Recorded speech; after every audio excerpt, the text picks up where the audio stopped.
Hello, TCL fans. We are here for the TCL semifinals. Off the Leash versus No Reply. Fantastic match last night, but we got an even better one coming at you tonight from two very competitive teams. We saw so much from Payne Pecco and his squad last night. We already know what to expect from the first seed of the Dogs off the Leash. I am here, Abarn, in my beautiful American flag, whatever you call this. And my friend AiBox is here joining me. Mr. Box, this is a serious match. Only 0 or 1 of us are drinking booze tonight. Waiting to be seen on you, but how are you? I've just been waiting to get your input on what is the appropriate drink of choice for this matchup. I've been kind of mulling it over, and I just want to make sure I get it right. You know, this is playoffs. I want to make sure I do it justice. Yeah, well, I've chosen tea for now, and if the game's really devolved, then I got a whole liquor cabinet behind me. So let's start there and just kind of see how the night takes us. Tell me it's at least the twisted tea. At least the twisted tea. No, it's just a regular tea in a cup. Yeah, in doing it, not quite. Would anyone else like to cast with me? Well, the Brits wouldn't hate me as much for what I did as what most Americans did.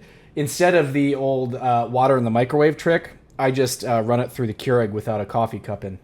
Oh, okay, yeah. Or a pod, you know what I mean. Although, aren't like tea people really particular with their the temperature at which it must be steeped at for this amount of time? Otherwise, you will lose all of the tea juice flavor.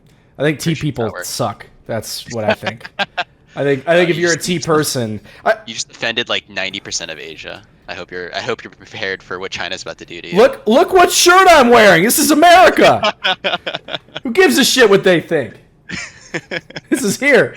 But yeah, no. On a real note, this matchup's pretty hype. I mean, obviously, NR coming off of a really dominant win last night. Frankly, looked like after that first game, the outcome was never quite in doubt. But now that you kind of like go into this one, OTL the heavy favorites. I wonder if the momentum's going to be with them, or if it's going to be one with that is something that, you know, even though they won in the regular season, they're not going to be able to kind of keep up with that in the postseason. Well, it's yes and no, right? I think obviously last night that was a pretty convincing 3-0, but it's not to say that Team Shai Hulud also like gave that to them, right? Those are very hard fought matchups. And listen, I have so much infinite respect for a team that is willing to show up, and it's you know, you're in game 3, you pick the Master Yi, you pick some stuff, you have to try something different, and you fight. Like, there's nothing worse than people that are like, oh, we're going to scale to late, we're going to do nothing all game, and we're going to fall over and lose. You know what I mean? Yeah, and I think that's one of those that, like, at least you're right. At least when they picked the Yi, at least they wanted to do something with it. At least they wanted to fight. They wanted to make action happen. But Yi not the best track record so far in TCL. I think I saw a stat earlier that it was 0-5 so far in TCL. I believe 0-4. I believe that's 4. I believe that's 3 games from Coach and 1 game from Swordmaster. Sword. I thought eventually like they just settled on 2 games from Sword. But yeah, that checks out. And it's just one of those that's so hard to make happen. I mean, it's very kind of telegraphed. Teams can play against it in a very specific way where it's like easy if you just have the right comp, as we saw with the Rammus being picked by Tiny Rick earlier this season. But, you know, it's something that, like, I want to see more things like that happen. We haven't seen the Briar, as was brought up in the chat. We haven't seen some of the other more spicy picks. So I'm hoping we get something like that in playoffs. Yeah, I do too. I think that the teams that have been willing to pick... like, there's so much broken stuff in League right now, right? Like, we saw it at the beginning of the season, and I think these teams get caught into, like, hey, we need a bruiser top, we need a tank jungle, or maybe something bruisery, like, we need that mage mid, we need that Nautilus support, and it's like, well, that's not really the state of the game right now. You know what I mean? No. Like, sure, you can make that work. Double AD carry. Well, and one of the things that, and I can at least speak for our team, like, we picked that Tryndamere week 1 because the champion at the time had a 55% win rate. Like, there's stuff like that in the game that is so stupidly broken that you just have the advantage if you just put a couple games into it. And so the teams that are willing to do that right now are the teams that I think are going to find success. And speaking of which, I mean, who else plays the Nico, right? Who else plays the stuff that I'll take mid is willing to play, and surely that's why he shows up, and we're hoping that that's going to be sort of big for them. This not to mention that currently it's a pretty good mid meta for him. A lot of the champions that he likes tend to be pretty strong right now. I think we could definitely see something like the Silas again. That's kind of been one of his old signatures. But especially when you kind of look at the meta of how it's kind of shaking out, you see less of the control mages, more of the fighting, more of the scrapping early and mid game, and playing around that jungle. And I think this is one of those things that both of these teams do really, really well. 100%. Looking at it, looks like Spirit's blowing me up in Discord. I apologize. as always. Stats, yeah. As always. But man, I mean, talk about a spicy top matchup. First phase is just the top laners. I wonder if everyone's just gonna. So far, it's just everyone picking their own champion. I wonder if that's how it's gonna shake out during this draft. I mean, we see Mordekaiser, we see Yorick, which is gonna be awesome to see. I mean, Calbert looked like a beast on that Yorick. I'd say, I'm actually. Has he played it in TCL? Because he played it. Okay. And it was just a menace. It was impossible to deal with in the side lane. They sent like 3 people, and they still couldn't quite deal with it. And you build full lethality. Really, it's not like the old Yorick build. You build the full lethality. Yeah, I'm trying to remember if that's what he did, but I'm guessing. I think it was like Profane Hydra or something else. If I had to remember, but I'm not entirely sure. But yeah, it was pretty insane. Kind of more of a traditional TCL comp. Yeah, okay. This. Listen, okay. I was given some crap. I will say though, like, this is and again, you guys have heard me say this so many times when I talk about like what works in TCL and what doesn't. Just play easy stuff, man. Play easy stuff that just works. Like I'm looking at this and like the thing about the Mordekaiser, and like I hate to call people out here. I don't think there's a champion. There's not a champion in TCL history that you can hide bad players on more than Mordekaiser. And I'm not saying Sir Aaron's a bad player. I'm saying, though, when you historically look at it, why not pick Mordekaiser? It just works. And you look at so many of the TCL players in sort of like the TCL top lane suckfest that it's always been. And look, what do they all play? Right? Well, it used to be Cho'Gath, it used to be Trundle, and it used to be... some Cyan, but mostly Ornn. Well, they all realize that they can actually pick a bruiser and still have some of the same impact that they were having in those other champs. So one of the nice things that Mordekaiser does is it kind of evens out those troughs in gameplay. It just builds more consistency over the course of like many games. And so once you're used to that champion, it's harder to have those extreme lows that you can kind of have in a lot of other champions, especially in top lane. Well, and it's a champion that especially since they removed the QSS. QSS on all. Oh my god. That's a crazy change. Well, that's the thing is I think a lot of these players, they didn't want to pick bruisers because they're like, well, what happens if I get screwed in this matchup, right? Yeah. Well, and then he just abducts somebody. And you get the best of both worlds now because it's like, okay, if you get screwed in the matchup, you still are Mordekaiser and you still have that all, and you can still be useful. Yeah. When's the last time, like, just with the innate tankiness, when's the last time you saw a 4 CS per minute Mordekaiser that's like 0-5 and you're like, man, he's useless. Like, he still brings something to the table, you know what I mean? Mm-hmm. I like this Alistar pick a lot, actually. Kind of like when you look across the board, I think this is a classic OTL comp, putting Kurdian, statistically the best performing AD carry this entire regular season, on someone who can carry, someone who has the ability to be a little bit self-sufficient in the back row of a team fight, but definitely has that pop-up potential, and something like the Alistar with it, I think, is a solid pick. I actually kind of disagree. Obviously, it's going to depend on the rest of this draft, but we are going to see what looks like a control mage. My question here, and obviously I'll take mid, is really going to have to even this comp out, or I don't think it's going to work. But like the Alistar plays really well into these divers where you just sit on top of the ADC and you press Q and you W people away. I don't feel that I understand what his role is here. Obviously, if they can get the dive going... Giovanni Leona? Well, yes and no, but again, it's like, okay, you bonk a Leona off of you.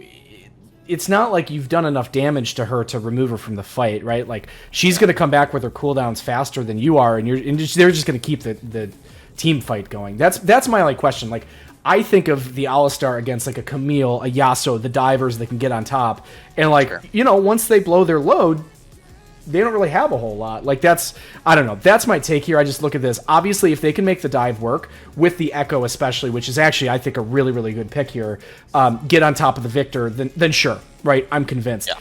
If they can't, I don't know who else they're going to have to get on top of and make these fights work. So if it's me, I really like OTL draft, but that's just me.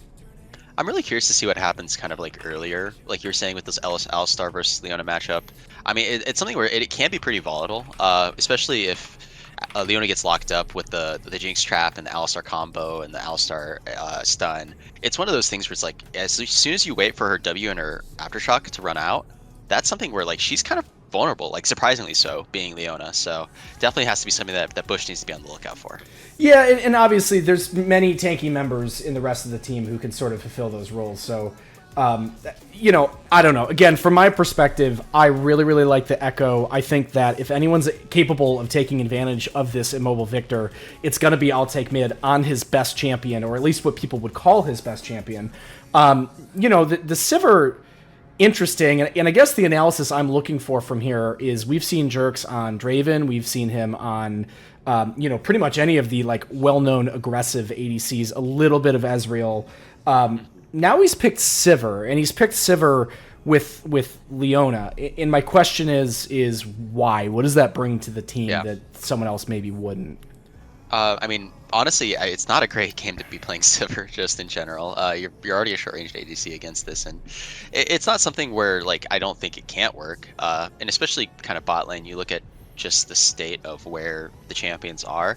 It's a lot of champions that generally either offer a lot of range or a lot of dive, right? And you're talking things like Kai'Sa, Jinx, Ashe, things like that are quite popular. And I think OTL has always done a good job of like drafting to the meta things that are good right now and champions that are quite good right now. So I agree. Like I don't know how Sivir is going to quite fit into this, but if they don't get onto the Sivir, she's able to wait out all the CDs and just start those ricochets at mid late game.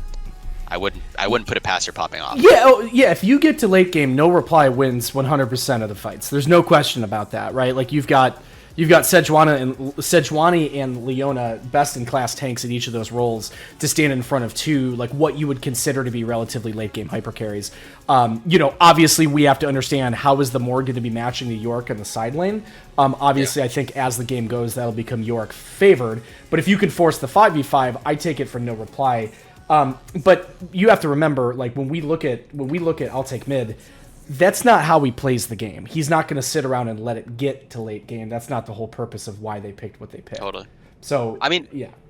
You just look at how these teams want to play in general, and I think that's one of the most interesting kind of storylines going into this is that No Reply are for sure one of the more standard kind of like teams, quote unquote, that we have within TCL, and it's a style that's clearly worked for them. I mean, here they are in the semifinals of playoffs, but OTL are something where they do a lot better thriving in chaos, and they're really decisive in the macro choices mid-late game.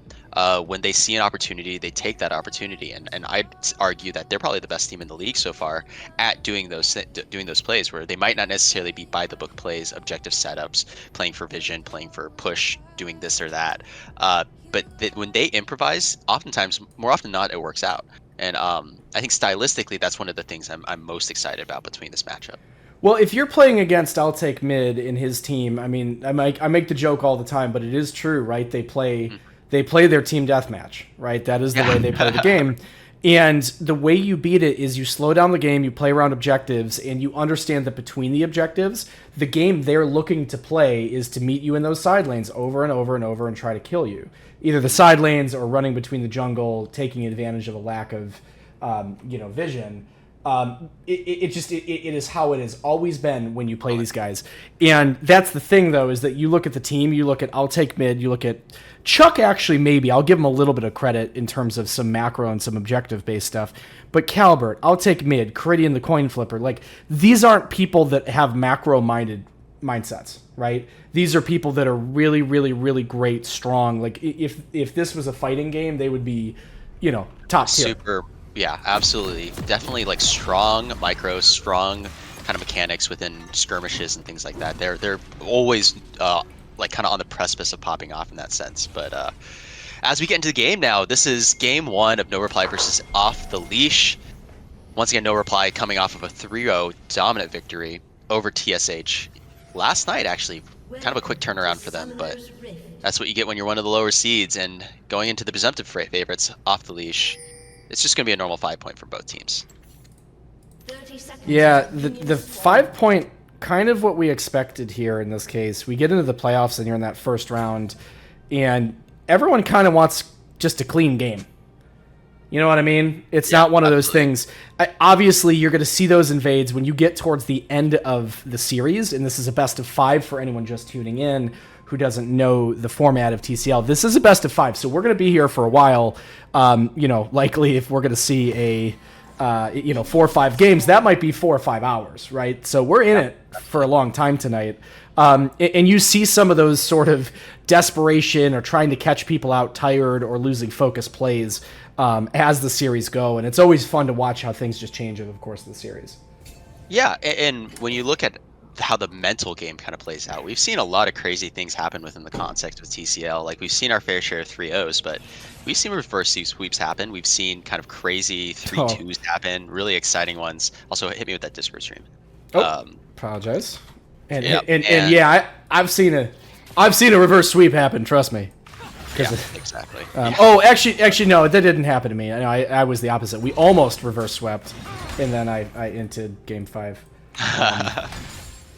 Well, close enough. No, it's so exciting to watch these kind of longer series, but it is exhausting. I mean, none of these guys are pros. None of us are pros. It's one of those where it's like you got to really stay with it over the course of an entire series, and that's a long time, like you said. So, but early lane is looking pretty equal. Both kind of teams managing their waves pretty well, but it looks like Jerks and Bush might just hit level 2 first here. Bush is definitely looking for something. I think they. Oh, actually, no, they. Well, they started running forward. I think they. Oh, here we go. As Altic goes in, he does have that electrocute on the Echo. Painpeko taking a good chunk. Currently, Victor not in the best spot. I don't know. You're the mid lane main. Tell me how this matchup is supposed to go currently. Well, actually, hold that, because there's an early gank here. Sir Aaron already getting ganked by his brother Chuck. Nice pull, getting them away from him, as he might actually look for a little return kill, but he's kind of in a bad spot, as actually that's first blood over to Yorick. That was the opposite of a nice pull. He pulled them. Not what he wanted. Yeah. Yeah, he pulled them between him and their tower. I think he. Yeah. He missed that. No, I mean this is going to be a very tough matchup for Victor here. Especially with the first blood on Yorick. Oh, that's so bad. Yeah, I mean, listen, I'll take mid. Like, the thing about mid is that his champions actually do more damage than other people's, and like I don't understand that. Right? Like playing a different his game. Echo does more damage than anyone else's Echo, and you saw he went in and he got Painpeko down to like 300 HP with one trade. You know what I mean? Yeah. Like, I don't. Yeah, it's just that level advantage just with the electrocute. Electrocutes, I mean, it did just get buffed.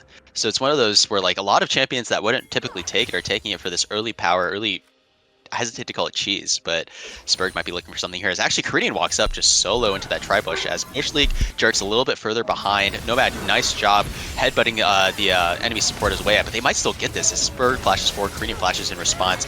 There's the pulverize from Nomad, as actually Jerks flashes forward with a very nice boomerang blade, gets the kill, as actually they're going to look for 2. That's 2 kills over onto Sivir. Chuck is just here for the window dressing, and very nice early gank from Spurg, knew exactly his limits. They're remarkably healthy coming out of that dive.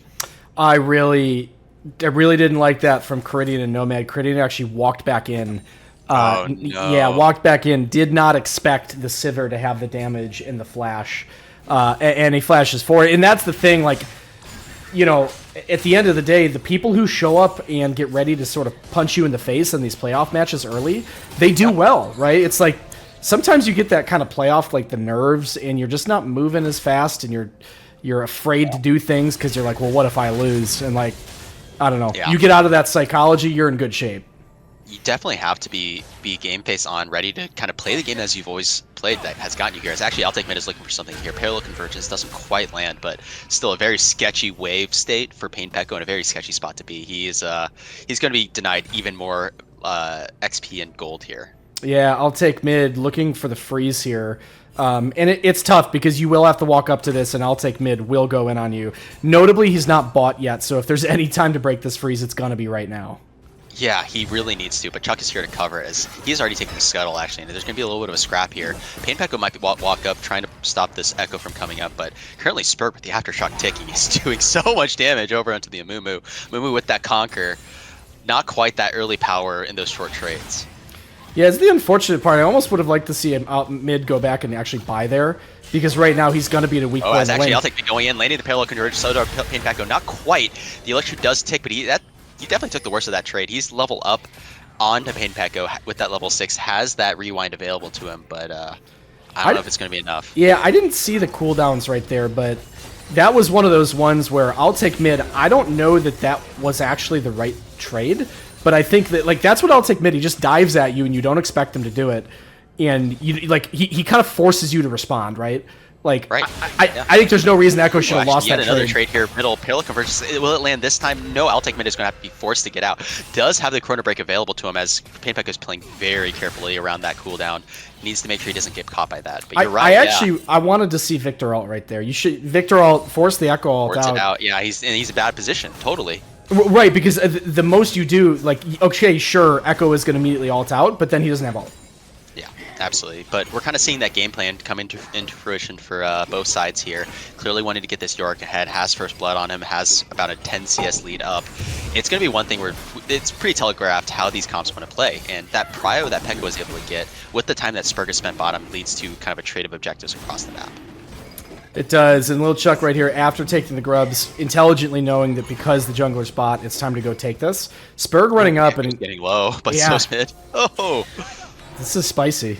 Yeah, really. Could go anyway, but like, look at the wave state. Pekko is just constantly behind on it, just with a bad situation, and now Spurg has to spend a lot of time here covering. Yeah, this is the smart thing. Although I'll take mid. Could actually jump in on this, honestly. Kill this. Yep, there he goes. Okay, Spurg. Spurg is level 5. Does not. Oh, was that a flash? No. That was just. I was like, that was a really weird looking, but that was just the click on from his phase dive. So I'm actually quite surprised to see that. Okay. Oh, okay. That's a lot of respect for Chuck who's level up. Well, on, I think he was right. Sararen's level 7. Might look for the kidnap over onto Chuck. I'll take mid is too low in HP to help, and forces the Amumu ultimate in response as he just is able to potentially walk out. As actually no, Sir Aaron coming in, secures the kill on his brother. Very nice flash with the Death's Grasp, getting the kill for himself. Jerks, meanwhile, going to spell shield the traps as both bot laners looks like they're just going to walk out. Yeah, we're seeing Off the Leash playing, I would say, uncharacteristically soft. This isn't... Yeah, in this early game, yeah, totally. They're known for their early game, and actually right there, I'll take mid when Painpeko was low on that. I'll take mid head flash, and what I wonder is why he didn't E forward flash, go for it, even with the Sejuani there, and then worst case is you ult back. That's a play that in a scrim, I'll take mid would have gone for every time. Every single time, exactly. As now these trades are looking a little bit more even on these last bases. The last chapter in for Painpeko does have his ultimate almost back up, so not a bad use of that. The CD's low. Yeah, well, you do always have the option. Those like even sort of 1-for-1 health trades are pretty good for the Echo, because when one person gets low, the Echo passive, there's nothing you can do about that. We're seeing that wave state that Painpeko put himself in early kind of come into play, right? I'll take mid feels like he's perpetually a level up on him, and it's really manifesting in these trades. This is very frustrating to play in this wave state. There's just nothing you can do at this point, and Painpeko actually does not even have his evolution yet, so he doesn't even have his wave clear. I mean, fortunately, he's actually up on CS once he's able to pick up the rest of this wave, but like, he's kind of in danger of a dive. Yeah, I know, that's what I'm saying. Actually, here comes a Mumu. Lil Chuck does not quite have his ultimate available to him, but I'll take mid Halo Convergence early as actually Chuck with a very nice bandage toss almost is able to secure that stun, as actually they're going to force him off the wave. You're totally right. That's a very unfortunate loss for him.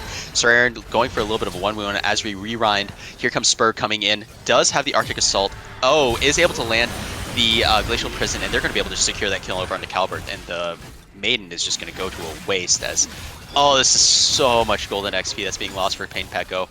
Spur couldn't spend any more time here. Already helped cover a ton of waves, but this feels so bad. As actually, they're going to continue to go for it, and they're going to be able to secure the kill. I'll take mid getting it on to Painpeko as he misses yet another wave. Chuck didn't even have to use his ultimate there at all, and still very free dive there, as actually Parallel Convergence, I'll take mid is just going to be able to walk out. Does have ultimate available to him, as there's the Mumu ult. Jerks is he actually here on the rotation, as I'll take mid does have ultimate, and he's going to be forced back over using that Corner Break, and Bush League pressing R onto the Amumu, but Jerks is going to be able to follow up and I'll take mid and maybe secure this kill. He's quite fast, actually. And don't tell me he gets to the Blast Cone and gets out. Spurg is going to be able to come in and secure that kill. Yeah, I'll take mid. Arctic Assault is able to die in favor for NR. So ultimately, still very, very unfortunate for the Victor, but they were able to kind of turn that around. And someone who's maybe a master of etymology could help me out here. But I'd like to point out that Arctic Assault, there is no Arctic in Runeterra.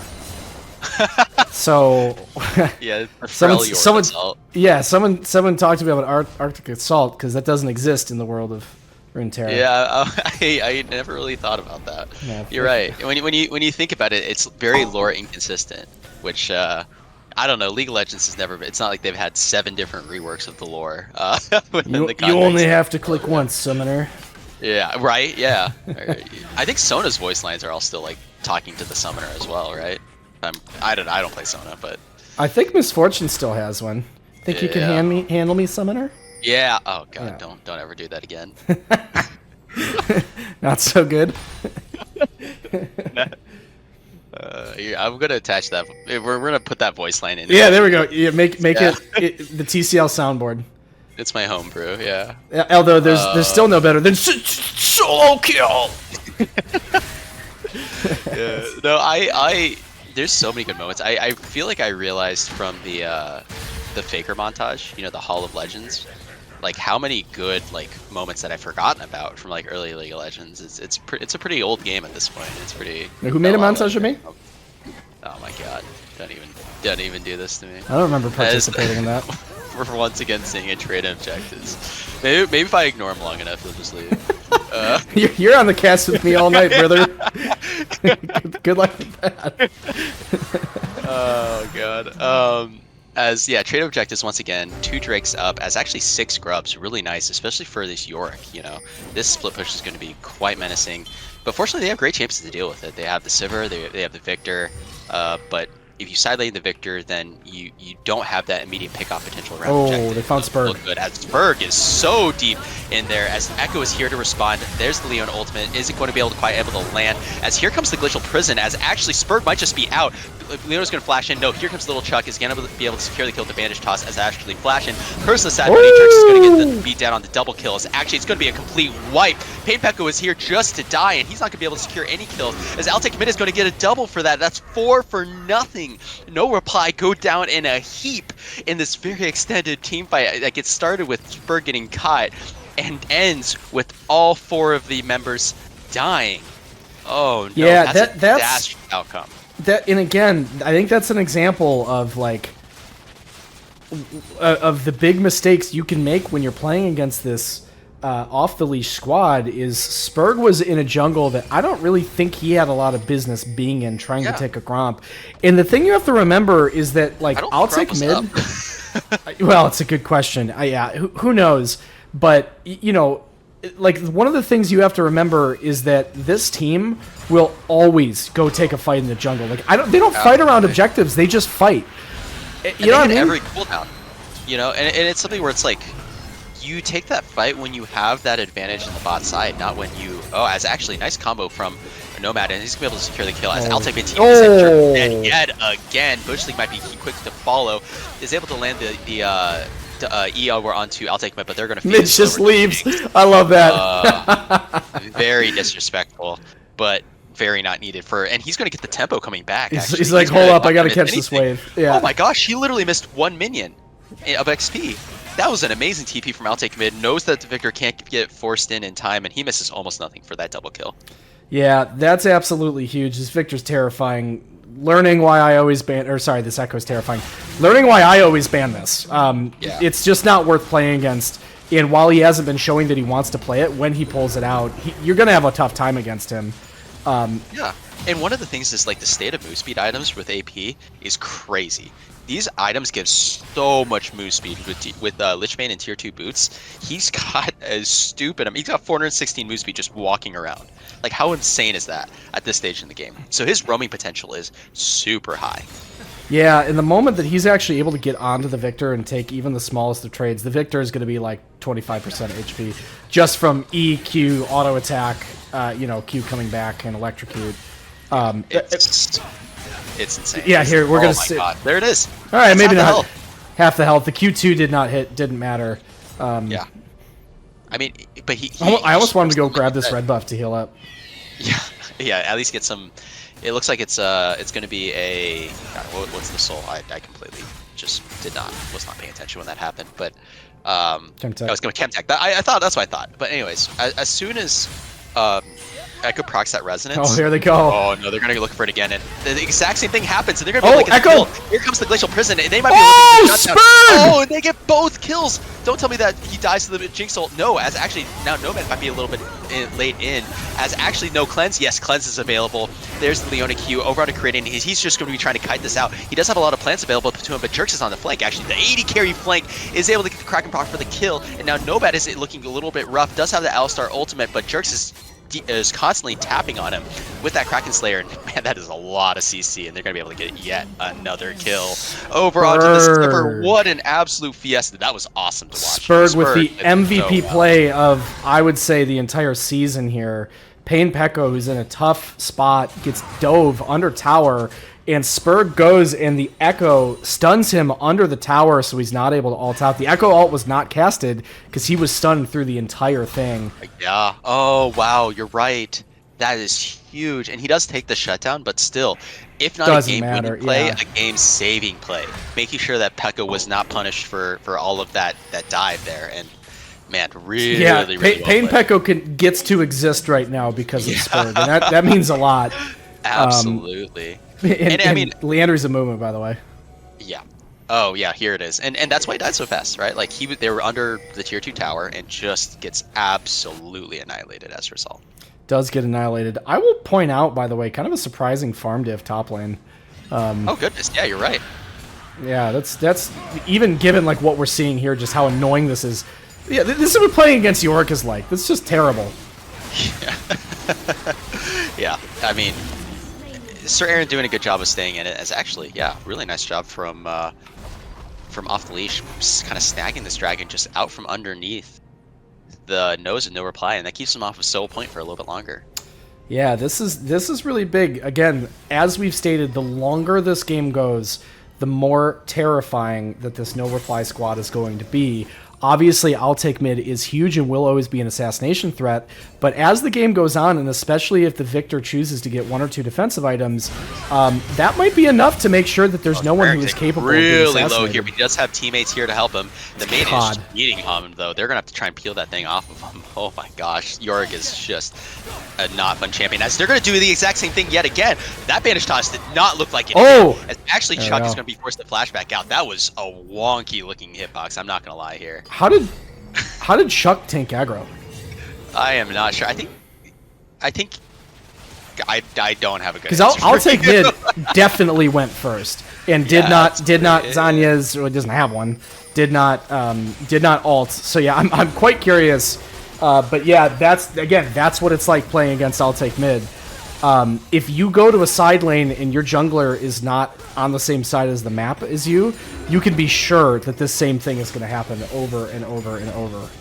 And I mean, this duo from is actually another nice bandage toss. Actually, I'm not sure exactly if that's what they wanted. As actually Spurg is over the wall and might be looking for an Arctic Assault. Chuck is surprisingly squishy here, especially with that Lantern start, as he's going to be just getting chipped down, and it's going to turn into a larger fight. As I'll Take Mid is here on the flank with the TP, it's going to be a parallel convergence. It's actually no, Sir Aaron flashes in, is able to keep Jerks lives.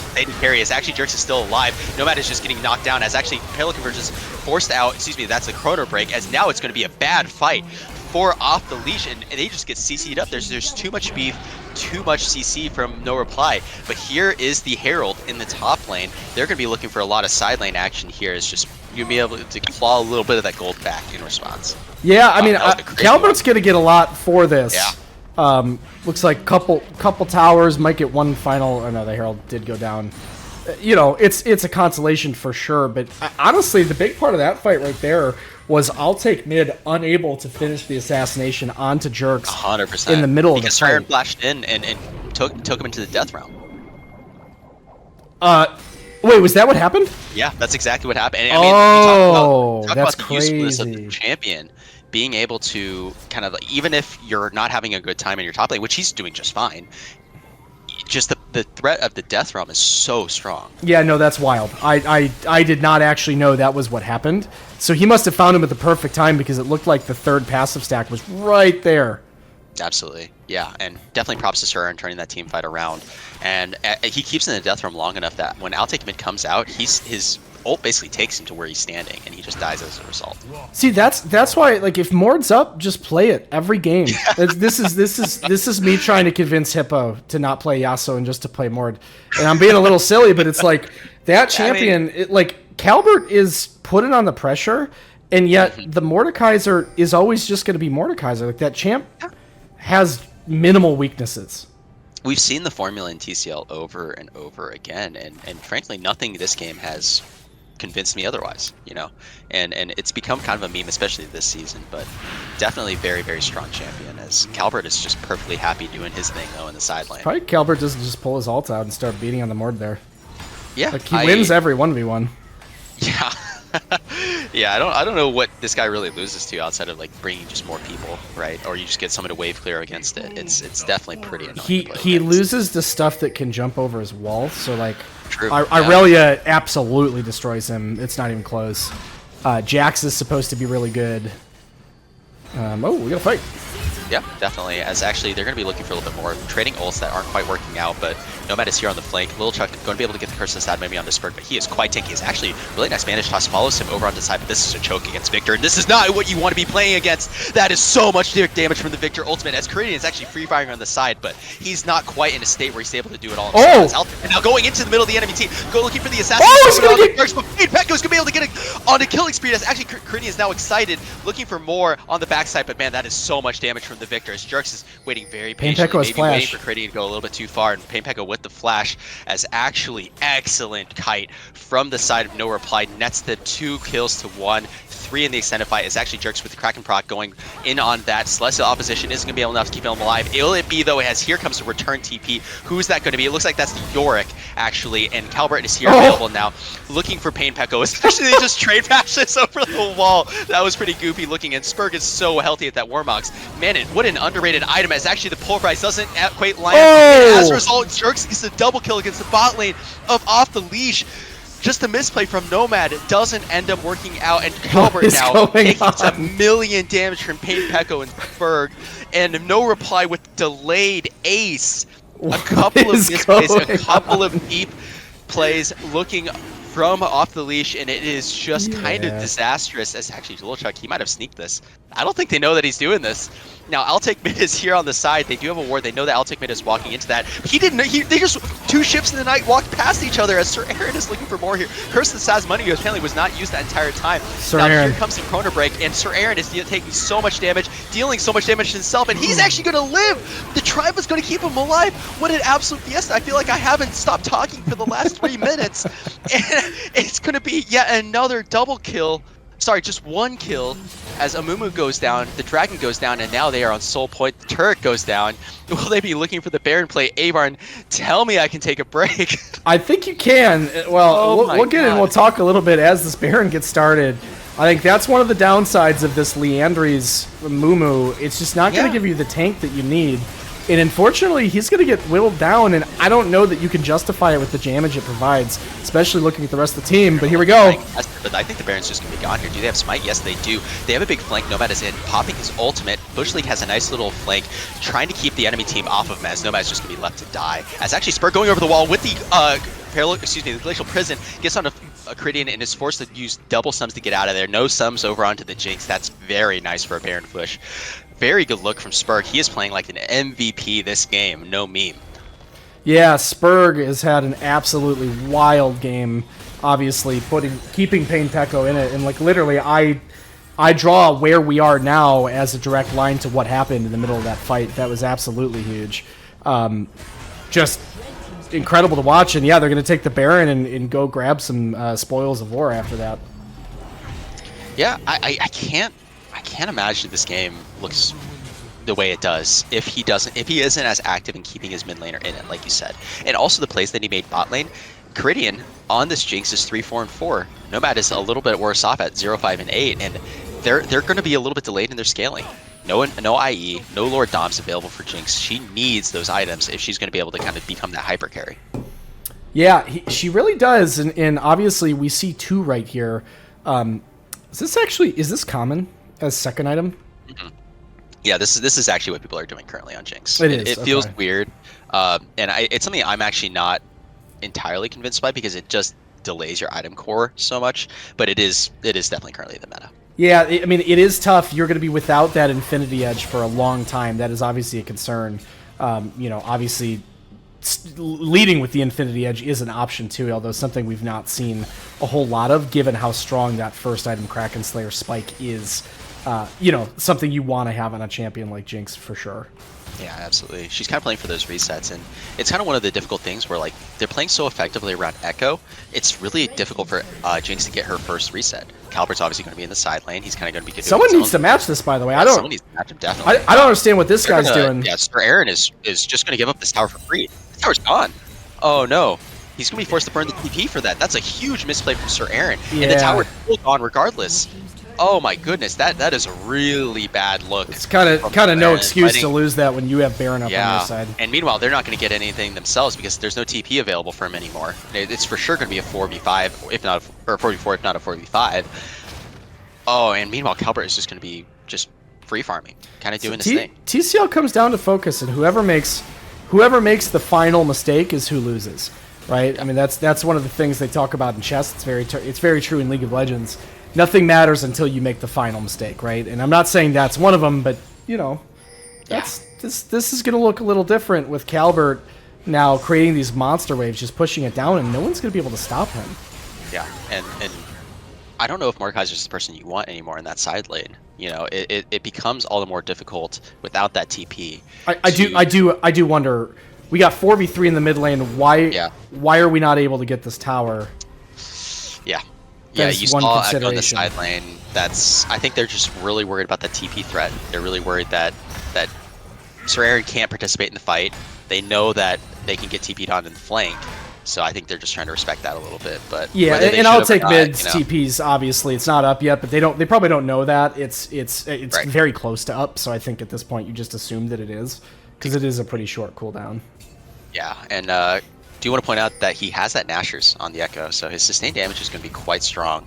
He loves that item. The attacks from the Lich Bane and the Nashers, it's something where he's going to be both very slippery and have pretty surprisingly good passive proccing on all the enemy champs. Which is a good item. It gives 100 AP. It gives some cooldown reduction. I have a little bit of a flank over onto Chuck, as actually Spurg and Bushley coming in. There's the Zenith Blade with the Arctic Assault, and they're going to CC him up permanently. And that's a lot of damage, forcing the Curse of the Sad Mummy out and the Flash from Chuck. That's a great look early on before this dragon actually spawns. As they do have the inside track, though. Caridian's going to be able to get a tower for this for free, it looks like, maybe. Doesn't have any sums. Oh, excuse me. He does have the cleanse available to him now, but still no flash. It's actually Pain Peko looking to stop that push, as they're just getting pulled around in 17 different directions, as Calbert's meanwhile on the side lane, and they're going to get sandwiched on here on this objective. And I don't know if they're going to be able to get the soul, because look at the split from no reply. As Jerk's behind enemy lines. Actually, nice spell shield. This is going to be just a W auto reset, and they might actually have a good fight now. Nomad going in, getting the stun over onto Jerks. Jerks flashing back out, as actually Chuck with no ultimate available to him anymore. But he's able to get the Vanish Toss and get the kill over onto Sivert. But they're going to trade that back for both the Echo and the Amumu, as the flash from Spur coming over the wall. Another double kill from the Sejuani, and they're going to be able to secure Soul here. Wow. I'm going to call out something critical right there. Messy. Mordekaiser won the pure 1v1 in the side lane. He did. If he had died there, that could have been the end of the game. And he actually won the 1v1. That's, he's got to get called out for it, because we're not going to show it on the cast here. But that was a potentially game-saving play right there, winning that 1v1. Absolutely, getting those stats from him as well. He's going to be very, very strong. But you're right, yeah. I mean, Sir Aaron is a player who has his ups and downs. A little bit of a down, not being there early against that early Calbert push, but a huge up, securing that kill and making sure that this York isn't able to end the game. Yeah, correct, and allowed his team the space to go for the fight and outplay. And Jerks stayed alive so long, did so much damage. Yeah. Interestingly, I think he made I'll Take Mid a little bit scared in the middle of that fight, because I'll Take Mid goes in, tries to hit the Sivir, and ults out like really fast. Well, the nice thing about Sivir is that he auto resets for that Kraken proc, and it does so much damage. I mean, it did like half of his health just in that split second, and I think that really caught him off guard. Yeah, and I believe when the E hits, even though there's a couple on hits, it's all going to be considered spell damage, and so much. That's why I'll Take Mid. I mean, that's, everyone who knows his assassin playstyle, that's what he likes to play, is anything that front loads the damage as much as possible, and he just goes in and hits the, the kind of point blank. But he goes, and every single bit of it gets blocked by the spell shield, and that's probably at least half the damage of his total combo right there. Okay, we are back. Okay. You should have Discord stream. No, it's just frozen. Well, no, I froze it. Oh, gotcha. Okay, we are back, everybody. Sorry about that. Streamlabs continues to troll us over and over. Yeah, honestly, I don't know why that is. It's very frustrating because I think it's like an update that they pushed to Streamlabs that is making that happen, but it's happening to everybody. Yeah, it seems like we should probably use something else, maybe, like just until they fix it. I guess like everything is plugged into Streamlabs, so it's not really right. possible. It's kind of built for it. Yeah, that's sort of the problem. It would just take vMix. I hear is one of the standards, but that one seems a little try hard. That's what like the real people do, and we are not real people here at TCL. We are truly not. One of the things I want to shout out is this Spurt Warmogs has been really strong. I mean, there's been a few fights where he's gotten low, just come back in with the Warmogs HP regen ticking, and it's made the difference in the fight. Yeah, it's but just here's the straight up a good siege. Yeah, it's really, really strong right now, and Spurt's making it look even stronger. But oh my god, he took 0 damage there. What is this? Oh, this could be a problem though. Yeah, Seren no TP is going to have to base and deal with this. No TP means that he can't rejoin his fight. Meanwhile, Calvert can. As I wonder if this inhib's actually just gone. This is kind of rough work. I don't know because if Seren, I think if Sir Aaron has ults, I don't think anything follows him into the death run. Yeah, I wonder if they're just going to have to trade inhibs though. You know, because this maiden is just going to be constantly pushing. You know, Drix is back. Actually, no, they're just not going to trade inhibs. They just base. They need to do something to deal with this, though. I think the later this game goes, it's going to end up being an Elder flip, just because they've had 2 Barons now, and frankly, they have 1 inhib to show for it. Yeah, I would certainly like Sir Aaron to be going back earlier, but they didn't get anything from that, and they right there, no reply. Oh, there we go. No reply does get the mid inhibitor. Yeah. Right. They don't lose anything for it. So I actually think that this is fine. I think this is totally fine. And in a fair fight here, I actually think Mordekaiser absolutely destroys if he doesn't get like completely burned down by the maiden ahead of time. But like in a straight up 1v1 fight, if Sir Aaron actually gets on top of Calbert, he's gonna win it because once he ults, the maiden and none of the little boys. Look at this Tribush. Looks like he's gonna be looking for something here. As Altic going in on Abarn, Pain Pecco isn't quite able to secure the kills. Nice damage from Pain Pecco on the return, but they're looking to do something here as actually he's forced to TP out. Very nice. Good job. Don't quite have the tank to deal with it as neither the Glacial Prison nor the Leona Ultimate used in response. So good stuff. Yeah, this game is again, I still think the team with 24 kills in the late game scaling comp has the advantage here. Certainly believe it, but yeah, this guy's going to be pretty annoying, and he's just going to keep doing this all game long. And if you don't play that side lane perfectly, you're going to have trouble. But the Mordekaiser being there early, like that's the thing I think we needed to see, because the Mordekaiser can uniquely get, even in the middle of a minion wave or whatever, actually take the fight. Like he doesn't need to get burned down; he just has to walk up to him and ult him, and nothing follows him into that death realm. So, just saying, like, just be there early. Don't get caught not coming back in time, and I actually think that this is really, really easy here for no reply. Glacial Person misses, but Little Chuck might still be in trouble here. He's forced to flashback over the wall. It's actually the Jinx is now over on her own. It gets 1v1 by the Sivir. Shutdown. Big. That was really, really big. Flash is also used by the Jinx. Now still has the cleanse, but they're all in on this York. See, what is Sir Aaron doing here? Like, why is he behind him? That's my question here. And he's just gonna get burned down by these ghouls too. And Calbert's going to get a free, oh my God, look at this. A free inhibitor here. As it looks like they're going to get the Elder, which is very big, but still, like, do not want to be giving up all these free objectives. It is. There's no reason as Sir Aaron you should have never just been here between the inhib and the Yorick. Yes, just waiting. Yeah. There's nothing else for you to do. It's almost dead just from the maiden burn. As actually Bush League with home guards coming through, so Calbert walking out might be able to get out. As actually no, the flash is forced to be burned. As actually nice Zenith Blade. Bush is so sticky, and they're gonna be able to get the execute. That's huge. They have such a window here to be able to make something happen. They do. The Elder buff is up. You've got a massive Sivir and an even larger Victor here. Okay, maybe not. They're both pretty large. But at this point, you just got to run it down and try to end the game. I do wonder at this point if it is worth trying to push in another wave, or if you just say, you know what, we're going to go here. Yeah, I think they're going to try and look for the end.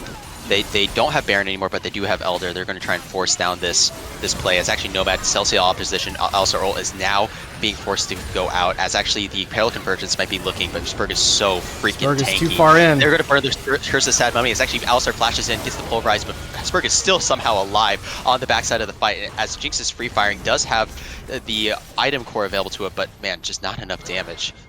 Definitely flexing that wallet. I didn't like that fight at all, because you didn't do what you needed to do to end the game. It's just like you were trying to take a fight and hope something good happened. Yeah. You know, you go on Alistar, you split up. Yeah, that's true. That's true. And obviously, you're going to have a nice wave coming top lane to sort of match this. Elder will last for a little while. Yeah, exactly. So not the best advantage they've gotten there, but get the Yorick, get the Baron. So Elder will still be ticking for a little bit longer. They might be able to force down a side wave here and get. Please don't base. Just stick to it. You have Elder, you have Baron. If you base, you won't have Elder anymore. Yeah, it looks like that's what they're going to do. Oh boy, this is getting interesting. Yep. They do see Spurg, but man, this man is so freaking tanky. They can't kill him, even with this item core from Jinx. She's hitting him for so long, but looks like they're going to finally get this side turret. Yeah, this is big, and right here, like, Mordekaiser just stand in the middle, and if he ever walks up to you, you just need to ult them out of it and take the fight. That is your job right now. Oh! Man, with double burn item going in, forces the cleanse out of the Jinx, but he might just be able to get the solo kill. Nomad keeping the rest of the team off, but Spurg is so tanky, and he's still alive. Talbot TPing in, Curse of Sad Money coming through. You know, are they able to kill this Yorick is the big question. Xenoblade going over. Is he going to try and get the execute himself over on the Mumu? Not quite enough damage. Actually, it might be enough damage, but the Elder buff is now gone. Jerks is here to help him as well. Now Talbot is going to take so much damage. Now Mumu and Bush are so low, but Bush is the one who survives, as that's going to be the mega, the super minions. Is actually the flash coming in. Caridian is going to die on this Jinx from the Mordekaiser ultimate. Now I'll take mid is going to be forced to use his Chrono Break, and it might just be game here, as actually the dunk from the Mordekaiser, and it is going to be a dominant mid-late game from No Reply, and they finally walk it in for the victory.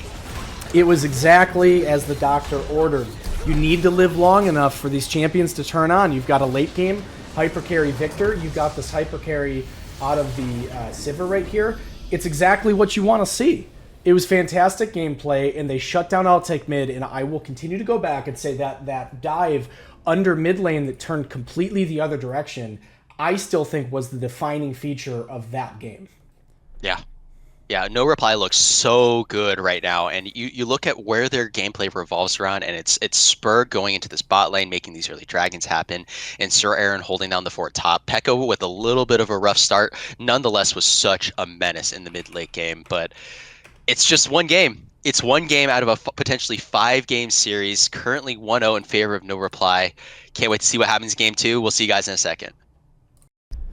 Hello, TCL fans. We are back with Game 2 of No Reply versus Off the Leash. Or I should say Off the Leash versus No Reply, as they are the first seed, but they didn't look like the first seed last game because No Reply took it with an absolutely dominating performance, bringing the series to 1-0. So we're going to be joining in Game 2 of this best of 5 here.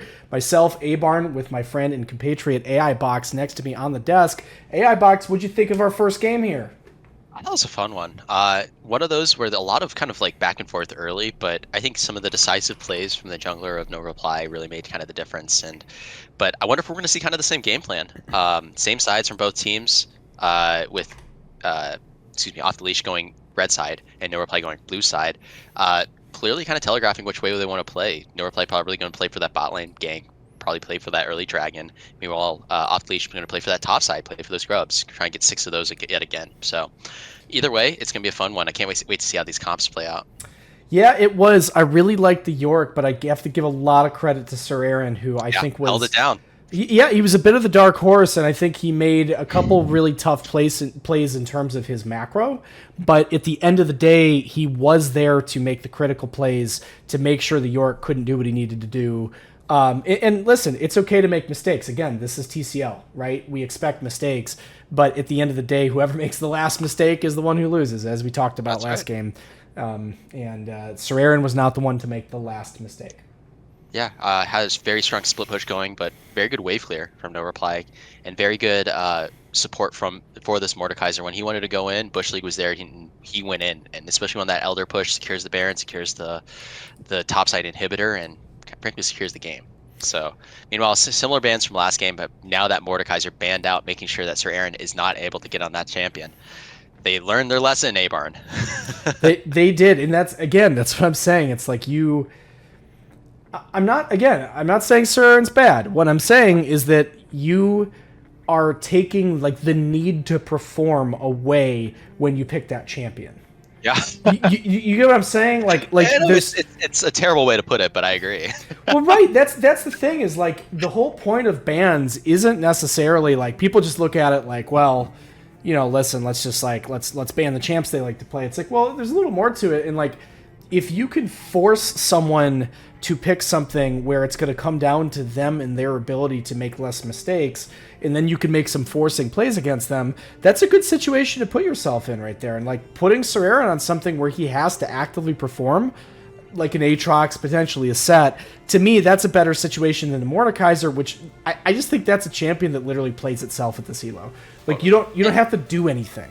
You just and it was a game changer. It's not like we didn't see it matter. Like we saw that. Remember that mid fight where Jerks? Oh, it matters everything. Over HP, and then Jerks was huge. He had multiple moments where he 1v1, 1v2 the enemy bot lane. I want to shout that out because man, Jerks was a beast in that last game. I feel like we didn't give him his due. Yeah, that's a good point. I think that's one of those things that happens in TCL when you've got the like the Masters ADC, you just kind of expect them to perform, right? So when they do that and they make the plays and they do the damage, they don't really get the additional benefit. But yeah, I mean, he did show up and he like 1v1 the Jinx multiple times, and he had that dragon fight where he ran up and chased everyone after him, and while he did die, obviously pulled a lot with them, and they ended up winning that fight. This champion, the Skarner. Yeah, we love the Skarner. He has been wanting to play so much Skarner. Happy for him that he got it, and what that means is that, yeah, because the Mordekaiser and the Urgot got banned, at this point the Skarner is going to be up, and of course he's going to pick it. And for those of you that have had the pleasure of looking at Spurg's OPGG, that's all he plays right now. Absolutely, and they're going to opt with the Jhin instead of the Sivir. Alistar famously kind of a counter to Sivir. Wouldn't have known it from last game, but going with the Jhin instead, making sure that if he gets comboed up, he has a billion move speed to be able to run away. But meanwhile, the Owl Take Mid Classic, here's the Nico. That Nico, I think it needs to be banned every game. It is disgusting. It is so one of... he's really good at it. And like, again, I talked about this on my last cast, like, he knows how to BM you and confuse you. The amount of times he like did that little like spinny dance thing where he sent his phone at me, and then him? And then one time it's actually him. Yeah. Like it is infuriating to play against him on that champion, and like the moment that you just like, all right, fine, like I'm not seeing it anymore. Turns out he's just a minion. Exactly. He's a champion that knows exactly how to play it creatively. And I'll Take Mid is someone who is nothing if not unique in how the angles that he looks for, and very, very impressive as a laner. And Nico's a great champion for that, as it turns out, and we see that a lot in high elo, and we see that a lot from I'll Take Mid.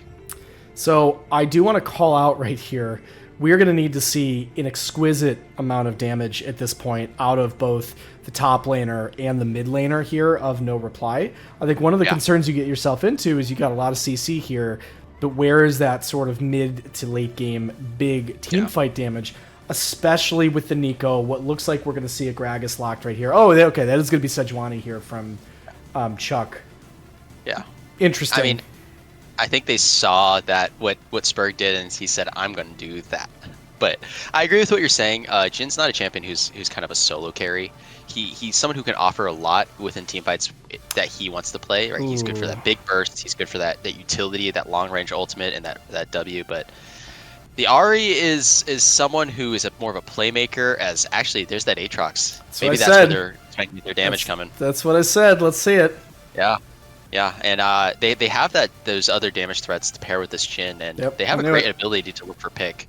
But They have this Ahri, this they is have great. Fiona, they have Jhin. This is great with the bans because you did put Sir Aaron on something that's tough, Right. and Yeah. you know now it is on Calbert to find the counter. Personally, I hope Calbert pulls out something degenerate. No way. No, okay, maybe not that degenerate. I was thinking I like don't a know. Fiora. I could see it. This is something that I'm not super familiar with the matchup, but Singed right now we've seen him. Okay, no, that's standard. Okay, That makes fair more enough. sense. Yeah, that makes a lot of sense. I actually am not a huge fan of this comp from No Reply here. I think that you are They have a lot of heavy on the pick and the CC. Yeah. That is true. But if the fight gets taken onto you, the damage here coming from off the leash, especially with this Kaisa and the Nico who's going to try to find the Jhin at this point, it's going to be tough. You are the one who has to be taking the fights, and they can't be long fights, right? It has to be finding the right picks onto the right people. I agree. And those people are pretty much limited to Kaisa and like maybe Nico. You know, the thing with Nico is that if she uses her W, the charm is just going to go straight into the W. So like, I don't know. I have a lot of things to say here, but I actually think that I am a big fan of the off the leash team comp here. Yeah, and I think this is a comp that they have that does what they do well. They do a great job of roaming S3, roaming S4. Kaisa can follow up with her killer instinct from a map away, and it's something that really plays into their strengths. But at the same time, I can definitely see No Reply's comp working out. But a lot of their damage is I should say their sustained damage is built into this Aatrox, right? Jerks isn't going to offer as much. The Ahri is not going to offer as much. They really need Sir Aaron to kind of not only stay even within this lane, but be a major contributing damage dealer within a lot of these team fights. Yeah, it 100% is going to need to happen. And again, I think this is actually Calbert's lane to win. I think that, again, you put Sir Aaron on something, he's really going to have to perform from a micro level. I think the thing about the Mordekaiser is that Sir Aaron, like, I think he can either be a micro player or a macro player, but he can't be both. You know what I mean? And It'd be a little bit of I mean, we kind of hinted on that last game where it's kind of a matter of which Sir Aaron are you going to get. Yeah, well, he's not known for his decision making, but again, with Mordekaiser, you press like 2 buttons. Like it's that easy, and so now that you're on a champ where you have to really, really focus on hitting this against the Pantheon, which again, if you make a mistake against Pantheon, that could be the end of your life right here. So I'm going to say that Calbert right here is in a great position to take over this game. Obviously, the Nico we know is very strong. Ahri probably does play very well into it, I will say. A much more mobile mage, and if you get caught out on something, worst case scenario, you're able to Spirit Rush out. So again, that's nice, but I'm just wondering, if you get to the mid game and the tanks do what they're supposed to do, where is the damage in No Reply if the Aatrox has to be on split push duty? Yeah, and that's a question for mid late game, but I'm kind of curious about how these lanes are going to go in general, right? Like, how does Aatrox do in a Pantheon, but especially this mid lane? We saw what happened last game, where Chuck was there on the Amumu constantly looking for dive after dive after dive. Is it going to be the same game plan here? Is he going to look for that, play for that top side, play for the top gank, play for the mid gank, play for the grub, and just kind of say to hell with bot lane? Or is it going to be a new game plan? He's on the Sejuani. He kind of needs to have that Glacial Prison up if he wants to look for some of these plays on the Ahri. She's so slippery, but it's going to be a really interesting thing to watch. Meanwhile, bot lane, Kaisa Alistar gets a little bit outranged by this Leona Jhin, but very, very volatile lane. I do want to point out one thing, and it's actually the unfortunate thing of the seeding, is that I'll take mid and co. They got first seed, and No Reply was actually our 5th seed, so they were like near elimination. Obviously, no one would look at this team and be like, "Oh, they're an elimination team." You know what I mean? That's no, absolutely. All the teams this season were pretty solid, so that would be super unfair to say. But the interesting thing here is that Off the Leash beat every single team in TCL except for No Reply. That's right. Yeah. And I wonder if that's going to be what really comes into play. Like, maybe it's just a bad matchup for them. Maybe it's a team that they don't quite have. That's my question. Is what is it about this No Reply squad that uniquely plays really, really well into Off the Leash? You know, that's a great question, because it's one of those things where across the board, Off the Leash looks like they match up fairly evenly, if not pretty well, in a lot of their lanes, a lot of their matchups. but I think something about the way that maybe the jungler matchup goes, something about maybe the way the support matchup goes, can really play into that. And I think obviously, the Jerks bot has lane always found a way to matchup be is really useful. relevant too, because Totally. Jerks in Bush League are probably, they are among the few they're going to be able to actually take advantage of creating a nomad Right. and get to the Definitely. position they want to be. And we saw, I mean, again, I know it's hard to talk about ADCs because they're rarely the people that make things happen, but we actually watched Sivir make things happen multiple times last game against Caridian, who just didn't really Absolutely. expect that level of aggression. Yeah, Jerks just man moded it, and it paid off. I mean, he had these plays where Jinx was basically annihilated from the fight from before the fight even began, right? 100%. And kind of what you were talking to with that bot lane matchup. I think Jerks and Bush League not only play the right champions, they have the skill level to be able to match up pretty evenly. As we see the junglers both start in the top side, starting on their buffs. Looks like Chuck is going to be starting a little bit later than the Skarner, but nonetheless, lanes are even as we get started into this early game. Once again, this is game 2 of No Reply versus Off the Leash. Our first semifinal match, as No Reply took the first game. Looking really, really good with good performances across the board from every member of No Reply. So, Off the Leash looking to bounce back here. Yeah, and bounce back, I think they're going to be able to do, again, their team comp, I think, plays really, really well into their strengths of the type of gameplay they like to play. This Nico pick is so good, and it's just one of those things that throws people completely off from what they expect in the game. So I really like the pick. I think I'll Take Mid should play it more often, not less often. Yeah. Talbot level 2, looking to go in on this Sir Aaron Aatrox is actually a very nice trade. Sir Aaron isn't able to land any of the sweet spots, and that's a great HP advantage and translates. Yeah, with passive and with, well, if the poke keeps sitting in the Scorch, then maybe... Yeah, right. I mean, one of the things as... Oh my goodness. I feel like this is deja vu. We're seeing the same situation yet again. In the mid lane, Painpack go down half of his HP. I'll Take Mid with the Comet this time instead of the Electrocute is just going to be poking. Man, this Nico... The base values of Nico are just so high. They're high, and no one plays against this champ enough to know what she does. Because no one plays her. And so, yeah. Oh, lands Root, lands the Blossom over on the Painpack going. Oh, this is why I believe against this team you have to ban this champ every game. Like, the animations, you just don't expect any of it. Yeah. As actually, we see a trade down here in the bottom lane. This Nomad is going to get ignited, is forced to flash back out. As Caridian is now kind of in no man's land here. Jerks with the poor shot is kind of getting low on HP, but doesn't have the full passive charged up on the Kai'Sa. Lil Chuck is here to support it. This is going to be a bad wave for them unless Chuck is able to get something here. Does not have Ghost, but does have Flash. Meanwhile, Bush League is forced to flash back out. As actually goes back into the Zenith lane. Well, is here over on the side looking for something. As actually there's the full Kai'Sa Bush. They're going to get first blood. What? Man, Bush he flashed out. Spurg was not quite there, able to support it. Now here comes Spurg, isn't going to be able to get anything on the backside. Yeah, not sure that's what they play. If that's the play they wanted. I think Bush trusted comms a little too much right there. A little too much. Yeah. Didn't quite have an idea of where his jungler was and was punished for it. His first blood. Now Spurg is going to lose the scuttle, lose the flash. As actually Nico is here, maybe looking for something to support him. As Spurg might just be dead.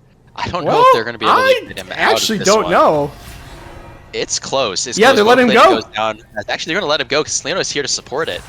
But they're going to be able to secure the scuttle just for a little bit of Nico's time. And there's that mid prio coming into play. Wow, that was actually surprising. I think there was something there, but they weren't able to find it, and maybe they didn't want to take too much of a risk.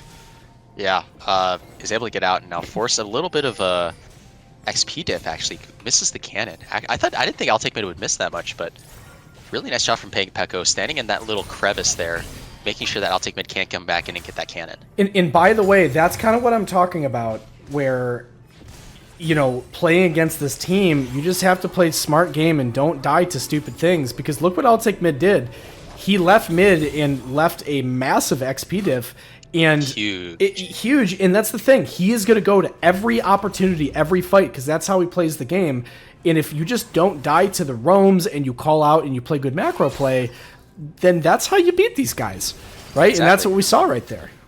Yeah, and Painpack now with a CS lead on I'll Take Mid and on top lane. I want to shout out that 10 CS lead over on the Aatrox. So overall, even with the death on Leona, they're still quite even after Blood Gold, and still looking quite good. Painpack did go back and get the Dark Steel instead of Boots, so it's going to be a little bit tougher to dodge out some of these abilities, but Yeah, that's bold. Very annoying. Yeah. I don't know. For me, I just look at that and say, you take the boots. Yeah. Yeah, you take I was the thinking boots. that as well. Yeah. But I mean, he's doing a great job of dodging so far. Hasn't let this HP difference get to be too much. As I'll take mid, gonna get that comet. Yeah, and it's just he's just gonna boot away at him. But Painback-O does not have TP. If he's forced to base, those Tango Bards plus the Blooming Burst, it's pretty annoying. It's very annoying. It's actually infuriating to play against. Yeah, We're kind of in a holding pattern right now, though. I will say, like, Jerk somehow went back and got a much better buy than what David was able to on the Kaisa. Does have both of the lethality item. Meanwhile, actually, it's going to be a little bit of a scrap up here. Yeah, it's going to be a little bit of a scrap. Skarner's doing the grubs right now as Sir Aaron doesn't quite know that Chuck is available here for this gank, as actually Chuck with the Arctic Assault doesn't land it. And Sir Aaron might just be fancy feeding this out.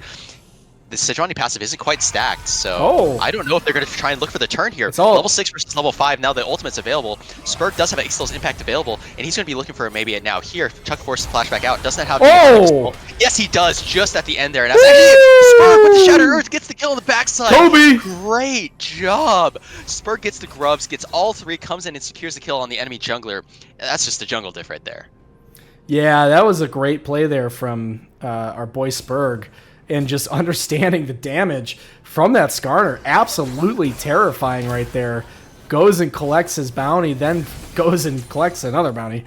I mean, Aaron played that well too. Let's not sell him short. He dodged all of the CC. Like the Calbert Pantheon got hit by the sweet spot, so he couldn't get in and get the stun off, and dodges all of the CC from the Sejuani, so they weren't able to get the permafrost. And he just walks away and turns around and ults back in their face. What a great play from the top side. Yeah, we love to see that happen. And right here, Calbert actually a little bit behind Sir Aaron. Oh. Nah, he'll be fine. No, I was going to say, did I just cast his curse in? No, you didn't. But there's a big farm differential that's building in that top lane. Chuck now looking down here for the bot side. Flashes in. Nomad gets the pulverize over onto Leona. Does have the headbutt still. Isn't quite able to get the full combo. Does get the Kaisa ult. And Lil Chunk, even though he's level 6, doesn't need that Glacial Prison anyways. They're able to get the kill on this Leona. 0-2.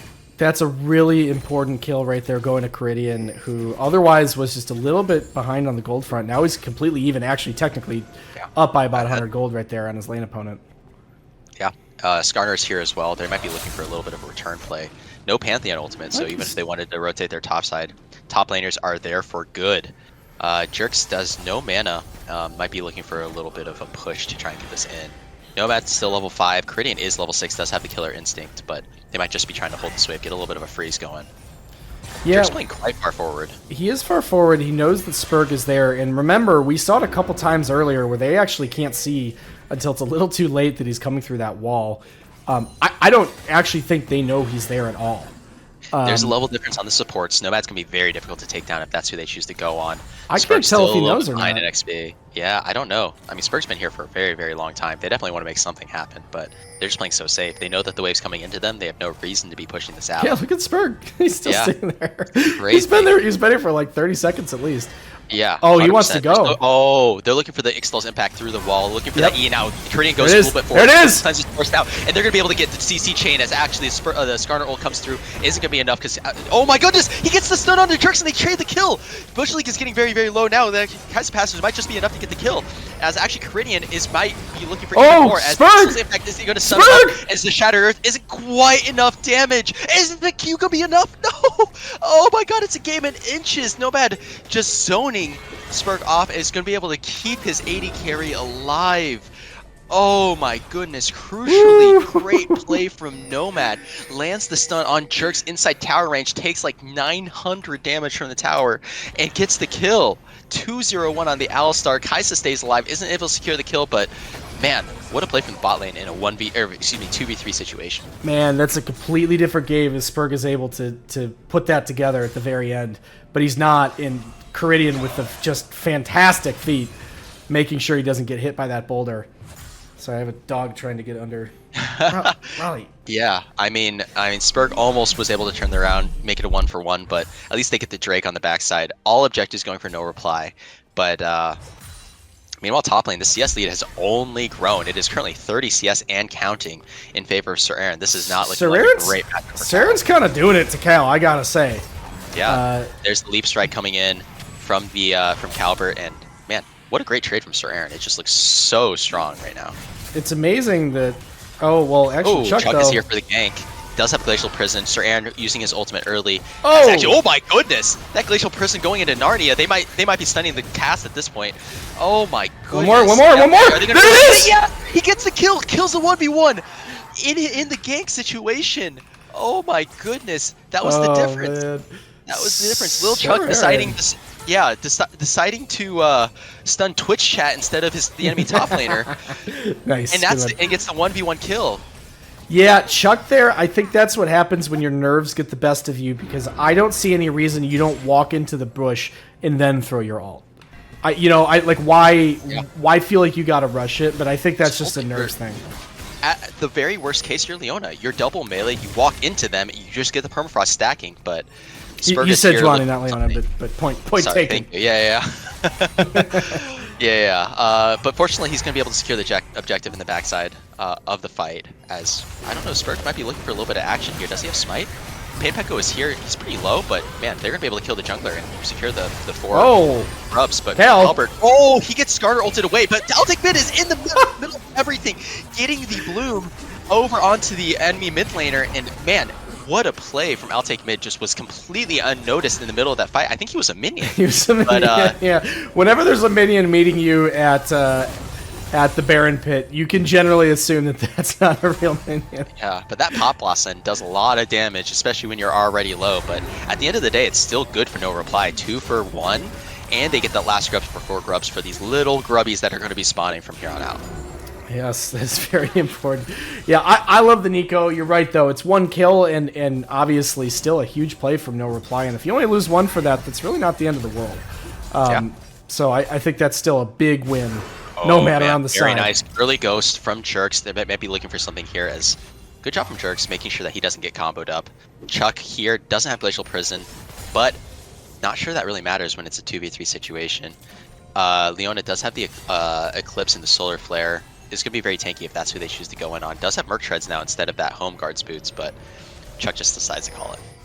Does decide to call it, and the question is will these supports, I believe the answer is no, are they aware of the Warmog's first meta? Yeah. The question is where does this Kindle Gem go? Is that going into whatever? I don't play that terrible role. I mean, Kindle Gem does build into Warmogs, so I don't know if that's what, but it also builds into things like Locket. I don't think that's true anymore, actually. Oh, sorry, you're right. It does not anymore. Yeah, they removed the CDR and they put in movement speed. Yeah. My bad. No, but it builds into like Locket. It builds into, I believe. Hold on. Let me just double check this before I. But by the way, the fact that you said that's OG hurts me. Oh yeah. Because it's not OG. No, everyone knows OG was just 10,000 health and nothing else. yeah. That was actual OG. But it builds in nice value. It builds into the Locket, things like that. But yeah. I will never find. I will never not find that hilarious. You'll love to see it. Yeah. It's a little minion walking around. Yep. But I think one of the interesting things is, it builds into Zeke's too. I forgot about that. I think she might build Zeke's, but. Yeah, I wouldn't know. I think only bad players play support. Yeah. Players who play for the team, and you would never be that person. No, it's just bad players. You only go support when you don't want to learn how to farm. There's no other reason. No one plays a game like League and says, "Man, I just want to heal people." They're gonna get the tower here, but meanwhile, flank is both Altic Mid and Chuck. Bot lane might be in a little bit of a rough spot. No cleanse because Sir Aaron is here on the flank with this Aatrox. He has a big Pop Blossom going though from Altic Mid, but nice charm. Altic Mid might be dead here. Does get the kill from Sir Aaron, but it's a 2v4, and they might be getting Bush on the backside of this fight. Painpeko does have the reset, but doesn't have the damage to make anything else happening. Yeah, that's the problem with Ahri is you just get a little bit of damage diff there. It's a 1 for 3 for OTL. Spurk is finally here in the response, but Pantheon might be looking for an ultimate. As actually, he might just walk in with the shield leap. As actually, Spurk might be in a little bit of trouble. Flash burned out of the Skarner, and yeah, still a 1v3. Still a 1 for 3, excuse me, and Dragon is spawning very, very soon. Yeah, Dragon is spawning here, and that is what we talked about. The problem is I just don't know where the damage is supposed to come from. I actually really like conceptually against the Nico. This man's sitting on a lost chapter in CDR, and that's it. Yeah, that's fair. That's fair. That is very relevant. Again, I don't know that that's going to be the difference when you look at the health bars. No one was anywhere within realm of any type of threat, Totally. except for obviously the Nico who does go down. I will say, like, the Nico might actually not have the best time this game because this comp with the Ahri is going to look really good in terms of disengaging from the Nico, and we saw it right there. Nico's going to go down right away in that fight, but that's kind of it, and I don't think that justifies the draft just because one pick might not be so strong here for off the Leash. Yeah, and Spurg was just a little bit out of position very, very late to that team fight, and as a result, the 3v4 turns into a 1-for-3. And right, when one team's jungler shows up and the other one doesn't, then, you know, what's going to happen? Kai'Sa's pretty strong now, too, as a result of that fight, and great looks from OTL, definitely playing toward their strengths. Kai'Sa is back in the game. Not that she was really out of the game that much, she's still up in CS, but closing the gap a little bit across the board. We're seeing only now a 200 gold lead. Very, very close game. Yeah, it's got to be a very close game, and again, I think, you know, one of the issues you're going to run into is the Nico late game is going to have a harder and harder time getting on top of the entire team. It's an amazing snowball pick. It's not to say that it can't happen, but again, any of those champs that have those sort of big team fight like animations that, like, those animation speeds don't change, but everyone else around it gets faster, right? Yeah, and it's a similar situation that's going to happen with this Pantheon. Like, they are kind of an early game team, right? If they don't get the tempo, if they don't get the pacing, it's going to become harder and harder for each of these champions to kind of play the game. Yeah, Kai'Sa is certainly a good late game champ, but not so much that it justifies, you know, justifies that the rest of the team is still early game. Yeah, absolutely. And Calbert needs to get back into things. Altec mid will always find a way to kind of get his farm, get his gold, and be useful, but they need this top laner with this Ignite on the Pantheon to be useful in the game. Yeah, that's the problem is, again, I think Sir Aaron is actually sort of reading Calvert like a book in a lot of these fights. He's looking really good. And I know we were not maybe juicing up Sir Aaron as much as we should have, but he is kind of proving in this game. 50 CS up, my goodness. Yeah, he's 50 CS up. He is showing up at the right fights, being in the right places. Oh, looking for the Solar Flare, doesn't quite land. Looks for the Zenith Blade, doesn't land either. Nomad, he's going to be really too tanky to go on with the Celestial opposition and the Aftershock as Spurg takes one. Oh! Actually, there's the Skarner ultimate. He abducts them both, and Jerk's ulting at maybe the wrong time, but still gets the shutdown overall to Kai'Sa. There's the Nico finally in the fight, but Painpeko with the response TP. Nomad's not going to quite have enough health to be able to re-engage on this, and this might be the tower even without that Herald. Yeah, that's called hubris, my friend. And not the item, real hubris. You know, they get away, literally everything gets whiffed, and then they stay in 2 versus 3 for no reason. Oh, the 1v1. Oh, I didn't even realize that Aatrox died solo top lane. Oh. Yeah. All right, everyone, Aatrox died solo top lane. Yeah, you're right, and I mean, great job from Calbert. We were just kind of talking about the little bit of a mismatch up here in the top lane, but even down this much CS, still makes the play happen. That is, by the way, item, which is hilarious. That's tough. He has Calbert has nothing. I think for Sir Aaron, and that's one of the things I've played on multiple teams with Sir Aaron, and the thing is you have to keep him focused for you. You have to play your brain, play his brain for him. You need to be locked in. You got to lock in for him, and you got to keep reminding him to be focused. And again, there's no reason you can lose that fight. And the problem is that we all make mistakes, but you know, when you're a plat emerald level player, you're not allowed to make that level of mistake, right? Easy to avoid if you're just focusing, and that can be the difference for these types of games. Yeah, and I mean, look at the context, right? I mean, he has this huge lead. He is one of the strengths for his team, and this is playoff games. You know, these are playoff games, and you can't be making those types of mistakes because that's what kind of accumulates and loses the game for you. But nonetheless, still is able to get the tower with that Herald. As actually Jerk's going in with the locket. Yeah, looks like turn that into a locket. Takes a lot of his health, but does have his ultimate. Skarner's on the side. Goes for the Ixtal's impact. Is actually not sure there's much happening here. Malignant's built up on the Ahri, but he's there we go. He gets rooted up, and man, that is not where you want to be. There's the nice solar flare from Bush, getting his mid laner out of dodge. Yeah, Painpeko just with a little bit of a misplay in a bad situation, and is forced to burn his flash for it.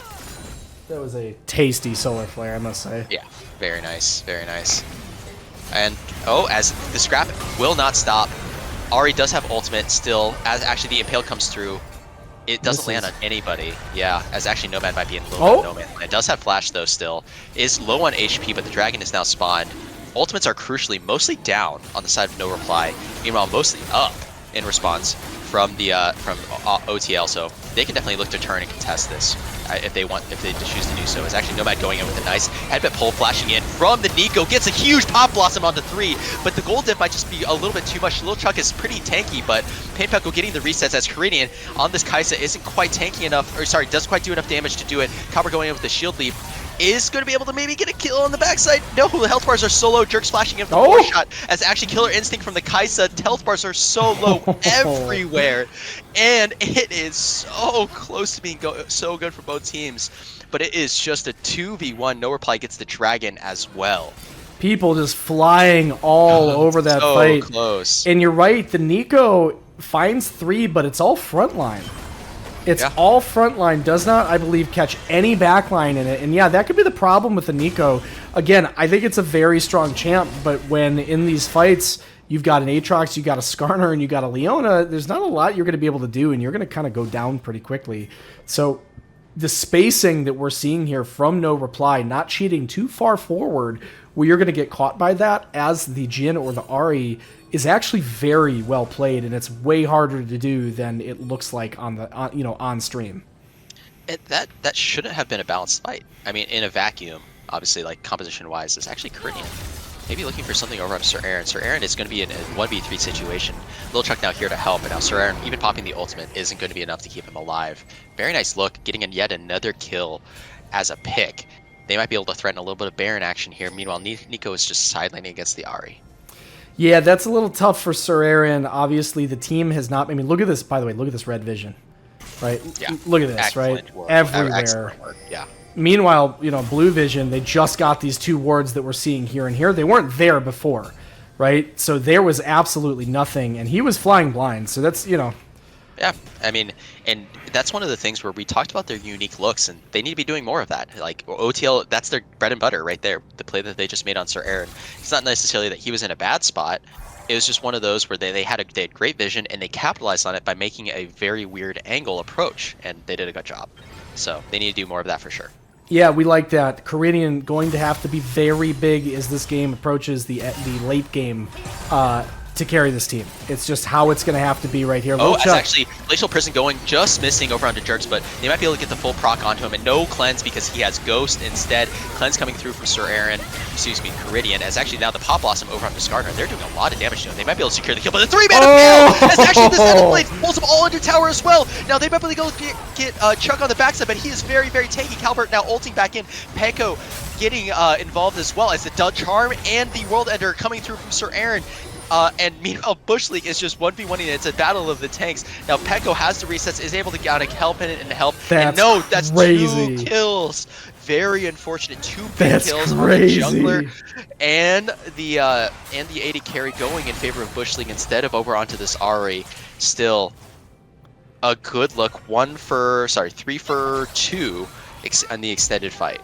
Kaisa goes so deep on that, and unfortunately gets caught under tower. I actually thought she was tanking, but then somehow after the ult, the Sejuani ended up tanking, which looked like it was good, but Kaisa did get ignited by Nomad, and as a result gets killed right here after the TP in the back of the fight. Kaisa, when your Kaisa's dying here but behind a turret that's up, that could be tough. That could be really, really, really tough. I mean, Spurg landing a huge impale, pulling 3 members into the team with the Leona following up on it. Like it's gonna be like you're sacrificing at least one in that situation. And they're honestly lucky that they didn't lose more, kind of in the context of that. But the real unfortunate thing is that both of the kills that were under tower both went to Leona, kind of in that extended fight. So this is looking a little as actually sus. Nomad with a very nice flank. Jerks might just respawn and die again. Pops the Ghost. There's the Glacial Prison. He might still be okay. Yeah, wow. Nice player coming in. They might be able to get Cal on the backside. Cal flashing in with his leap as Jerks is going to be able to... Oh, no! Oh, the locket! Very nice play from Bushling. Now, Sir Aaron on the flank. Lil Chuck is kind of in a little bit of a bad spot. Now, he's actually just fine. The World Ender's still about to run out, and Painpeko isn't able to secure any more in the lead off to that. Very nice look. Bush League coming in with that locket, saving his AD carry. Meanwhile, Nomad Hex flashing over the wall, and Spurg might just be dead. Nice charm, deals a lot of damage over to Caridian, but that's a Dragon and that's a jungler dead. Yeah, that's a little bit tough right there for Spurg. That's not the first time this series we've seen him get caught taking enemy camp that he shouldn't be at. And while I think his performance has been good, you know, again, you're against this team. They will take that fight every time, and that's exactly what they're looking for. So them finding Spurg on the turn is pretty big. They do have Hex Gates, and Dragon's not just for a minute or for just a second, so it's something where they can definitely look to contest this. No TP on Sir Aaron. Pantheon ult is up, so he has to be present for it. Meanwhile, the Dragon is now up. Spurg might not respawn in time. I think they're ready for this one, but I think one of the things we need to talk about is how Jerks that's basically 2 fights in a row. Oh, Jerks. Oh! Meanwhile, Kaisa dies, by the way. I was just about to say how Jerks got caught for 2 fights in a row, and meanwhile, he goes and gets a kill. Panpeko. Oh! Wait, Caridian saw him. He saw him, and he knows that he doesn't have his cleanse up. Yeah. Caridian literally sees him on the ward, and he still dies to that. He has flash, too! Oh, no, you can't be having that. And now this Dragon might be a little bit of a bad situation, because Sir Aaron is here to force Chuck off of it. The World Ender's pop gets that additional move speed. Now Calbert might be a little bit of a bad situation, gets popped up in that sweet spot, and Spurg is taking the Dragon on the backside meanwhile. Now Sir Aaron is taking a lot of damage, but here's the Jhin ultimate over top, looking for those 4 shots to maybe potentially get a kill. Now Bush League with the Zenith Blade is able to follow up, but no, they secure the Dragon. They're now on Soul Point, and that's what your AD carry dying will do for you. This is the focus. It's like if you can avoid those types of mistakes, you are in such a good position in these fights. But right here, unfortunately, Kaisa going to go down at a completely avoidable fight, and as a result, wait, isn't that? That's bugged, right? I think that's bugged because his ultimate is up. Yeah. Okay. Yeah, that's a bug. Fantastic visual bug. Thank you. Right. Yeah. What the heck? What the heck? What can you do? Yeah, whatever. That's tough. I guess I'll just never know when Alistar's ulted ever again. That's okay. Hopefully, like the next time he ults, it'll fix it. I hope so too. I wonder. Yeah, that might have happened. That kind of stuff happens if you go back like into a status effect. Sure. Oh, actually, meanwhile, here's my bottom. I'll Take Mid is able to get a kill on the Aatrox in the 1v3. Nice job from I'll Take Mid, still getting a pick. And Aatrox's lead is starting to dwindle. Although I say that he's up 64 CS. What's the gold difference up in top lane? It's a lot. Oh boy. Oh, this Pantheon's actually holy worthless. moly. This Pantheon has about as much gold as the support does. Yikes. OTL starts with the Baron. They might have a little bit of an in here. Nomad is here on zoning duty, and they're burning it pretty good. I think they actually got this. Now Bushley going into the Solar Flare. Calbert is pretty low. Nomad is still on the zone duty now, but Painpeko is going to be able to get a kill. Is he going to be able to get 2? Does get the reset from in. Flash Charm in is going to be able to get a kill. No, Caridian with the going nuclear, killing Painpeko on that. Now he still dies as a result, and they're just starting to burn off some of these Barons, but they're not going to be able to dive Chuck. Oh, actually, yes, they are, because the Impale comes through from the Skarner. Chuck is forced to flashback out, and he's going to be just fine and healthy on the backside of the fight, but only 2 Barons left over, and they're on the support and the jungler, so no split push threat. That's a big boy play there from Caridian. Yeah, that's excellent job. Caridian cleansing that charm, ulting over onto the side and going nuclear and killing Painpeko. Oh man, Caridian is doing everything he can to stay in this. Does have his AP core built up, does have all of his evolves. So he's a surprisingly damage forward Kaisa right now. You know, Caridian might be one of the dumbest players in TCL, but he's also like the only player who makes plays like that. Of course we go into a pause and I have to think about something to say to that. I was hoping I'd just be able to continue to play what I play and ignore you as I do, but now that we're in applause. Yeah, I made sure that wouldn't happen. I unplugged one of their routers. Sent that DDoS attack. No, I mean, like, the current game state is that this Ahri has damage, don't get me wrong, but, like, has 0 kills, poor guy, and is so far behind kind of the power curve of, like, the people who are truly strong. Between this Nico, between this Kaisa, between this Jhin, and the Aatrox, like, if Painpeko wants to be able to be doing the one-shot on his own, he needs these kills, and he just doesn't have them. Yeah, I mean, I look at these types of games, and I'm like, what compels you to draft Ahri here? I agree. I don't think it's the right champion in this situation, but like, poor guy just can't catch a break still. Yeah, like if it's me and I've got someone who can play any champ in the game, I would pick like an Anivia there. That would be absolutely dirt filthy because you're playing against a team that has to just funnel into you and jump into you. Yeah, it's the whole thing right there. And it's like great into the Nico, it's great into the Panth. Yeah, correct. And you build a Leandries on it, and you make sure you're just there for all these fights. And like, yeah, you're gonna get some outplays, but yeah, once again, are you gonna be that sort of carry that's gonna pull your team through all this? And like, unfortunately, the Aatrox is kind of misplaying. And like, I don't know, man. If Sir Aaron's on my team, I prepare for that. I hate to say it, but I do, right? And it's tough because like we kind of talked about this in the draft where he needs to be a position of strength, and he was for so long. And honestly, he's played some of these fights really well, where he's on heavy zoning duty. He's doing a great job of keeping the enemy team at bay and doing a lot of damage. But like, he can't just be that person. You could do that on a tank, you know. He needs to be the guy that is making serious plays happen. And what's going on here? Oh, this always happens after a pause. Yeah. But another thing is that like, look at the difference in AD carry items too. Like I know that Jerks is going to go back and base and buy, but he's going to go back and look like he's getting a Noon Quiver item. It's actually very close in terms of gold, which is surprising. What Noon Quiver item is he going to buy? I'm really curious here because that's not. It's the other. Yeah. Okay, that's fair. Yeah. Okay. It's the other big crit item. Yeah, that was. Which I do ask at this point if you're building that instead of a like LDR or something. Yeah, LDR is so good this game. Well, actually, I think LDR ever is trolling, and I think I gave this lecture last cast because Mortal Reminder it got changed. So LDR no longer has the Giant Slayer. It literally has the exact same stat line as Mortal Reminder, except Mortal Reminder gives Healing Cut, and the only difference is 5 AD and 5% armor pen. Yeah. And how many times are you winning a late game fight because of 5% armor pen versus the little random bits of healing that exist in the game? You know what I mean? Yeah. And I think realistically, Yuntal's is probably just fine. It's kind of a good middle ground here for what he wants to do. How do you even know what that's called? No one builds that item. Yeah, but I mean, like, it's not.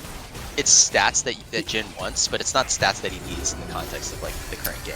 Well, again, you need armor pen to be able to deal with Chuck here, and I'm just left wondering who's going to be dealing with Chuck. Looks like it's going to be a fight. Excel's Impact comes through. Nomad goes in for the headbutt pull. Critian's super zoned by the Impale right now, as actually gets caught up inside of it, but the Pop Blossom comes through and kills the Jin. It's now a full 4v5, and actually, I don't think they're going to be able to kill anyone. Altankman is kind of in the thick of things, but Critian is just kiting, dealing so much damage, and they are just peeling for him, as actually Spurgus is able to get the kill. Huge. Excellent job. Skarner does so much damage. Why does this champion exist? But nonetheless, it's still a 3-for-1 with just the AD carry going down from off the leash. Altankman has done so much with the Pop Blossom, and he is just going to run out of dodge. And now Calbert is going to be on the chase, and it is just the Ahri and the Skarner still alive, and they might be looking for a little bit of action here. As actually Calbert is going to be able to do a little bit of damage to the Skarner, but with the Shattering Earth, he's going to be able to maybe get out of here with yes! Pops him out of that shield jump, and oof, the Skarner actually lives. But you kind of see what happens when this Jin just gets blown up. They have a huge damage problem. Even with Sir Aaron on this Aatrox, it's not enough. So after the start of that fight, especially after catching Caridian there, if that Ahri was literally any other champ, I think they wiped that fight. Like if you have an Orianna there, she was alive for so long. That fight. Yeah, you absolutely wiped that fight. Yeah. And she's building even less damage. She has Zanya's now that she's building up. Yeah, I don't know how they ever solve this problem necessarily. And as the game goes later and later, I don't think it gets better for them. Yeah, he is going to be truly worthless. There's just no damage on any of these characters. Aatrox is on a flank, but OTL are aware of it, and they're going to look to maybe collapse on him. Pantheon does have Pantheon ult, excuse me, and this is a fight for soul, so they might be playing this very, very carefully. The Celestial Opposition pop now. There's a little bit of tankiness gone from Nomad, but he does still have Alistar ult. Visual Bug is fixed. Grand Starfall might be looking for a little bit of a flank. Jerks is playing super far back. For a second, I thought Grand Starfall. Oh, here we go. Oh, actually, the Glacial Prison going over onto Sir Aaron. Now, Sir Aaron is super caught out. He's going to take all of his health and damage. Now, Chuck is going to be able to get the kill. Pop Blossom lands only onto Leona. Now, there's the Grand Starfall. Able to secure yet another kill. Spurk is dead, and now it's a 3v5 situation. Alistar is in there, zoning the rest of the team. Now, oh no, he 4-shots! He autos a ward! Jerks doesn't secure the kill onto Alistar. 4-shot is there, but he's going to die. Creating flashes and gets the double kill. Paintback is the only one still alive. Ultimately, it doesn't really make much of a difference, but 4 for nothing. OTL scaling, and taking the fight and taking the dragon. That was a huge play from Chuck right there. Going to give Chuck the credit on that because this Aatrox, he's kind of playing back and forth on that flank positioning, and at some point Chuck says to his brother, like, get the hell out of here, dude. And he just goes and he realizes that there's no punishment that's going to happen if he goes and drops the Glacial Prison onto the Aatrox. And so he does, and they just one-shot him. And I think Aatrox is like, oh, I'm a big bruiser, you can't touch me. And Chuck's like, is that true, though? Yeah, prove it. They were just too split. Yeah, prove it. Chuck's team was all around him. So as soon as they went in on that, they were all there on it. Meanwhile, like if Sir Aaron is positioned like that, your team needs to be the one that's on the dragon, so they can be there to support you when you get gone on.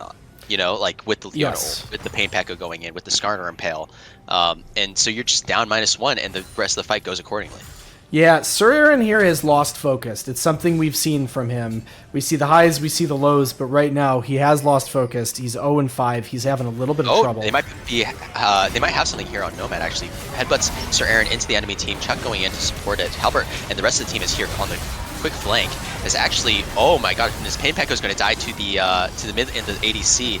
Is actually what looked to be a good play from No Reply is actually turning into quite the disaster. Sir Aaron might look like he dies here, but no, the World Ender Lifesteal is giving him so much sustain. Is actually he's still alive now. Jerks is here to participate in the team fight, and they're going to OTL is just going to look to turn onto the Baron. Lots of wards, giving them up this vision. As actually Sir Aaron does have TP here. Yeah, now here comes the curtain call.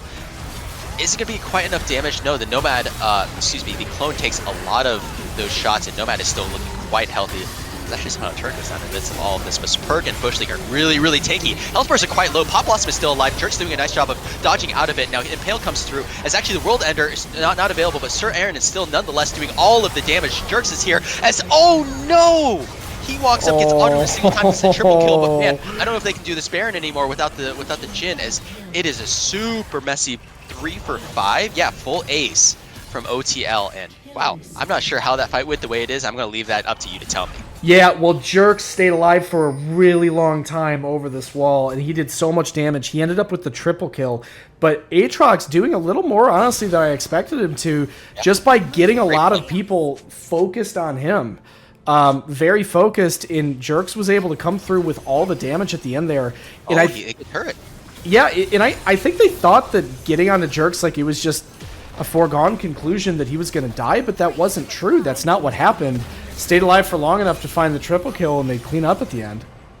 Yeah, he had a fantastic sidestep on the Pop Blossom from the Nico, and made sure that he didn't get caught up in all that CC chain. And as a result, kept autoing, which, you know, as AD carries do. But I do want to shout out, we kind of talked about how Sir Aaron didn't have a very good flank in that Dragon fight, but had a great flank in that fight.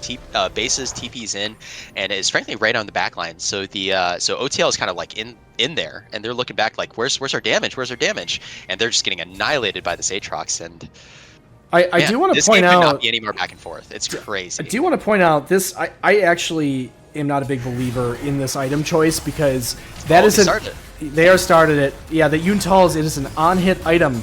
And so if you don't have attack speed... Yeah. Right. Oh, man. They started up the Baron, and they just don't have the damage to finish it up, and they're taking a lot of damage from get the blue buff going, and it's a situation where whose frontline dies first? Are they going to be able to chew through the Alistar Sejuani before their frontline dies themselves? I mean, in theory, you shouldn't be able to, but the question is that one frontline is very capable of dive and damage. More so than the other, and to me, that's going to be No Reply there with the Skarner. That's going to be huge. Obviously, I will say the Sejuani does solid damage. You know, Alistar's Alistar, but yeah, getting dove by a Skarner, that's painful. Yeah, 100%. And he's had some pretty solid ultimates. He's had some pretty solid plays off of his teammates, but it's going to be one where, like, how much is this Nico going to be able to do? As I think you shouted this out earlier, where, like, it gets harder and harder to play Nico the later the game goes, but it just takes that one. It just takes that one. It does. I will say, though, as these fights get a little crazier, when you walk in as a minion or something stupid, like, you know, it is harder to see her, too, so you got to give a little bit of credit to that. right? Sir Aaron is over on the flank Oh, yet Nico again. on the flank. Is coming over as actually Caridian is also looking for something as well. Now there's the Pantheon Flash coming from Jerks, but man, they're just going to be in onto the Jin. And but meanwhile, Caridian is actually, Calber is taking a lot of damage. Now Caridian is taking a lot of damage as well, but actually they get the kill. Caridian is dealing so much. Altec Mid goes down, Pain Pekko is 1 HP, but Spurg might just be 1v3ing the entire enemy team. What an absolute beast this Skarner cannot be stopped. Now Kaisa might be going down the backside. Now there's the mobility from the Ahri. I have no idea what happened. That looked so good from OTL getting onto the Jin immediately, but the damage just dried up immediately after. We're seeing this Pantheon not really be able to do anything. He blows the slow in and then he's gone. Just goes Hawk 2 and pieces out. And there goes the rest of OTL as they're going to be looking over onto the Baron. Oh my goodness. You went Hawk 2 and spit on that thing. Oh my god, Spurg looking like an absolute monster. Yeah, man. Your analysis is Spurg. That's it. I don't know what to say about this champion. It should not exist. Oh, it should not. It's so not balanced, and they're going to get this Baron on the backside. What an absolute beast of a team fight from No Reply. Everyone doing their part. And Aatrox and Sir Aaron, for his failures, has to be called out for the success there. With the World Ender staying alive for so long during that fight and allowing his team to do the cleanup and giving Spurg the time to do the damage. So we're going to give him a lot of credit as well. Wait, the Soul's gone too, I think. 10 seconds still on the Sejuani. Calvert walking in. The entire side of OTL is available. Shield Vault going in, but it's just the Leona. That's not who you want. They do force the Locket out, but it's a 4v5. If it's a 4v5, although there are Hex Gates available, they force them off long enough. Yeah, everyone will be here. It's going to be a full 5v5. And actually pretty good poke. It's very, very solid. Oh god, every time I see that clone go in. Yeah. It's a kind of a good positioning from OTL. They have a flank with the Alistar, and now Sir Aaron is over here by himself, but actually Chuck is going to be forced back over the wall, and now Bush Leona. Pain Pekko just ulted for him, as actually Pain Pekko just ultimated. Yeah, now, but it's still a very disconnected fight. Wait, but to support the shot, the 4-shot from the Jin just absolutely executes Caridian. But meanwhile, on the backside, Eli goes in and is able to kill the AD carry in response. But he's going to give his life, and that's going to be Soul. Holy moly! What that even could just not have happened? been more on a razor's edge. Wait, Chuck? Chuck is going to look for the steal here, but they know he's there. They saw his ghost body go through. Now, I don't know if they have the damage to quite kill him, but... oh, wow. The charm forces him to walk the long way around. They don't have any damage to kill him. They don't have the damage. He's still full health. Yeah, they're still going to be able to secure the Soul. Hextech Soul, really, really good from... Definitely don't want that on the side of OTL with all the poke that they have, but, like, holy cow. That was the 4-shot to end all 4 shots. What happened? Yeah, what happened? I don't think did he hit any of the other ones? I have no idea, but like he hit the 4-shot and it was like 70% of Kaisa's health. It was unreal. Yeah, that was. And by the way, just to point out, I still think this item is a terrible idea because we've got like even in that fight like 200 more damage done on it. Not even close. So yeah, that's unfortunately tough, but yeah, still. I mean, I don't Caridian, like I wouldn't have signed it that. How well, first of all, you have to react to that first, which is hard enough, but like even if like you put me in a time vacuum and said, do you press Zanyas here or not? I would have said no. I got 70% of my HP. I got 80% of my HP. And then I would have been wrong. I would have been the fool. That was insane. Yeah, that was completely insane right here. Oh man. No man looking for the flank on that, but... Yeah, I don't know. I mean, well, I'll be honest here. Look at the tanks. They don't do any damage. They don't take any damage. They're just hanging out. Chuck is a massive tank. I will give him that credit. Curtain Call coming through. I don't think you're going to be able to 4-shot him to death, but actually you might be able to 4-shot Nomad. Goes for it over onto Caridian. Got a little bit of greedy there, but nice sword play. Oh, I'll take him in! You think be able to capitalize on it, but no, the Impale, they're just a little bit too tanky. Now Ultimate is going to die. Spurg is finally dead. Tank is down, but Caridian, it's all on you. Are you going to be able to have the damage to do it? No! He doesn't have it. The 5-man Pop Blossom just doesn't translate into enough damage. Flash Charm coming through from Pain Pekko. That's so sad. Triple kill for the Jin. It was so good. But it was so futile. It just wasn't enough damage. Not enough. And no reply. In just the slimmest of margins, you wouldn't know it, but they take game 2 and put off the leash on match point. Oh, Yeah, cow. that's tough right there during that last fight. I'll take mid. So much freaking damage. That was Holy, crazy to watch from him. yeah. And oh, I've lost connection to our services. But my goodness, like, could Caridian have done more damage? That man, he was a lot of these team fights, and yeah, like Nico landed a couple of really huge ultimates, but he also had a couple that he kind of whiffed on, and man, just cannot believe the show that we just witnessed. That was so much fun. I don't know. I don't even know what to say, Brian. What was that one? I mean, I don't really know what to say either. That was some crazy gameplay, and no reply keeps it together. And again, I mean, sometimes like that's one of the things, and I'm even a little going to be critical on myself for something I like to talk about all the time. Is that in TCL, comp doesn't really always matter all the time. It's all about execution right there. And the execution happened, and Jerks got absolutely huge. The fights were taken correctly. You know, what else is there to say about that? I mean, it's unbelievable. So, yeah, that's a big play right there. And taking this to a 2-0, guys, this is a best of 3, and we're looking at the second potential sweep, 2 matches in a row right here. The only team capable of taking down the first seed in the regular season is now up 2-0 on them, and maybe Kings will fall. So, yeah, we got a lot coming at us right here. Give me 1 second to fix some of my technology before we go to break here, because everything's just falling apart right now. But yeah, that's big. That's big. And before we go, Box, what do you think needs to happen for there to be a potential of going to Game 4 at this point? Yeah, I mean, no reply are playing the hot hand. They've won 5 games in a row now. This is one of those highs that you kind of just ride the momentum of. But OTL, they need a reset. They did a lot of things right. Let's not sell them short. Top lane was a little bit of a difficult situation for OTL.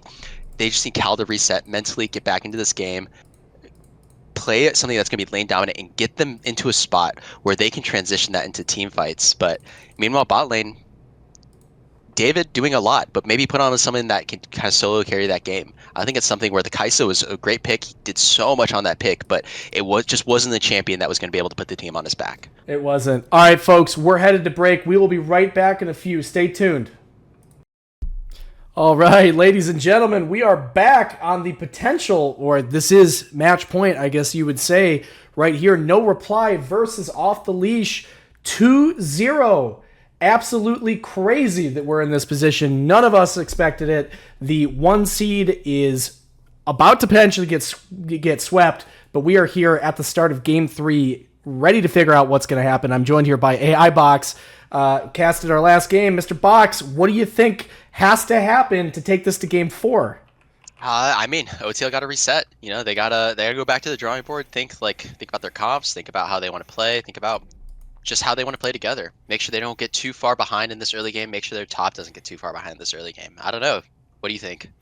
I think that a couple people just won a lot of channel points 2 games in a row. That's all I gotta say. Spurg, 27,000 go to Spurg TV and 2 others. That's amazing. Hey, we removed the rule about people not being allowed to be in the stream. So Spurg is allowed to bet on his own team, and he did, and he won the game points. So yeah, can you really blame the man? You gotta respect a man who believes in himself. I mean, if this were the sports betting world, he'd be suspended for the season. But you know, this ain't the sports betting world. So, good for you, man, getting those channel points. Has anyone broken the 6 digits yet? I don't know. Honestly, I don't. This is my little thing. I don't even know what channel points do, and I never. I don't do anything. That doesn't matter. You don't need them to do anything. Well, I know you can hook up special things that you can do, but we've never done that. So people are just sitting on mountains of channel points, and I don't even know who those people are. And also where do channel point does a mom channel point and a dad channel point love each other very much? Where do channel points come from? Who had the first channel points? You know what I mean? Well, you see, and I know this is going to be a foreign concept to you, but it's something that you need to wait until you find the right channel point to kind of commit yourself fully to. That's right. I know you're the kind of man that just the first channel point that comes along is just right. Oh, it sounds good to me, you know, Well, that's But, why I have so many of them. I'm racking up channel point bodies. just notches on your It's on your my channel bench. point count. Oh, That's there's the Skarner. It's banned. Yeah, they did not want anything to do with that. They were like, this champion is just. I mean, it's too much 200 years. You know, it's the newest champion release, and you just can't be having that. By the way, I just want to say, for all the crap I've been talking about Mordekaiser, I love this because Calbert, who's unfortunately having a very tough series, is like, you know what? Back to the brainless champ. It doesn't matter. I love. It's just it keeps proving the point. Yeah, it's so true. Yeah, and I think it's something that you just gotta let go of the ego. Gotta just go back to what works and go to what you know is gonna happen. Well, I put together a list, and I'm curious what your list is. What are like the four horsemen of TCL champions that make bad players look good in TCL? Like historically or just this season? I guess historically. Yeah, I'm gonna say Mordekaiser obviously is number one. If we were ranking the four horsemen, Mordekaiser would be death. Yeah, Mordekaiser's one. I honestly want to say Ornn. Ornn historically has been a super important TCL pick. I don't know that it makes bad players look good though. I think it allows you to put them on utility, but like I would have actually number 2 on my list is Urgot. I can see that. I can agree with that, and especially historically, yeah. I think if you take the long view, I think that's on the list. But I think Ornn it's just one of those champions it's been a part of TCL for so long, and it's been such a high priority pick for so long that it's tough for me not to put it on the list. You know what I mean? Yeah, that's fair. That's fair. There's I think if I'm like continuing to like I think Nautilus is up there. Oh yeah, I think. How can I forget? Yeah, definitely Nautilus. Yeah, like Nautilus's support. I think Nautilus is the main one that comes to mind. You know, you could put anyone on Nautilus and they're capable of doing what Nautilus does. Yeah. You know, one hook can completely destroy the game. Well, no, I think Poppy requires a little. Oh no, I'm just saying that Poppy's. Picked. Yes. It's a great. Yeah. This champion is so strong, by the way, right now. It's disgusting. She does so much damage on her own. She takes Hail Blades and just beats you down, and she guarantees her own damage, which is really impressive. Like Leona's a champion where you need your AD carry present. It's also a critical pick away from Spurg, which I think is relevant here because they because both teams chose to pick top early. We will not see jungle, at least hear from No Reply until last pick, which is interesting to me. It's also fantastic into the 3 champions that were shown at that point. Why is Spurg waiting? I'm curious. Why did we pick? Yeah, why did we just pick? Interesting. But yeah, we already know who the jungler is. Why did we just pick Victor? Yeah, I'm not sure. Spurg is in chat talking about the analysis while he's drafting with his team. Yeah, interesting. Either way, they Poppy Caitlyn, which is a really strong lane. And they go with the Corki for I'll take mid. Lots of damage. I hate that. I hate that. It is Mundo, game point. Mundo jungle. Okay. All right. That's pretty dank. Save it. That's why they wanted to save it. They did not want to show that early and potentially risk the last 2 picks being something that can really shred him. And I mean, like, it's not like Caitlyn Corki are terrible at shredding him. But Mundo is something with a lot of sticking power and a lot of damage right now. Yeah, there's just no reason you wouldn't pick that R4. Like, why did we rush the Victor out? I think it got to the end and they were just like, oh, pick Victor. Yeah. Like, I think that's what happened. And one thing that is kind of scary is that with the Victor being shown, Corki is a scary laner right now. I know, like, historically 80 carry is not necessarily something, but like mid lane right now, 80 carries are the lane dominant mid laners, right? You look at Lucian, you look at Tristana, you look at Corki. They're so annoying to deal with, and especially when you're playing a mage who's kind of a little bit underpowered right now in the Victor. But nonetheless, we've questioned them before. We've questioned them in the past. They're a little bit lower on the CC department this time around, with just really Leona and Victor bringing more reliable CC. But it's something where we've questioned No Reply. We questioned them over and over going into this game, and here they are 2-0. So you look at what OTL needs to do. They're the onus is on them. They're the ones that needs to pull off the reverse sweep. They do, and yeah, it's just I think this is a fair pick. I understand why.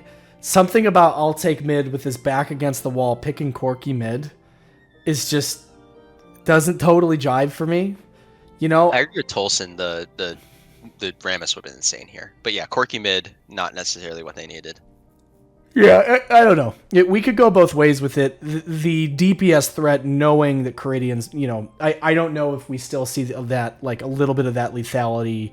Caitlyn, I know it got changed a little bit, but it certainly could be a pick. I guess against 3 sort of tanks, it's probably going to be pretty terrible. But yeah, you've got 2 crit like ADCs by mid and ADC, and I don't know if it's me, I'm just going to build a Randuin's and go about my 3-0 victory. Yeah. But that's me. But I mean, Poppy does help with that a little bit, right? She's denying the Leona. She's denying the killer instinct. She's denying the killer instinct from the Kaisa. She's stopping the Sir Aaron flank, in the potential where like he's trying to get onto the back line, right? So Poppy kind of rounds that out a little bit and enables that, and also provides a lot of damage and strength in that early lane, right? She is able to push someone into the wall and then hold them there for Caitlyn ult, which guarantees her Q pop, and you can't really get out unless you flash. Yeah, I guess so.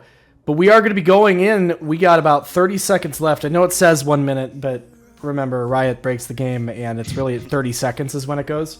But yeah, folks, we're going to be loading into this very soon. And the question that we're all asking ourselves is this going to be the end of Off the Leash? It's crazy to think about that. They've been terrorizing the Rift, and yet potentially they go into their first playoff match, and they could lose. This could be it. Or they might win this game, take it to Game 4, and we're having this conversation over again, and it could even happen to Game 5. So we're going to tune in here to find out what happens. But this is a series, and it's going to come down to the end of it. And Payne Pecco coming into TCL for the first time and showing that he deserves to be in the finals. Absolutely crazy to watch. Great play, great leadership from him and the rest of his team. And the rest of the team that shows up to play behind him has just been awesome to watch. Yeah, absolutely, and they're a team that has played like a team, and I think we see that increasingly in playoffs, where individual performances, they matter. Don't get me wrong. Like being able to gap your lane or being able to be a huge point of strength is really, really important in TCL. But more and more, the later the game goes, the later the season goes, the more important it is that you have a robust team atmosphere and robust structure within your team as well. And well, right, that's TCL. Like again, the individual performances, they are what they are. But if you can't communicate, if you've got no one to lead, those are the teams that we see lose over and over. Like that's one of the things we talked about from TSH, who otherwise I think is a really good team, but I don't know if they found their communication because people just seem to be on different pages. You know, and like, sure, we all like to joke. We all suck at League of Legends, right? But at the end of the day, when you take a bunch of people who are top 5% in the world at anything and you put them on a team, those things matter. Yeah, right? Absolutely. League is a hard game. And team dynamics matter. Like we see season to season similar players on teams, but like the way that the voices kind of like shake out always ends up determining how that team ends up doing. I think we saw that multiple times over the course of the seasons where teams don't go through that much change from season to season, but yet we see very different results. So meanwhile we're seeing same side starts yet again, but instead of starting top side, Bojangler is now starting on the bot side. This mid Corki matchup. This is such a terrible skin, by the way. The toboggan, yeah. Yeah, there's nothing moving about it. Like, yeah, I mean, there's like his beard. It's just his mustache. Yeah, how is this thing levitating? Can someone talk to me about that? Yeah, exactly. But meanwhile, actually, OTL deciding this time to actually leash their jungler. Might see a little bit of action here early in the bottom lane as they start to walk into lane a little bit later than their counterparts. Jerks, Bushly just hiding in this bush the entire time. They're going to be looking to go over onto the Caitlyn. As actually now the person, I don't think that worked out at all. Goes in, nails Bush into the wall, and he takes about half his health. That's not really what you wanted. Sorry, heroic charge is what I meant to say, but yeah, Bushly taking the worst of that. Now actually gets heroic charge yet again. It takes even more of his health. They could have potentially ignited that for even more damage, as now Bushly is kind of out of the fight. He's losing the sustain war really hard. Yeah, he sure is. Not really what you want to happen right at the start of your lane here. Obviously Poppy as sort of that counter engage going to be very strong right here, and weirdly, I'll take mid actually the one losing the trade at the start of the game. Yeah, exactly. He must have taken the That tower goes shot. down like a ton of CS, but it's one of those where good on Pekko has 2 pots in 1, as actually they go on it. Now Jerks is a little bit low. Lil Chuck is here to support, as actually flashes out of the heroic charge and now cleanses the Chuck gets it. Too late, but Chuck flashes in, gets the kill onto the AD carry, but Leona actually dies to Caridian. Wow. Jerks cleansing the Ignite a little bit too late, takes its full duration, and by the time he flashes out, it's too late. Yeah, it sure is. That's actually surprised. I did not think that Chuck was going to get that. And I actually panned the camera away because I'm like, all right, he's just going to push him out of lane. But actually, that last auto attack with the red buff is able to take him down. Yeah, if Jerks had cleansed the Ignite a little bit earlier, he would have lived that. But doesn't matter. Either way, it's 2-0 currently for OTL, and this is going to translate into a lot of top lane strength. As actually, I'll take Min and Chuck are here to contest this scuttle, but Chuck is actually down a full. Oh my goodness! Did they actually just walk by each other and not know? Oh no, they know what's going on. They just decided they wanted that scuttle instead. As here comes the blue buff instead. Spurg is going to be able to secure it with the smite, but Spurg might actually go down. As actually that's a lot of damage. I'll take Min is in earlier. Does not have flash because he has the ghost. It flashes over the wall. Nomad is here to support the play, and it is a quick 3-0. As blue buff gets donated over to the mid laner. Now Sir Aaron is in trouble. Calvert is here on the backside of it. Sir Aaron forced to flash out. Wow, what a disastrous early game. Already down 1.2k gold. Blue buff, double buffs on the mid laner for OTL, and I don't see it changing anytime soon. This is such a classic thing to happen in these, in these like best of fives where you come out, you get a really, really strong lead. Like, I literally think that if you go up 2-0, you're almost always guaranteed to lose game 3. There's something about the psychology of it, of like, you almost need the break. You know what I mean? Because like you're mentally not going to be there 3 games in a row unless you're just that much better than the enemy team.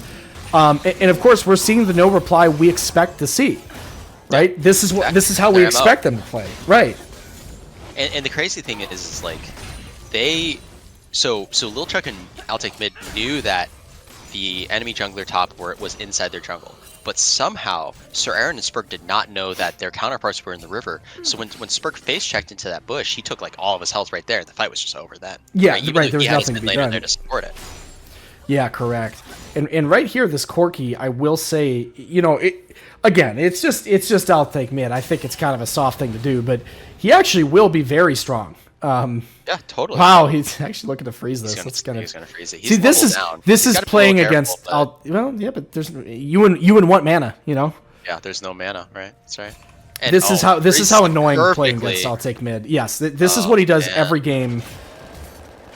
Pekko should have, when he saw that freeze happening, he should have just base TP'd in, because now he's going to be trying to contest this, and no matter what, if he base TPs now, he's going to lose XP and gold, so a little bit delayed on that, but meanwhile, good luck, still looking for plays. Jerk's getting ulted there, level 4 from, sorry, not ultimate.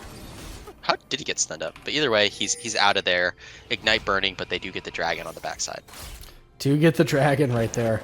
Yeah, this is definitely good. I mean, it's an objective you are going to need as a team that's going to scale relatively well into the late game right here. And yeah, this is tough as Victor because your ult just actually doesn't do enough damage to even clear that minion wave early on in the game. It's going to work out. It's just kind of a funny situation. It's like when you've got such little mana that your ult, it doesn't even solve the problem for you. This happened because he lost tempo and trying to greed and stay instead of just basing when Outtake was freezing there. If he had just base TP'd, he doesn't lose that tempo and he can maybe stay in lane and soak all of that up. But yeah, when you have flash up, like that's one of those things that when you're playing against mid, again, he does kind of mind control you, but like you got to remember when you have flash up. Oh, maybe looking for a little bit of something here. Oh, here it is. He passes from Poppy, tries the hero charge, doesn't quite land the stun, but still, that's a lot of damage, especially with the shield bash on the ground there. Jerk taking the PTA proc from the Caitlyn. This is one of the things I've seen this so many times. Actually, nice grounded from Nomad is able to force the flash from Bush League, but actually, I wish he had let him keep that because I think if the Leona had completed the dash all the way in, I think she just dies there. Right. Yeah. I think. I mean, she flashes out regardless. There's no ignite, so I think that's fair. That's fair. But I'm laughing. I'm like, what mind control compels Bush League to go in right there? Because there's not one situation where he doesn't die unless flashes out, gets saved, whatever happens. I think he thinks he's like probably just protecting his AD carry, which is Wait, no, he doesn't even have flash. No, he didn't flash. Well, he flashed out. Oh, got it. Yeah. Yeah. So But, he I did mean, flashes. Yeah. yeah, he had to get out. I think one of the interesting things is like this. I think this Poppy pick is great. By the way, I think it does so many things right for the comp, and it's also just a strong lane presence for them. But one of the things that I don't like, and it's such a trend within TCL, is picking this Kai'Sa blind, and we've seen it punished so many times, like over and over and over. But teams are still so you can't do that against a good bot lane. Yes. Yeah, correct. exactly, and we're seeing exactly the same result again. It's like it's a truly like feels like a broken record at this point. But oh, there's the Mordekaiser. Nope, just popping his passive. And well, and you got it. I mean, that is kind of the reality right there. Is that Kai'Sa, like, if you're going to be struggling during the entire early game, you are in trouble. And Caridian is such an apt Caitlyn player. Where like me, and I play a lot at Kai'Sa. It's my favorite ADC. Here. Is he going to get the heroic charge? No. Yeah, down the hammer, doesn't quite get it. Yeah, hammer shock isn't enough. But like that's one of those things that if I know I'm playing against a Caitlyn player, like that's terrifying to me. I'm not picking that champion until I know that like the thing that's going to destroy me gets taken out, because otherwise you just don't get to play the game for like 30 minutes. Yeah, and with the current state of how runes work, like you're not taking fleet on Kai'Sa to try and stay in lane to try and sustain through it. Which you actually could, by the way. That's one of those things that like, you know, I don't think we see enough adaptations like that. Like the rune is really good. It's probably in the best state it's been in a couple years. Right. You know, you're no longer required to take lethal tempo, and the items have been buffed to match. If it's me, I actually do take that every time here. Yeah, I would agree with that, but it just feels bad to have that late game because you don't have quite the same potential going to mid late. Calvert now popping his shield. Is going to be able to just walk it out, and he's going to be just fine. Indestructible, truly living up to his name. Pekko, meanwhile, just kind of a snooze fest in the mid lane.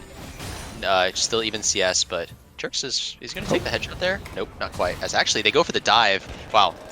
The same play strikes yet again. Chuck going for the dive, has the Glacial Prison. Yep, he's going to just Arctic Assault over the wall. Pekko's going to try and stay here and just exist as a mid laner. Nice. But yeah, that's not allowed in this video game. I'll take mid. Loves that dive. I have gotten dove by him and whoever his jungler is every season that same way. He loves calling for that dive. Yeah. I mean, as the flash heroic assault goes in, Jerks is going to cleanse that out, but Chuck's still in the enemy jungle. It's actually waits out the unwavering whatever. Anyways, Caridian flashes into it, and actually doesn't quite have the attack ranges. Caridian is taking. Bushleague did not deign to finish that kill, and now everyone just walks out. Oh my gosh. Unbelievable. I don't know how nobody died right there. Obviously, Jerks takes so much damage, but is able to get away at the very end right there. He had a really good flash over Chuck's Arctic Assault there. He did really... Sorry, go ahead. I was to say, he did a really good job making sure he didn't get hit by that. And all Chuck at that point had left, it was the whatever the W is. Yeah. Speaking of like the people who like know the weird ability names, like that's an ability name. Yeah. Oh gosh. Yeah. I don't remember. I'll be honest here. But Winter's Wrath. Winter's Wrath. Yeah. Okay. I mean, I guess I've heard that. There's other ones that I think are worse than that, but yeah. Jerks did a great job of waiting out the steadfast present from the Poppy to make sure his ult didn't get grounded. And so as soon as that happened, he just immediately autoed the Sejuani and ulted over and somehow lived. I actually have a clip of myself winning Clash years ago. You think you were on my team where I was in the middle of a Poppy W and I ulted out of it as Kai'Sa and it didn't stop me. So really, yeah, I have that clip on my YouTube and I'm wondering. It's kind of like a game-breaking bug right there because I think we like won that fight from it. That's and so, functionally, yeah. Yeah, I'm curious if we will see something like that this game. I'm sure it's one of those things where like Poppy. I'm guessing it's one of those things where like Poppy's W checks every 0.25 seconds, and because Kai'Sa's dash is so fast, if you're not in frame in that exact moment, then you're in trouble. Yeah, and her model's pretty small too, so... Oh, here we go! Oh, it's actually yet again another Glacial Prison from Pekko, this time flashing out of it. Ultimate doing quite a bit of damage. Pekko might be looking for the return. It's actually can see a Spurk here. Now Chuck is forced to flash out of that fight. And ultimately it's just a trade of flashes mid lane for the jungler. But, I mean, I think we can probably put a tally on the wall for all of the Glacial Prisons that are going to go over onto this victor this game. Like, by the way, Peyton that's what Pecco Chuck is does. even in CS with I'll Take Mid, which is that's pretty good. crazy. They're going to contest this too. Chuck is a little bit low. He's been taking a lot of damage from these grubs. Calvert is going to support this play, and Urgot's a little bit of an HP diff right now, but Spurg does have Smite. He might be looking to just kind of secure this, but yeah, they're going to have to give it up, and they're going to be able to potentially get 5 grubs out of this. Now, the Death Realm is available, but I think they might just kind of give up this play here. I'll take mid, getting chunked a little bit by Pecco. Does have that E evolve, but doesn't have the items to apply that burn, and they're going to get 5 grubs. Great look from the side of No Reply. Kind of clawing their way back into this game. Still down 2k. Still definitely not ahead, but great job. Still making proactive plays. Yeah, I have to give a lot of credit to Payne Pecco right here because his performances, like, while they might not be flashy, he's taking so many ganks over and over and over. He's getting ganked just constantly. But Spurg here on I'll Take Mid. Low on mana, misses the cleaver, but he does have his jungler here to help him. Now Spurg actually has popped the ult early. Nomad is here to support it. Now the stacking on the permafrost is going up. Now he's going to get perma CC'd with the heroic charge, and now there's the hammer smash coming down through. Nomad is a little bit low. Jerks might be able to secure a kill. Is going to be able to pop that passive and get the 1-for-1. Not too bad, all things considered, for the side of off the leash, but that looked terrible from Spurg, but Jerks did make up for it. yeah, not quite in a state where you're that like living threat as the Mundo, but still, good job from OTL rotating and making sure that they get that jungler. Yeah, 100% to say the least. No, good on and Jerks, by the way, so far down on CS, needs that gold. I was just about to bring that up. He wants that gold. He needs that gold. Kai'Sa is a champion that feels so bad if you fall behind in tempo. Like really feels so bad and like really difficult to play. Caitlyn, someone that is maybe able to make use of that and just get super far ahead. Went to the Collector first. We've kind of been seeing a mixed bag of Collector versus IE first. I think IE probably makes sense with how it interacts with their passive, but I think Collector in 90% of the time. Actually, we're seeing a fight here in the river. Lilchuck is getting very, very low. Bushleague is here, CCing him up. Now Spurg is taking a lot of damage, I want to say, from the Kai'Sa. Yeah, and there's that final headshot.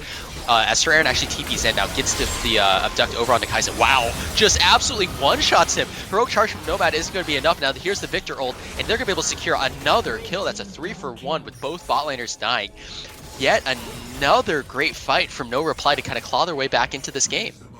Well, Sir Aaron, and yeah, the Mundo not looking good, but a lot of other things are looking pretty good. And if Sir Aaron is able to take this and actually carry this game, that's going to be big for him, especially after a little bit of adversity during this, during this entire match, this series. Him showing up at the right time, at the right place, and finding a double kill, it's exactly where we need his focus to be right now. His finger has really been on that teleport button, and it's really paid off. And it's paid off in the form of 2 kills. It's paid off in the form of like staying even in this lane, and it's paid off in the form of not letting this Mordekaiser being able to make plays around the map. Right? We talked about how this Mordekaiser is able to enable people to kind of do things they wouldn't normally be able to, and Sir Aaron's done a great job of kind of nullifying that a little bit. Yeah, and I think again the Cork is big, and yeah, just what I was saying about Collector. I think like 90% of the time people in TCL buy that item, it's bad. It's bad. Like right. Oh, Spurg might be caught in a little bit of a weird spot. Gets heroic charge, but doesn't land the stun. Now the unstuck. Oh wow, he's just dead. I don't even need to call that because he had no team there to support him. Ace in the hole isn't going to be enough. No, even with the Collector damage isn't quite there. Spurg is unfortunately inting right now. Yeah. He's died 4 times here. That's not where he needed to be. And he actually officially has more deaths than the rest of his team combined. Yeah, that's not ideal, and most of that kill support has really been that Poppy Sejuani combo that's kind of gone in on him. And Caridian's doing a lot of damage, and that's a really bad death to have when the Dragon's available right now. Yeah, it sure is. I do wonder, again, what makes you want to pick the Mundo. Last pick, by the way, just to throw that out there. That's true. Yeah. Yeah. What makes you choose the Mundo into a double crit ADC? I mean, this is a great Rammus game. Like, Sir Aaron gets Calbert's flash right there. That's kind of big. Exactly. They trade flashes there. And, wow, is that enough to really force off the enemy team off the Dragon? They might have the damage to just be able to secure this before they walk back in. No, it's not quite. I don't know that Kai'Sa isn't there, but Kai'Sa is showing up, taking a lot of damage. It's going to be really a flip here. Like, there's a little bit of an HP difference. Nomad's a little bit low. Now Bushleague gets pulled back in with the Death Grasp. Oh! I didn't know that's how the interaction worked. Oh, no, never mind. I'm sorry. Mordekaiser did not actually ult, but a nice, very nice ultimate forces 2 people out of the fight, and they're able to secure the dragon, keep him off his soul point a little bit longer. I'm so sorry. I thought that was the death realm there. No, Keeper's Verdict shoves so many people out, and they just took the dragon for free. That's that ult. Like, it's such a funny hidden power ult, because it's not like it does a billion damage, but during those objective fights, getting the enemy team out to an uncontested drag, that's kind of priceless. Yeah, Keeper's Verdict, like you said, super strong, very long cooldown, but can enable some of these crazy objective takes that otherwise wouldn't be possible. What is the cooldown at this point? 146. I mean, that's 2 minutes and 20 seconds. That's so long. Yeah, but like Galio ult's more than this, like 160 yeah, Galio seconds. is also like, a global. No, it's true. There's a few of those that are like, obviously, if you're comparing it to like a Leona ult, then yeah, I guess. But they're just used for so many different things. Yeah, that's true. And I mean, like, don't get me wrong. I think it should be a long cooldown. I think it absolutely should be. But like, I mean, comparing it to a global cooldown, I think it's a little bit unfair to it. As actually Pain Pekko is in a little bit of a weird spot because Nomad is in here with all this move speed from what I'm assuming is like a Warmogs or something like that. But Spurg was quickly there to support him, and we're still seeing a little bit of scrapping up here on the top. Yeah, Winged Moon Plate. Oh no, it looks like it's going to be what's that thing that gives you the red trail? Oh my gosh, I can't believe I'm blanking on this. Oh god. Oh god. Dead Man's Plate. No. Dead Man's Plate. Thank you. Looks like he's building Dead Man's. As actually now Chuck is here in the top lane. Good buffer for the disdain from Sir Aaron, getting him out of dodge there. Even with the Rylai's, it's not gonna be enough to slow him up. Speaking of ability names that are named weirdly. Yeah. Disdain. Pretty much everything from Urgot. Well, I guess Corrosive Charge makes sense. But Fear Beyond Death. There we go. What the heck is that name? But meanwhile, another scrap up here. Finally, the Death Run comes through over onto the support. Bush League is stuck in there, and he's kind of in the middle of it. Presses R on nothing, and he's just going to be dead to rights here. As the rest of the team from OTL comes through, and they're just going to have to give him up because the mid laner and the bot laner from NR are nowhere to be found. Yeah, Pain Pekko does not have the TP quite yet, and he's going to be able to get a little damage on this. I don't actually think they have the real push here at this point, though. Yeah, as actually Nomad might be looking for a little bit more. Spurg no longer with the CC immunity. There's that Keeper's Verdict, like you said. Hello. Actually, Urgot misses that ult, and they might be looking for a little bit more, but that's a lot of HP and a lot of tanky members. Spurg does have that ultimate ticking, has a lot of tenacity because it's Mundo, but it's actually it's fine. And Jerk's actually going to be able to get working out quite well. Yeah, well, that's two fine. Towers. Two towers. Yeah, that. 2 towers bot lane. Excellent. Yeah, the Keeper's Verdict did a great job of holding him up, but they just didn't quite have the damage to secure the kills. Yeah, there's nothing there, and I hate to say it, but yeah, when you're a collector, first item Caitlyn, the moment anyone has even like base armor, it's just not going to do the same as what an Infinity Edge would at the same game state. Well, ever since they reworked lethality, it's definitely a little bit more reasonable to kind of go this early. But Bush League's looking for a little bit more. Zenith Blade coming through isn't quite at the right angle, and Nomad and I'll Take Mid are looking to turn this on the backside of this. The Heroic Charge just kind of catches that stun on the backside. But now Ace in the Hole, is it going to be enough to keep him alive? No, because I'll Take Mid is there to secure it. Now here's the TP. It's a double kill for the Corki. They got the 2 objectives, and when you miss your mind abilities, controlled. Yep. Exactly. When you miss your abilities, turns out you're not as much of a champion. And now they're looking for the Baron. Spurg is here doing the red buff, and he might be able to look for something as well, but he has no flash, he has a ghost, and he has he's gonna finish this red buff. Yep. Even if it means the Baron. They're doing it pretty slow. It's actually Nomad flashing over the wall, has the heroic charge, is able to land the stun, going for the hammer smash. I'll take it now. Oh, Pain Pekko! Chuck flashing into it, as actually Caridian and Jerks are doing so much damage. Oh, over onto Chuck. Now here's the finally the TP coming in from Calbert. Is going to be able to potentially get the Death Realm over onto Spurg. Yes, goes for the Death Grasp, doesn't land it though. Spurg can still have decent immunity. Now here's the Obliterate over onto Jerks. Now Jerks is forced to fight Calbert inside this Death Realm. Is going to be able to stay alive long enough. Yeah, actually dodges a lot of the abilities. Dodges the Death Grasp, and he's dodging so many abilities. But the passive from Mordekaiser, that's Mordekaiser's so stupid. Gaming. You don't land anything, land literally a single ability and just auto him to death with your passive. That is just the Mordekaiser experience. Actually just landed 1 Q. He landed 1 Q and autoed him, and just killed him. After like Jerks literally played that about as perfectly as you could have. I do believe that Mordekaiser should have to hit his abilities to get kills. I think that's not a hot take. But then Jerks wouldn't be an 80 carry if that were the case. I guess so. Oh man. Yeah. So frankly, that's just game design. Regardless, like he gets the kill. He's kind of scaling up a little bit, and they are able to force out some of the sums in the extended fight from No Reply, and Now we're seeing a soul point fight. Not quite a soul, but Interesting call out by the way, right here. Payne Petco, who in the first time he played Victor, he went the Deathfire into the Leandries build, which is more of a like get your ult on 4 people and burn them down and be a big threat here. But right now he's actually going full blow up squishy mode.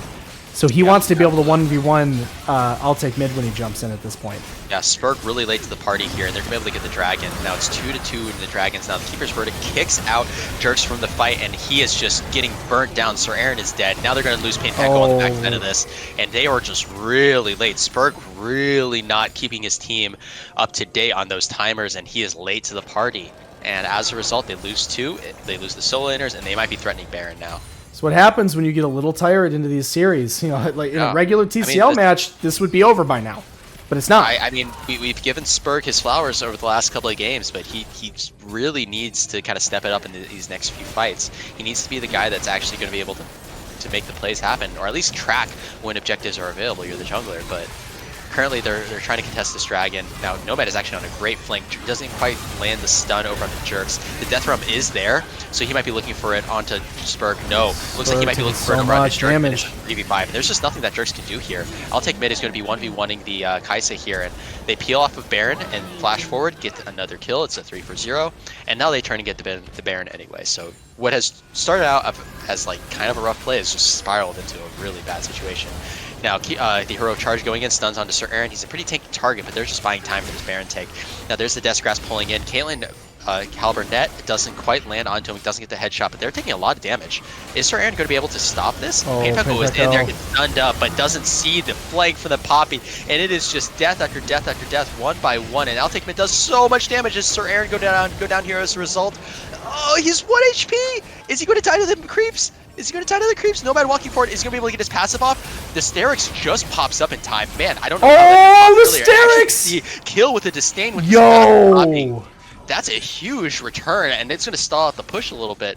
They still have the tier 2 available, and man, what was that? Like a 4-for-1 in the extended fight? Something like that. That was... Sir, I will give credit for that one kill at the end, though. That was kind of crazy. Between finding the shield from the disdain and that Sterix popping right there, that was kind of wild. Yeah, I mean, he must have been watching the timer on that thing and being like, I just literally just need to get a little bit of health so it'll pop. Yeah, like, but, I actually can take this fight. That's insane. That's a really good look for sure, and kind of is what saves them in that fight. Is the ace in the hole is really starting to ramp up with that lethality damage and the flat AD. It's going to get to the point where he's going to start pressing that button, and it's going to change the complexion of the team fight because somebody's going to start off at half health. If he can find it on the right person. But yeah, one thing I want to call out is I'll take mid doing so much damage in these fights. He really has gotten to the point where he is scary. It's that 2-item, and now he's going to start building crit, and it's just doing more and more and more damage as this game goes on. So this guy's going to be really scary. And crucially, he has healing reduction, so he's kind of ahead of the curve on that. Like, even though the Mundo is kind of useless, he's kind of prepared for when the Mundo actually does something. And Jerk's taking a lot of damage. Headshot is there, as actually Jerks might lose this 1v1. Here comes Leona ult, forcing the flash out of Caridian. Actually, are they going to be able to get the kill? No! It's almost enough! Caridian is still alive! He's still alive, he's getting the triumph, and he's healing him, he's life stealing! Bushleague looking for the kill as much as he can, but he just kites, autos, and there goes the bot lane going for the kill over onto Caridian, but this man is just too strong at this point. Meanwhile, on the side of the fight, the Urgot is dead, and now Spurg is going to die as a result. He told us to trust the pick, but I have yet to see that trust pay off. Yeah, me too. If it's me right here, you lose this game really quickly. I think it is fine. In a best of 5, you almost want to lose that game 3. Unless it's an easy win, because what can happen is if you use every last bit of energy and focus and you go in and listen, playing a video games at peak performance for hours on end, turns out it's actually kind of hard. So you go into that game 3 and you kind of try to recuperate. It's okay if you lose it. It's not a big deal. Just make sure you're not using too much of the mental energy, and definitely make sure you don't get tilted. You want to go into game 4 knowing you're still 2-1 and ready to close out the series. But yeah, right here, this is the off the leash that we expect. You know, well, we haven't seen. None of the early games have been dominant in favor of No Reply in the games that they won, right? There were always ones that were kind of really, really close, and then they made a couple of just amazing plays to kind of turn it and win the game off the back of it. But this is one of those where like from start to finish, no reply ability to control. And all right, there's Miles almost FH in chat. What is your competitive pedigree before I answer that question? I gotta know that. I want to know how many best of fives you've played in. Yeah, no shit. You want to win 3 games in a row? If it were so easy, we would all win games 3. We would all win 3 games in a row. But as it turns out, you're playing against real humans who are also pretty good at the game, so it ain't so easy to just go win 3 games in a row. That's my point. You know, I think teams need to reevaluate this Kai'Sa pick. I think that's ultimately what it is. Like, we just have, I mean, like, we've seen it this entire season. Teams pick Kai'Sa, and it's a nothing champ, right? And it's not anything to say about the players. It's just it's a hard champion to pilot in this type of environment, and especially if you early pick it, you get counterpicked, you just get outranged for basically the entire game, and you lose. Like it's not like, oh, I could have done this differently. It's just like there's not a way of playing the game. Yeah, no, there's not, unless it's going to be set up for. But again, when you're playing against a competent lane that understands how to play against Kai'Sa and how to punish it, then yeah, you're going to have trouble, right? And that's sort of the problem that we're seeing right here. Headshot. Yep, oh my God, look at that. Solar Play coming in, going on to Caridian, getting grounded by that Keeper's, by that Steadfast Will, as actually Jerks is being able to do enough damage, does get the shutdown onto Caitlyn. That's pretty big. They trade 2 for 1, but they get the kill onto Caitlyn. Altekman is now in the fight, going onto that Mundo, is able to secure the kill over onto the tower. Now there's a flank from Chuck on the Sichuan. He does have Glacial Prison, lands it onto, is that Pekko? Oh, that's a really nice target to land it on. Now Calbert's on a huge flank, does have the Death Realm, but they're kind of diving the tower right now. Chuck is so tanky, he's just tanking the entire time. Sir Aaron now here to support. Spurg is taking a lot of health, does not have the ultimate. Oh my God. Yeah, Calbert's just going to be able to get all those stats, yum from the Mundo, and now he is just kind of in the thick of things. The Disdain going with the flip. Sir Aaron is going to be able to get a huge fear here, but it's not quite enough damage because Altekman is just one-shotting him. Holy cow, I cannot believe just the amount of damage this Corki is doing. 100%. He is so huge. Rapid fire in, Infinity Edge coming next, and it's not going to be long. He is very scary, and the Corki then gets to actually build this Executioners into the Mortal Reminder, which will give him armor pen at the end. For those that don't follow the patch notes, Corki predominantly, especially as the game goes on, does more physical damage now than magic damage. Almost entirely. Actually, his Phosphorus Bomb is the only thing left. Especially since he scales with crit now. Well, he always did. I mean, back in the day, like, obviously, once the items called for it, you could play that poke build. But it's never that the crit build ever was, like, trolling or terrible. It's just, like, right now, this is the way to play it. They've sort of streamlined the champion, you might say, to make sure that this is what he's going to build. But yeah, physical damage and that armor pen actually will do a lot at the end of the game. Absolutely. And one of the interesting things to me is how this comp has really played out. When you look at the Corki and the Caitlyn, it's something that it seems like they're just going to get dove on, they're just going to run on the entire time, but they've been the aggressors, This Caitlyn Corki have been the ones that have been running into the enemy team, trying to make plays happen, and I think that speaks a lot to the OTL style of play, and are kind of having a hard time dealing with that. Yeah, I talk to me about this. The Zeke's Convergence on Mundo. Yeah, he's been building that on all of his tanks, and it clearly worked out that first one. This nice Keeper's Verdict gets 2 people out there. Baron is now down to half health. They might be looking to actually just finish it, as Spurg is going to try and get involved here. Does have that CC immunity, as he's kind of into the thick of things now. It's going to be a toss-up here, as Blue Team does get it. Now, Jerks is going to ult into the backside barrier, is going to be able to keep him alive, and Jerks is going to die. The Killer Instinct is going to try and keep him alive. Sir Aaron has decided to death realm, but he's losing. Is he going to try and flash over the wall, and it is just going to be a wash. Only tanks are alive. Victor is dead. Spurg is dead. Sir Aaron is alive, but it's not going to be enough, and it looks like OTL are going to be marching. I don't like the Jerks Kai'Sa. I think that dive. I'm not saying that they would have won that fight without for the dive, but he goes into the back. He gets completely one-shot by Caridian, and I'll take mid. The fight's over at that point. He's the first one to die. Yeah, sometimes you got to make a play. I don't know. I think that fight could have progressed a little bit before going in. It's tough when you make that dive. It's a suicide, right? Like, there's no way. Even if you get the kill, I'm Sonya's, right? Even if you get the kill, you're not surviving against whichever damage dealer is still left after that point. And so I think he thought, if I get rid of one of them, hopefully the rest of my team can carry. But it's just too much of a goal difference at this point. It was about 10K at that moment, and it's one of those that has really spiraled. And I mean, this double AD comp, there's a reason it works, and they clearly showed why it does. And Well, when it they does, lost all right? that If tempo you early, if you can't get the items in time, it doesn't matter that it's double AD. It's completely irrelevant at that point. All right, let's get ourselves a damage graph here. Yeah, when they lost that early game as hard as they did, that the game was pretty. There you go. There you go, Joe. Here's your tank. Joe just coming in and seeing the tank.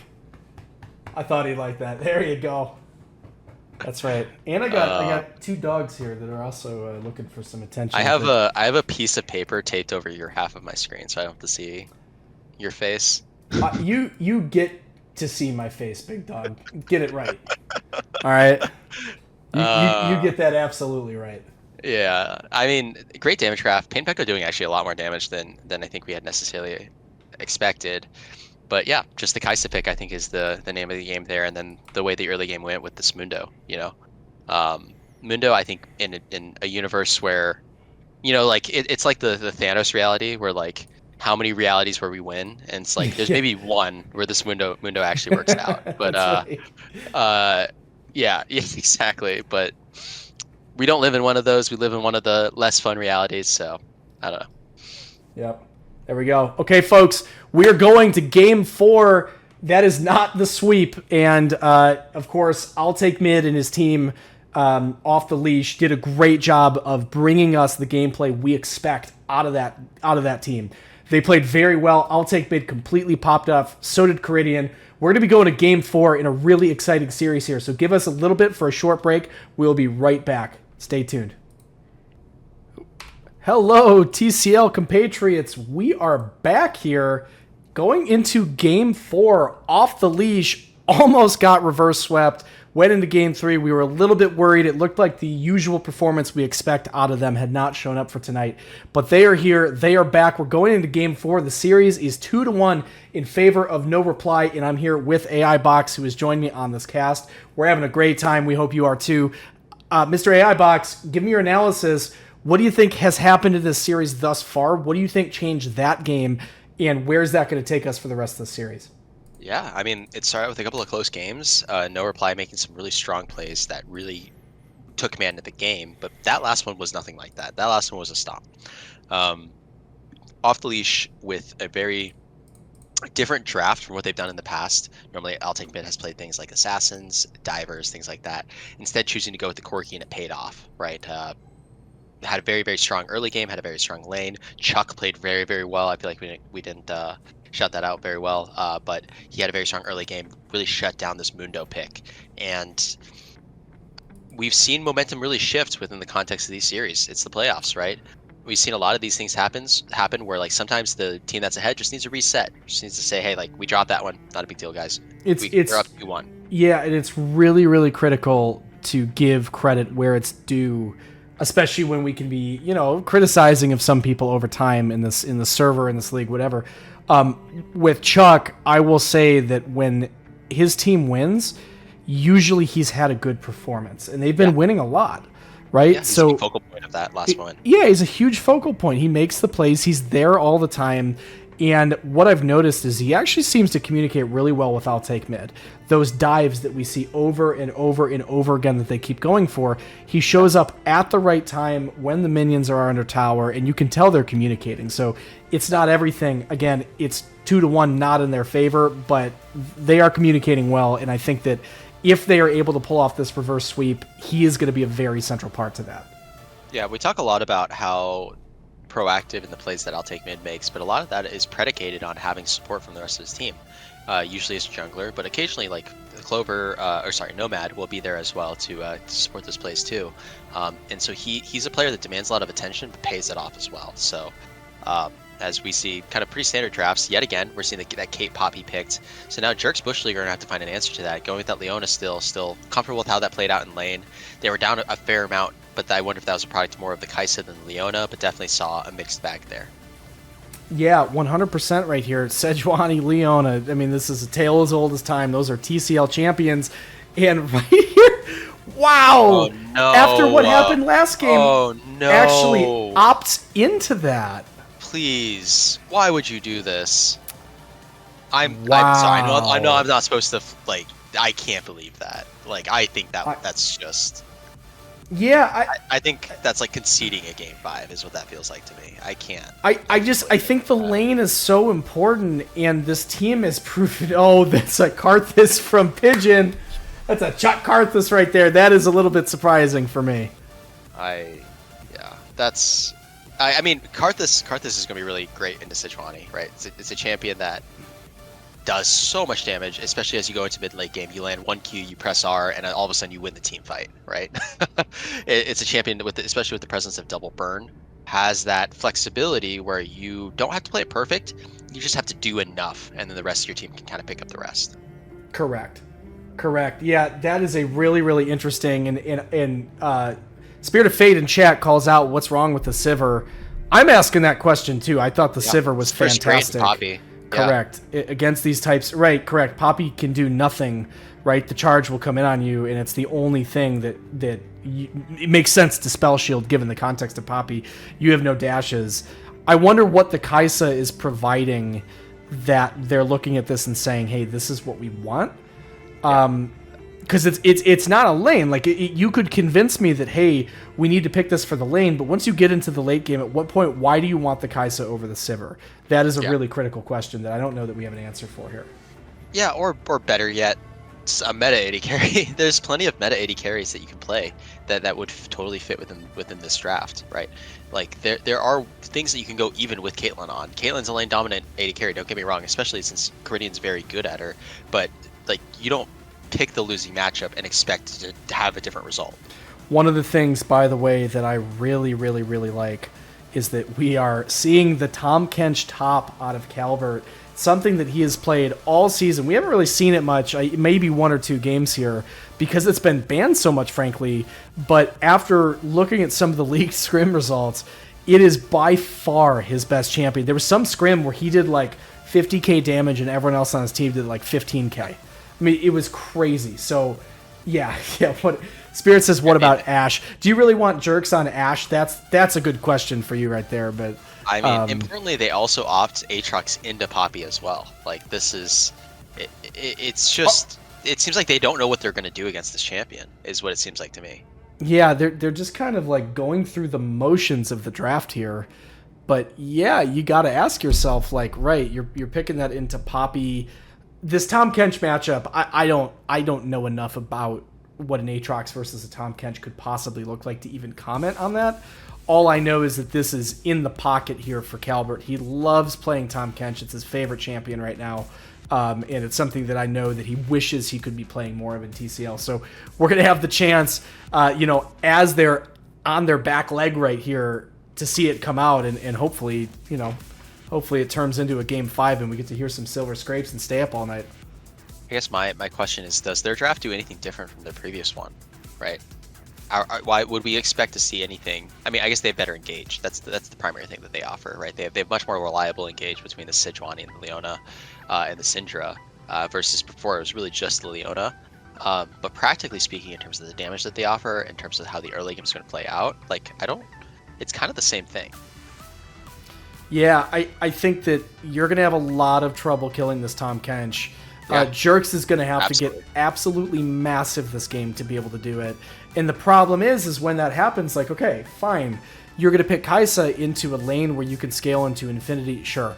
If you're picking Kai'Sa into a game where you need that heavy damage, to cut through something like a Tahm Kench, and by the way, you're in a counter lane, that's tough. That's very, very, very tough. So if it's me, I'm thinking that this is an OTL, and sorry that my music keeps getting paused. It's like a weird Discord feature. I don't know why it does that, but...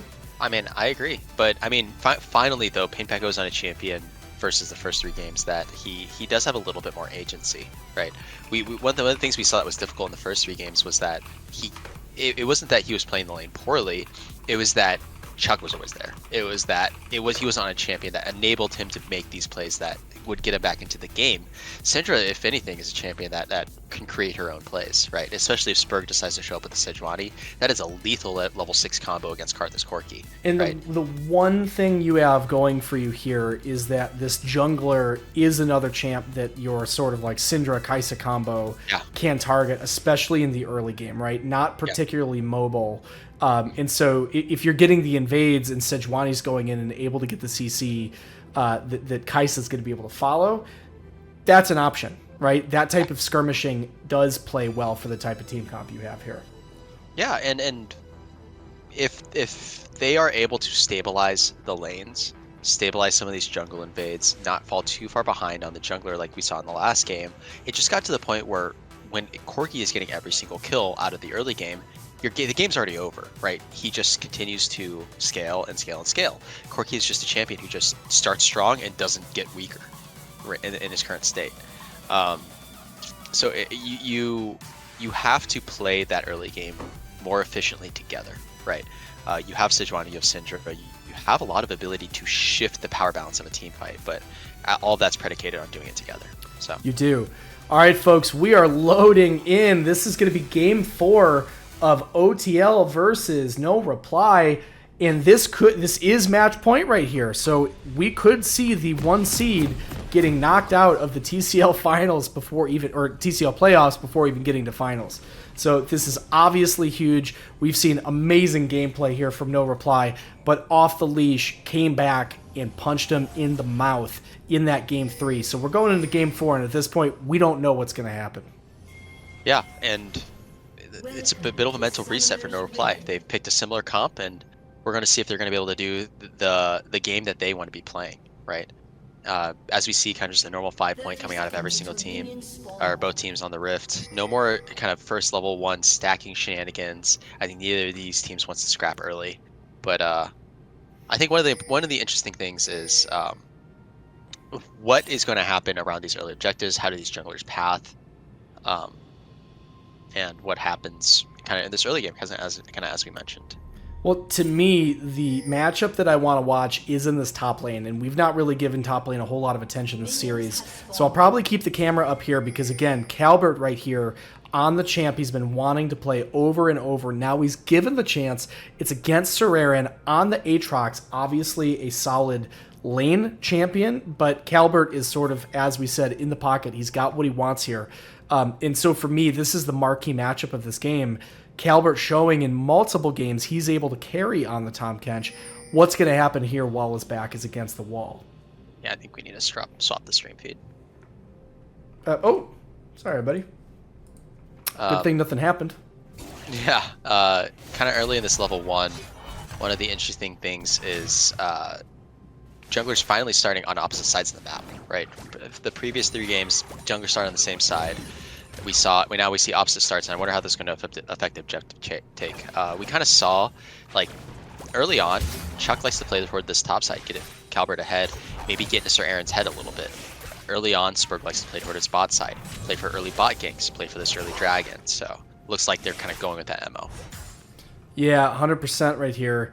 It is interesting to see, we are going to see both of these full clears, and I'm curious if we're going to get a mid gank early on with the Syndra, or if we're going to get more of the sort of power farm sort of style. Yeah, and as Sir Aaron gets this pushed in, it's going to sort of crash. Yeah, he's going to be able to clean up most of this, though. Meanwhile, bot lanes are level 2. We do see a headshot onto Jerks, and this is kind of what we're talking about. As soon as you start taking this damage, as soon as you start taking a couple of Qs, Crittian's perfectly happy to trade his mana for your HP, and the lane doesn't get easier from here on out, especially once he starts getting that lethality. Yeah, it's gonna be tough. Man, he just walks up into that headshot. It's just, I am still baffled, and I'm sorry I'm being toxic about this, but I'm just baffled that this is what they opted into. You've never been toxic about anything in your life. Nothing, especially nothing League of Legends related. Trust me. Mid lane's going fine for Pain Pekko. A little bit of CS on this Syndra, and up 2 pots. Corki forced to burn his pot early, but Chuck is already here for his level 3 gank. There it is. And able to dodge out that jump from Calbert. Tahm Kench is going to land his passive onto Sir Aaron. Bone plating is fallen off, and Chuck is going to walk out. And this might be looking really good. That's a first blood for the Kai'Sa. We'll take a look at that later. As Crittian trades the double kill on the backside of Oh, that. It's Sir actually gets Sir it! Aaron in the 1v2. I'm sorry, I should have been paying attention to what's happening in front of my eyes.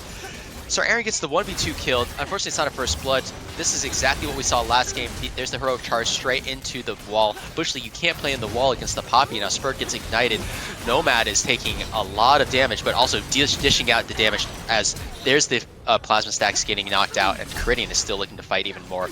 Jerks gets rooted up. The barrier is enough, and Bushleague goes back in. And it's a double kill, and that's not what you want to see. Bushleague and going back in, name a more iconic duo, honestly.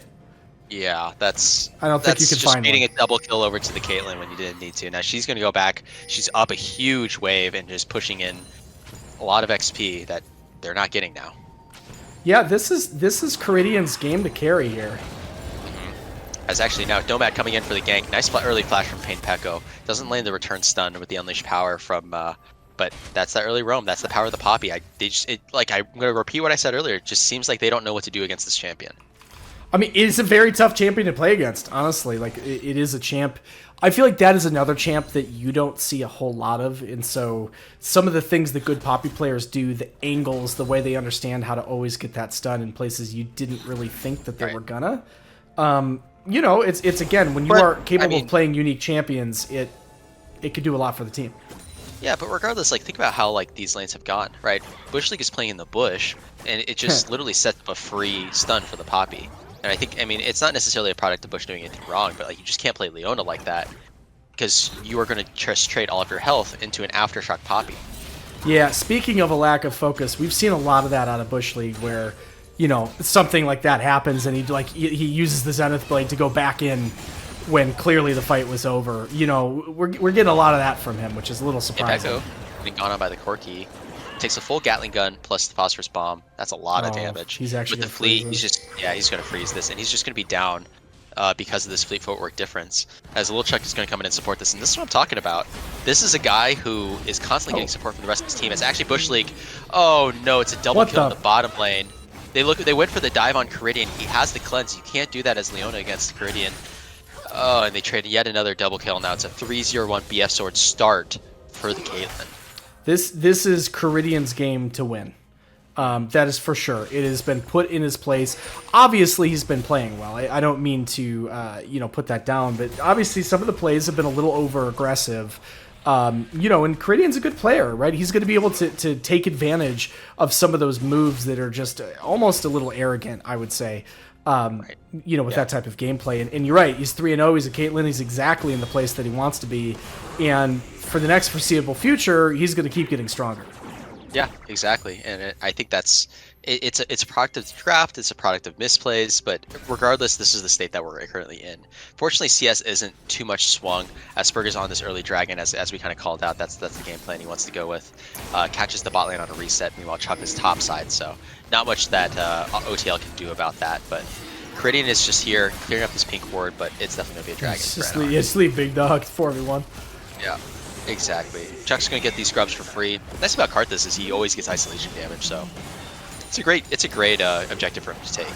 It is, except when the little Grebuli are there. Right, yeah, exactly. As we see it now, 1v1 here in the mid lane, it's actually somehow, I'll take it as actually a level up on Pain Pekko. I'm not sure exactly how he got such an XP lead, but yeah, Pain Pekko's close to that level 7, but still pretty sizable nonetheless. Is that what the purple is? It is. Yeah, at the bottom, yeah. There you go. Of the champion portrait, exactly. Oh, weird purple bar. Yeah. What kind of producer are you, man? Clearly a bad one. It's no surprise to anyone here. I think like this gold lead is pretty sizable at this current state in the game, and that's really, I have to imagine that's all on the Kate. I will say this top lane, obviously once the minions push in, gonna look a little more even on farm, but I don't know that this is the sort of intro to the game that Calbert was hoping for. I think that on that Tahm Kench. Oh, as we see Leona going in yet again, and that's exactly what we expect. They just wait out for the aftershock, and he takes him over half of his health. He doesn't have refillable potion. He just has some pots ticking, but like, it's just never a situation where Leona can go in now that they're so far behind. Yeah, but with this Tahm Kench, it's just like it's known to be such a bully, and I actually think Seraren's playing like even that right there, right? Like knowing to save that Q3 until when Calbert jumps in. I think, you know, we might accuse Sir Aaron of being a little locked in right here. Yeah, absolutely. As now they go in on Nomad. Nomad still has the flash with the aftershock. He's going to be just fine, and especially with the BF plus the Berserker's Greaves on the Caitlyn, it's not necessarily going to be a good trade. They're also a full level down on the 80 carry situation, and it's going to be one thing where this wave is pushing into you. Just don't get poked out. Don't trade too much HP. But yeah, like you were saying with Sir Aaron, like he's played phenomenally the last really the last 3 games. He's been a rock up there in the top lane, if not super far ahead. We saw in the last Aatrox game, he has at one point like 7 CS up. As we see now, here's that fight that you were talking about. That's a lot of damage. Karthus. The difference might just be the Karthus ult. Hey! Both the Dark Harvest stack and a kill. Wow, that was good communication right there. That's the nice thing about Karthus jungle, is that if you want to run that, then the Karthus is in the middle of the jungle. Ain't nobody stopping it. Absolutely. And it allows you to take so many fights here that otherwise, if you were going to go even in the fight, it's no longer even. Exactly, and Sir Aaron's going to lose a pretty sizable amount of XP and gold here. They probably lose the cannon and a couple other minions, so really good look from Calvert and Lil Chuck. All right, let's see what it turns into. Again, I've been told so many things about this Tahm Kench. I actually haven't played against it because I ban it against him every time. Yeah, I believe if there's a champion that someone is so much better at that champion, this is what I'm talking about. Like they're just losing so much HP to random Kate autos. Like you can't be doing that in this lane. As actually now they're looking for. She does still have cleanse. Jerks is now in this fight. Gets heroic charge back in, but the killer instinct is enough to secure the kill on Caridian. Doesn't have flash, but doesn't matter. Yeah, ult has been used. I almost look at it and say, is it worth saving? I don't think there's any situation where you ult on top of that. Where you kill that, exactly. Like worst case, now you are under tower and like trading a lot of your health. Kate might just trap underneath you. So, but regardless, here's actually I'll take mid going over onto Pinpaco. Spurg is now in the fight as well. Arctochar pushes him into the tower, and they're gonna be able to secure the kill. As unfortunately the aftershock takes it. Man, this poor guy just can't catch a break. Now Lil Chuck is looking for a little bit of a dive onto the bot side. Jerks is going to be just farming under tower. Headshot goes over onto the minions, so fortunately dodges out a little bit of that damage and is able to secure the rest of the farm. So nice surviving that gank.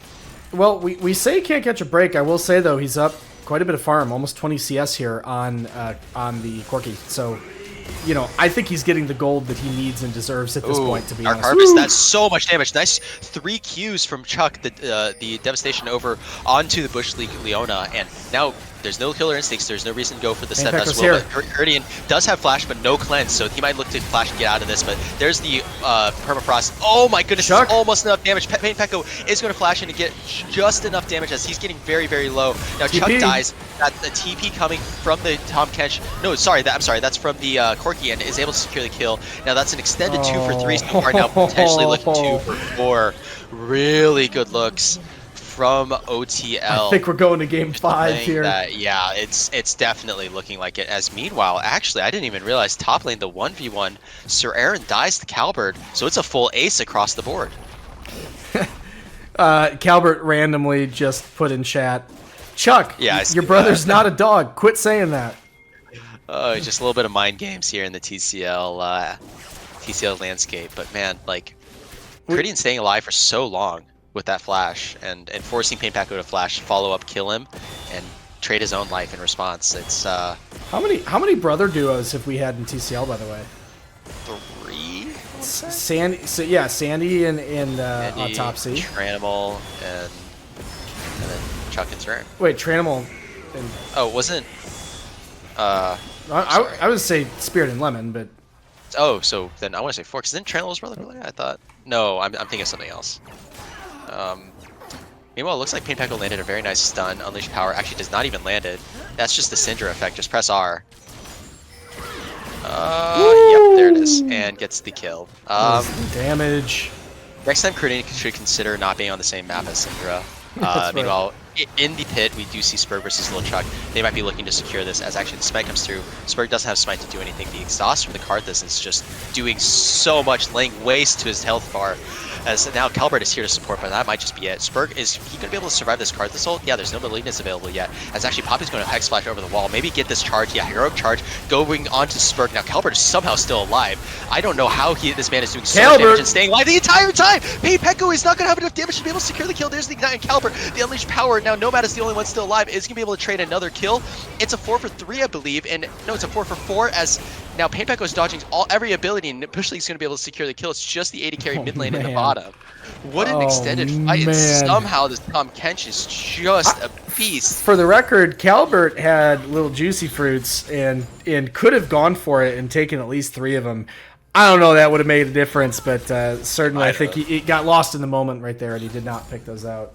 Right, yeah, and that's one of those where it's like you kind of have to feel a little bit as No Reply, where it's like, man, we're making so many plays, but every single one just seems to be going wrong. Like, how is this happening? Like, the comp that OTL are running is not an early game comp, and yet somehow we are losing every single one of these fights. How is this happening? They are obviously there is a solid scaling threat on behalf of both teams. At this point, Poppy behind Pain Pecco. Yeah, Poppy heroic charge going on Pain Pecco. Pain Pecco doesn't have flash, but looks like nobody else is interested in this fight now. He's doing quite a bit of damage. Does have both the alternator and the what's that gun? Luden's companion. That doesn't make any sense to me, but regardless, so he's pretty strong. He's doing a decent amount of damage. 4, 1, and 2 is definitely online, but I think the real story is this top lane. Well, yeah, in Spirit of Fate, Kate says Kate Poppy's early game. One of the things that you consider, yeah. Well, yeah, but one of the things that you consider is that Caitlyn is both a early and a late game champion and falls off in the mid game. So if you ever look at her statistics, you'll actually see that dip. You see something very similar with Tristana Bot. Very, very similar concept that you get from both of those. Oh, here we go. There's does have cleanse. Now Killer Instinct comes through. Poppy ult with that Keeper's Verdict keeps him out. Now here actually is even more CC. Bushleague gets yet another kill onto that Leona. Unfortunately, Keeper's Verdict catching over onto the Kai'Sa kicks him out of there. But that's 2 big cooldowns down. Pain Pecco's kind of getting the worst of that trade there.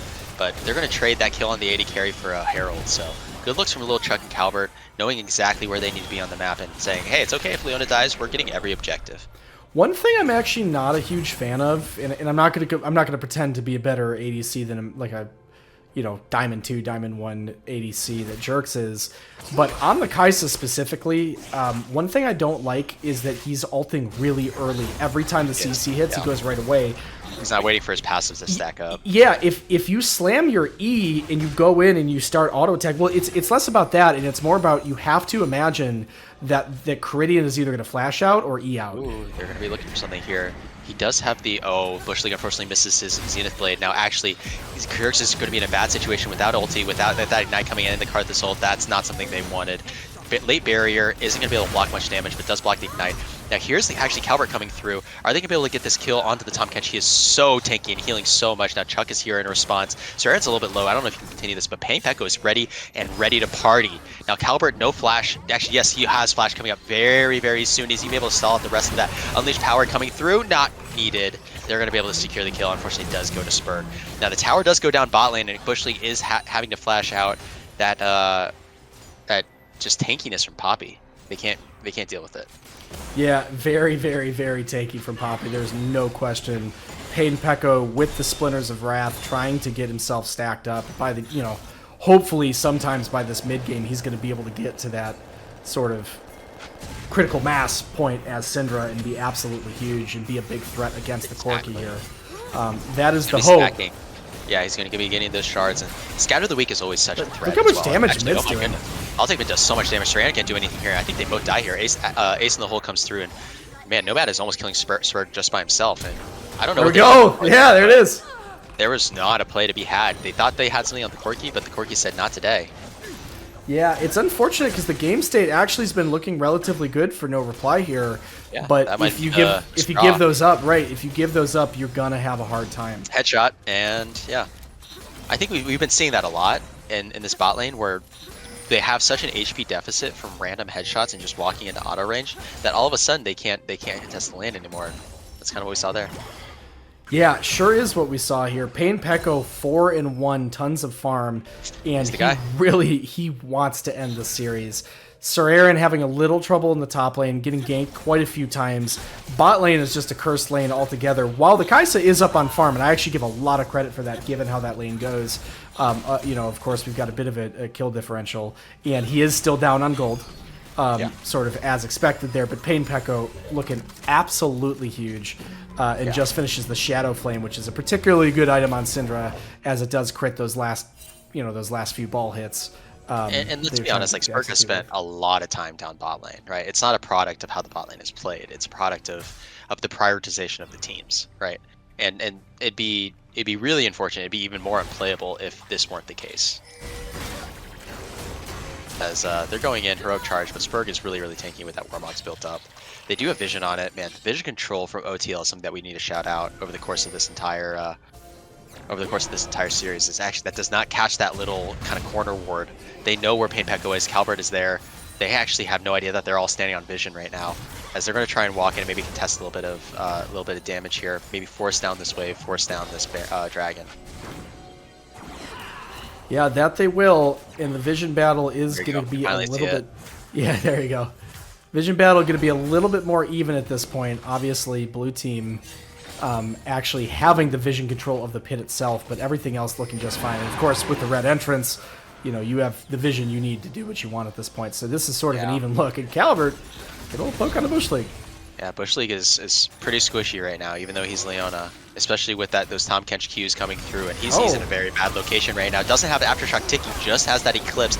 Now they're going to turn around with the Solar Flare. Nice Unleashed Power landing onto Altake mid, but the Flash coming out. Oh, Karthus stop! Their air comes in and cancels out the Karthus. Jerks is now Killer Instinct into the middle of the fight. Now he flashes back over the wall, but he's now 1v3 in the back line, as actually Calbert is 1v3 in the front line. It is working out remarkably a bit better for him. Now Jerks is in the enemy tower, and that is not the Killer Instinct he wanted. He thought he saw the angle, but he did not, because the enemy Tahm Kench is dealing with the rest of his team. Boy, what a crazy end of this fight. Serarin, what looked like a game-saving play, stops the Karthus ult from kind of a blind position, but it turned out not to matter, and unfortunately, while Jerk's able to go over the wall and pick up, I guess, just the Karthus, actually, he puts himself on the... I do not like this Kai'Sa. I'm sorry, I want to keep... I mean, I feel like I've bemoaned it enough. I'm not going to say I've already said my piece about this Kai'Sa pick. I don't want too much more, but like, it's just not. It's not what you need. But yeah, well, it looked like a great pick. It looked like a great knock up, stopping that Karthus ult. But I thought he did exactly what he had to do. I just think that you need your carries to play a little bit of a front to back. Save that Kai'Sa ult until it's sort of the middle to end of the fight. There's 3 versus 3 left, and then you can go in and make a play. But yeah, when you just ult at the start of the fight, you're an 80 carry at the end of the day. Correct. You know? Correct. Regardless of how much damage you do, which right now she doesn't even do that much. That's just not how you can play these fights. Because what's the best case scenario? You get the kill on the Karthus, and then you die. Worst case scenario, you don't even get that. Right? Correct. And meanwhile, you have to remember the Tahm Kench, very scary, able to go in on your entire backline, tank up everything as he did. It's actually a very nice stun. It's actually, there's the Unleashed Power. That's the threat of the Syndra that we talked about at the start, right? As soon as she lands that Scatter of the Week, as soon as she has a couple of her Qs charged up, she just presses R on you and you die, especially without Cleanse. Bro, Pain Pekko is trying to carry his corpse of a team right now. Yeah, through the absolute mud. Oh my god, that was crazy. This man, I think, has single-handedly killed Caridian like 3 times. He is basically responsible for Caridian not getting too far out of hand, despite how this early game went in the bot lane. I mean, this guy started 3-0. Let's not forget, he started 3-0-1, and now he's 3-4-6. Like he is single-handedly keeping his team in. Yeah, it does look to me like he's going to be building the Crypt Bloom would be my guess. Obviously, he had a chance to go for the death cap, but I think for him, sorry, we missed that right there. Top lane, nice little dive. Yeah, it's a dive onto Chuck that Serarin found. This is the brother versus brother. Serarin and Chuck are brothers. For those that don't know, Serarin finds him. So much damage here. Gonna find the kill.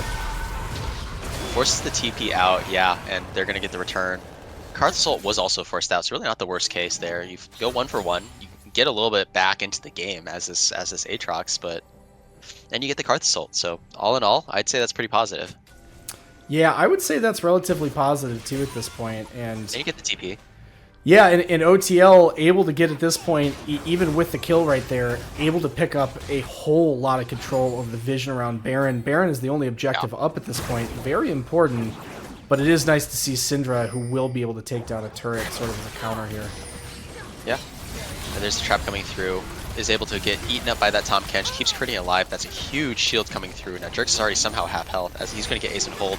He's going to go around to the Leona with the Eclipse shield. Is not Nomad! Nomad Oh is my God. in there. He does have the Celestial opposition, so he's very tanky, especially with that Aftershock tanking. But the Tongue Lash is going to come in and try to make a little something else happen, but it's a huge HP difference, and I don't think NR went anything on that. Yeah, Jerks needs like 2 more items before he's relevant at this point, which is very tough given the position of the game. Because right here, OTL is able to accelerate the pace of this game before the items come through. It's sort of, it is on them to find it. Exactly. Oh, the Steadfast Presence comes in just a little bit too late, so Spurg is able to Arctic Assault out, as actually gets that lock in. Now, oh, here we go! There's the Unleashed Power, gets the shutdown on the Poppy over onto the Syndra. Really, really good play from Pain Pekko.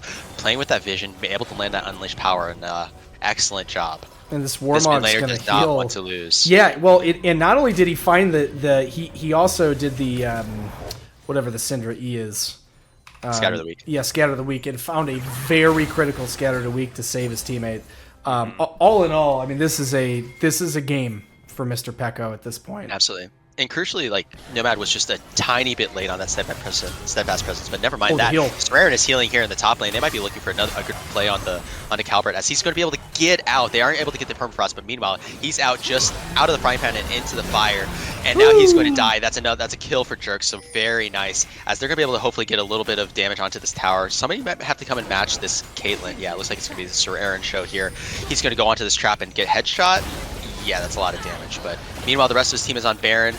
The enemy team is here to contest Nomad and I'll take mid. The Celestial opposition is popped. Nice Scatter of the Weak, lands onto 2. I'll take mid is forced the Valkyrie out as Spurg actually gets knocked out of the pit. Good Keeper's Verdict. So even though he dies there, he's able to make the play that keeps him alive.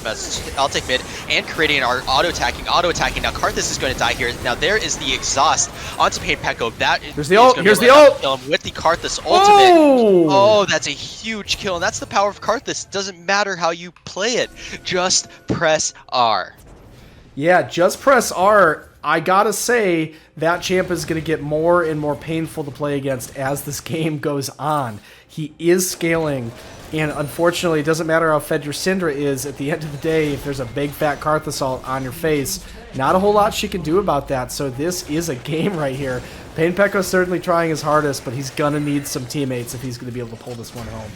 Yeah, I mean, it's a question of who else is going to be doing the assassinating besides him. He blows his load, he uses everything he can, and he potentially kills 1, maybe 2 people. The damage dealers that Leash have available to them, like, you have the Karthus, you have the Tahm Kench, frankly. It's kind of scary. It's one of those things where it's like, does Pekko on his own have enough damage? And I'm not seeing the Kai'Sa doing it. No, he doesn't, and he is trying really, really hard. But yeah, unfortunately, I think that this is a draft problem. I'm not saying draft itself is the issue. I'm saying that the way that Jerks... It's definitely a part of the issue. Well, it is and it isn't. I don't think Jerks... Arctic Assault is going to be able to potentially get those permafrost stacks up. Now, the TP is coming in response. That looks like it's going to be a quirky TP.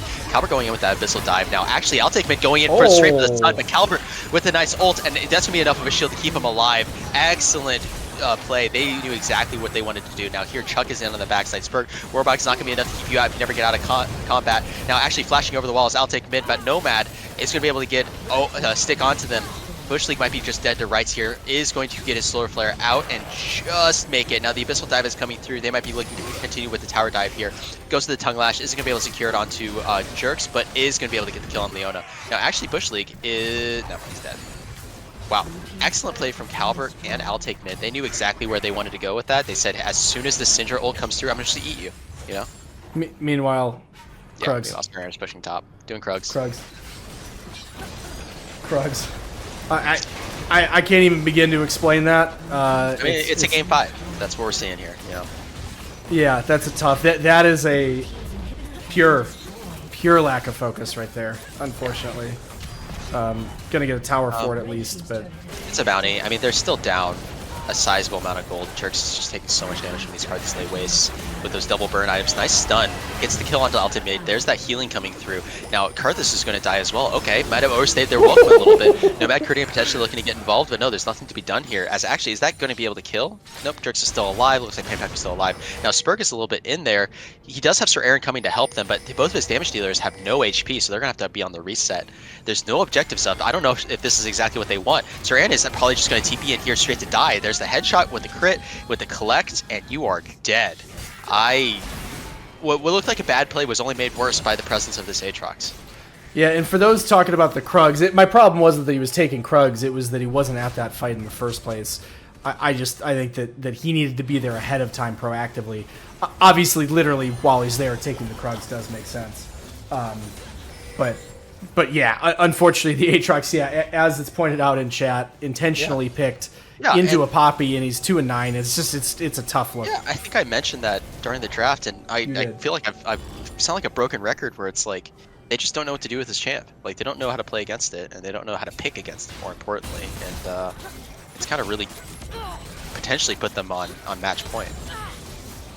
Yeah, I don't know. This is the time where we're gonna have to see some justification of the Kai'Sa.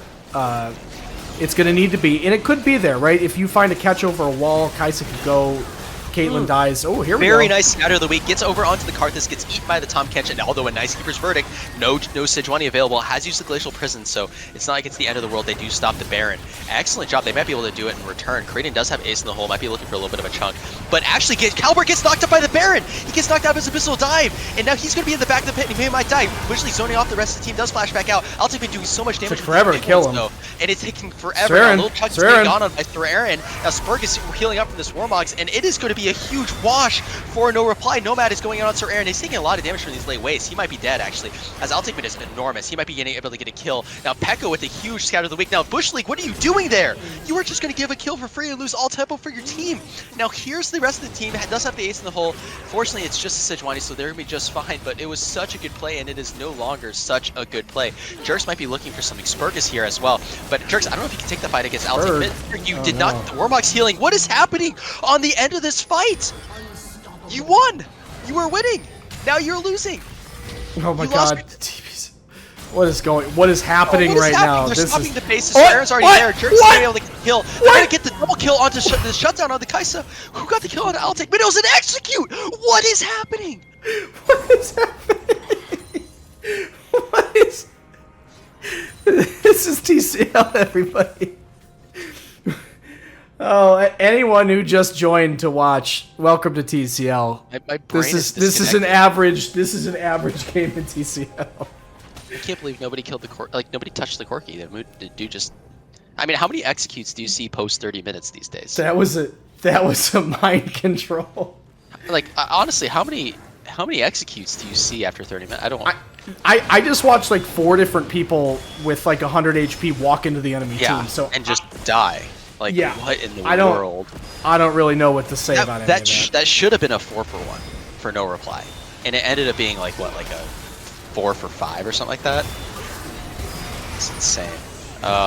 Okay, Sir Aaron's in there. He gets knocked by the Poppy. Steadfast Presence is just that strong. Pain Pekko's going to die here as a result, and Karthus Soul comes through is not needed. Just disconnected. They're just not on the same page. They're not playing the same game, and with now the Soul up, I don't know how you ever kill the Tahm. I don't know how you ever kill the Poppy. It just is getting worse and worse. Like, look at this disrespect from Nomad. Like, he is 1,000 yards ahead of his team, and he just doesn't care. Yeah, both teams are getting tired. Yeah, that is for sure. Somehow we're seeing a game 5. Like, yeah, this game 5 is going to be really something wild. Jerks walking in the tick. My god. Like, this is like solo queue.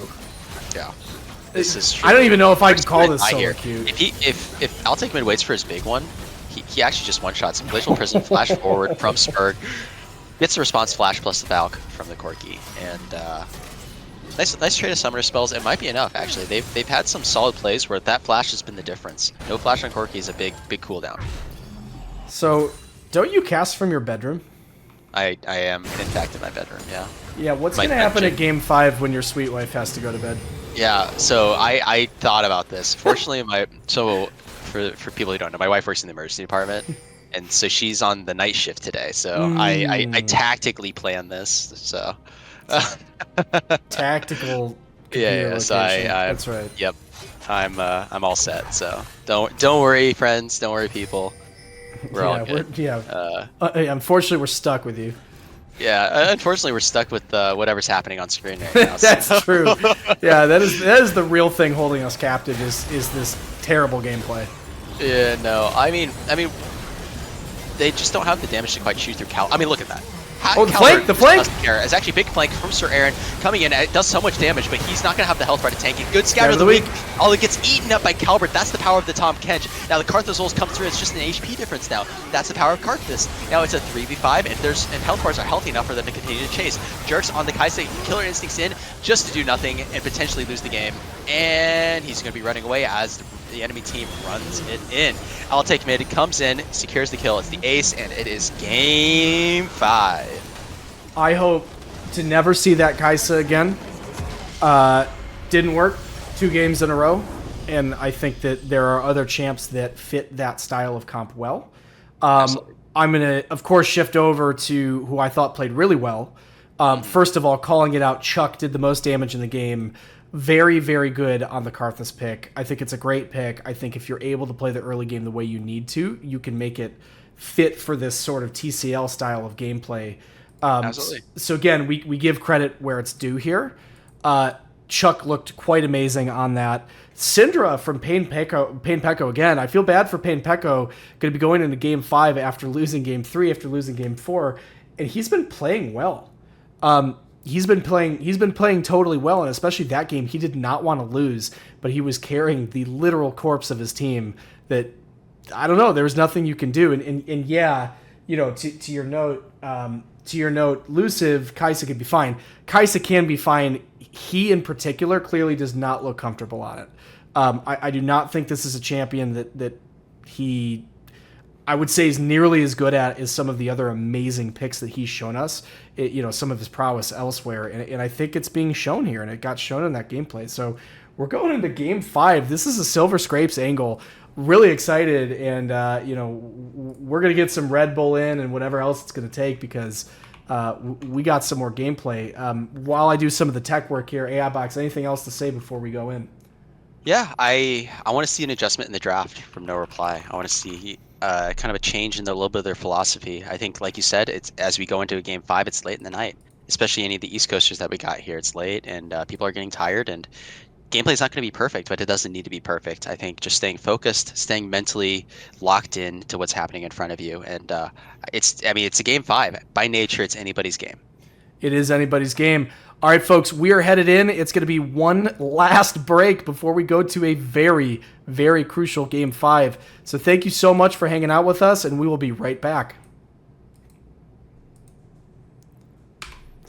All right, folks, we are back. I hope you enjoyed the Silver Scrapes. We do not get to hear it enough here in TCL, and it's one of our favorite songs there is. We're going into Game 5 right now of our semifinals of OTL versus NR. Lots of good games. First NR won 2, then OTL came back 2. This is the chance for the reverse sweep for the 1 seed to prove that they belong there in that first seed on top of the ladder.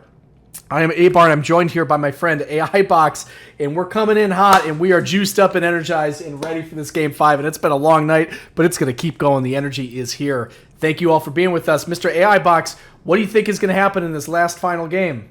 Yeah, I mean, from what we've seen in the last couple, it could definitely be either a fiesta or a total stop. It's one of those where nobody knows. That's one of the beauties of a reverse sweep. Excuse me.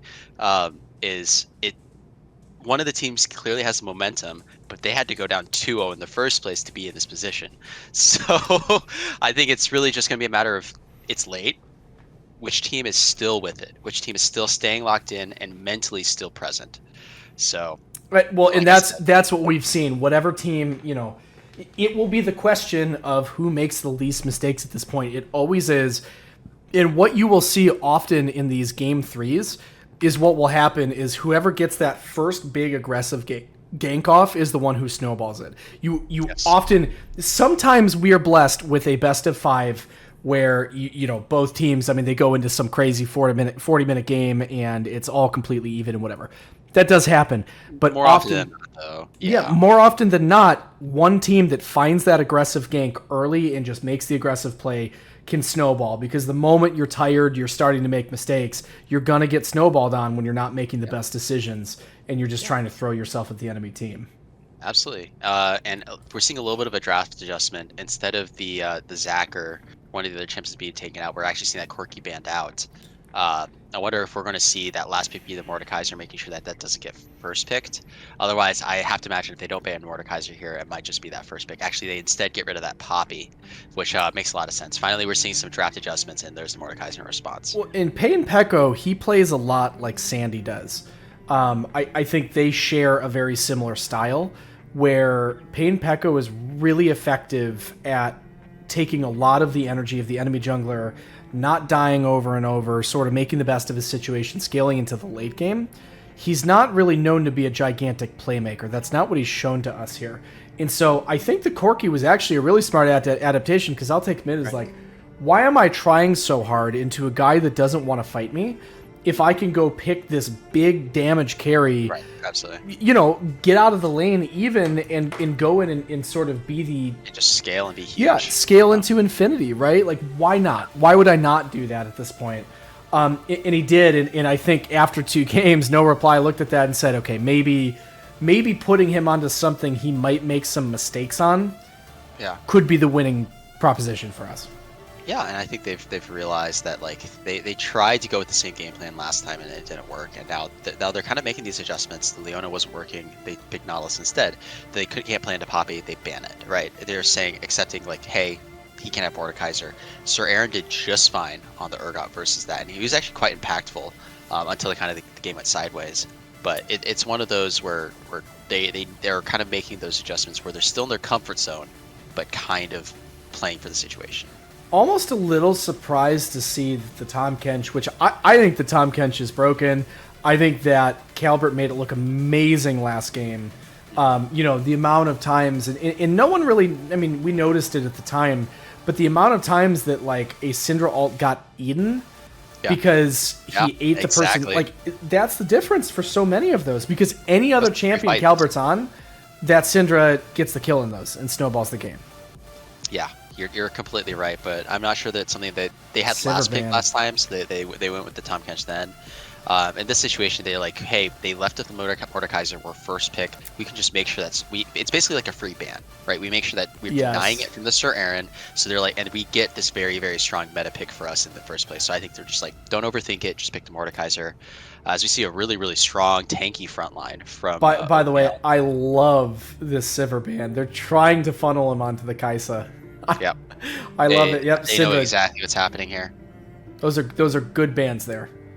Yeah, I hope they first pick their 80 carry, they pick their 80 carry, and then the last pick their mid. But I could definitely see it going either way, right?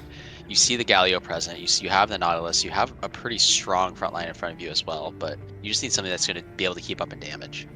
I think these are 2 great drafts thus far. I think. Oh. Samira coming through. That is, I actually think anything. I know. I that's a tough pick. It is one of his best champions, but you're against who sees Galio, Zac, Mordekaiser and says, the champ I need right now is Samira. That's totally not the pick. I mean, like, it pairs great with Nautilus. It kind of, they fill in each other's gaps and the way that each other play really well. But Tristana can buffer. You are blind picking Samira, and the only thing you see are, like, I'm 100% on the same page with you. It's tough. It's a game where she needs cleanse, but it's tough because then you have cleanse against the Mordekaiser Zac. It's just he's cosplaying Samira's eye patch in IRL for draft. Oh, and they're gonna go with the Ezreal mid.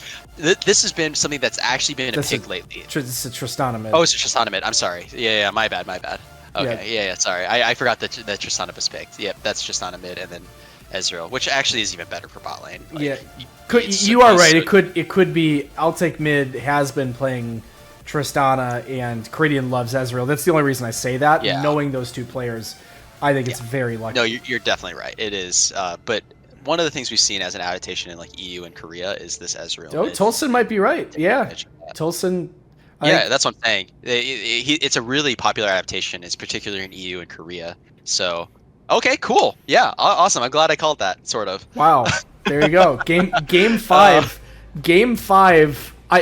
I don't think there was ever a world where if you said game 5, what is I'll take mid pick? I don't think Ezreal would have ever come up. I don't think it's.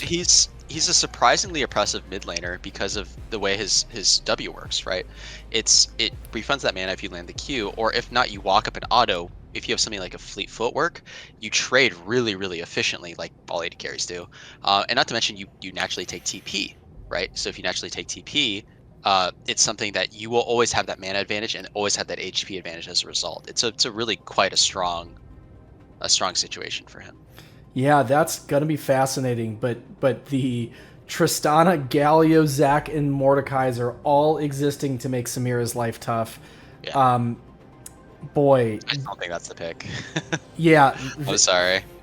That's going to be very tough. It's going to be very, very tough to make all of that work. I'm not saying it's impossible, because you can obviously split up the map and find some weird stuff and bait out cooldowns. All that stuff happens, right? I mean, it's League. Yeah. Jerks is a good player. This is one of his best champions, so I'm not going to say it's like over. That would be crazy. But the draft cards are stacked against him. Absolutely, and that's one of the interesting things, and I think it's one of the things that's tough when people say like, "Oh, the game's over," is that like at the end of the day, like you can assume things in a vacuum, and of course, as you get higher in elo, there are things that become more predictable, right? But we're not at that point, and we're kind of in a situation where like just play the game and see how it plays out, you know. 100%. Starting the Gamba here, OTL, no reply.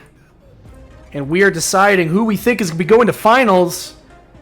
We are going into game 5. We have Off the Leash, the 1 seed, no reply, the 5 seed, who came out very, very strong, 2 wins. But now Off the Leash is saying, I am ready for the reverse sweep.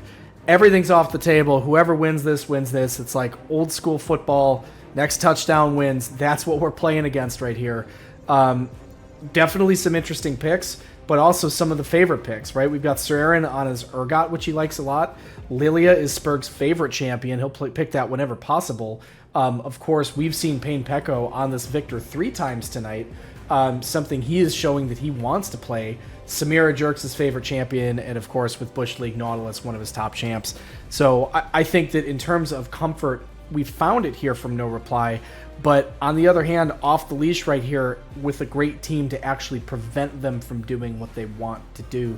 So it's going to be interesting, and I think all bets are off here. It's up to you guys.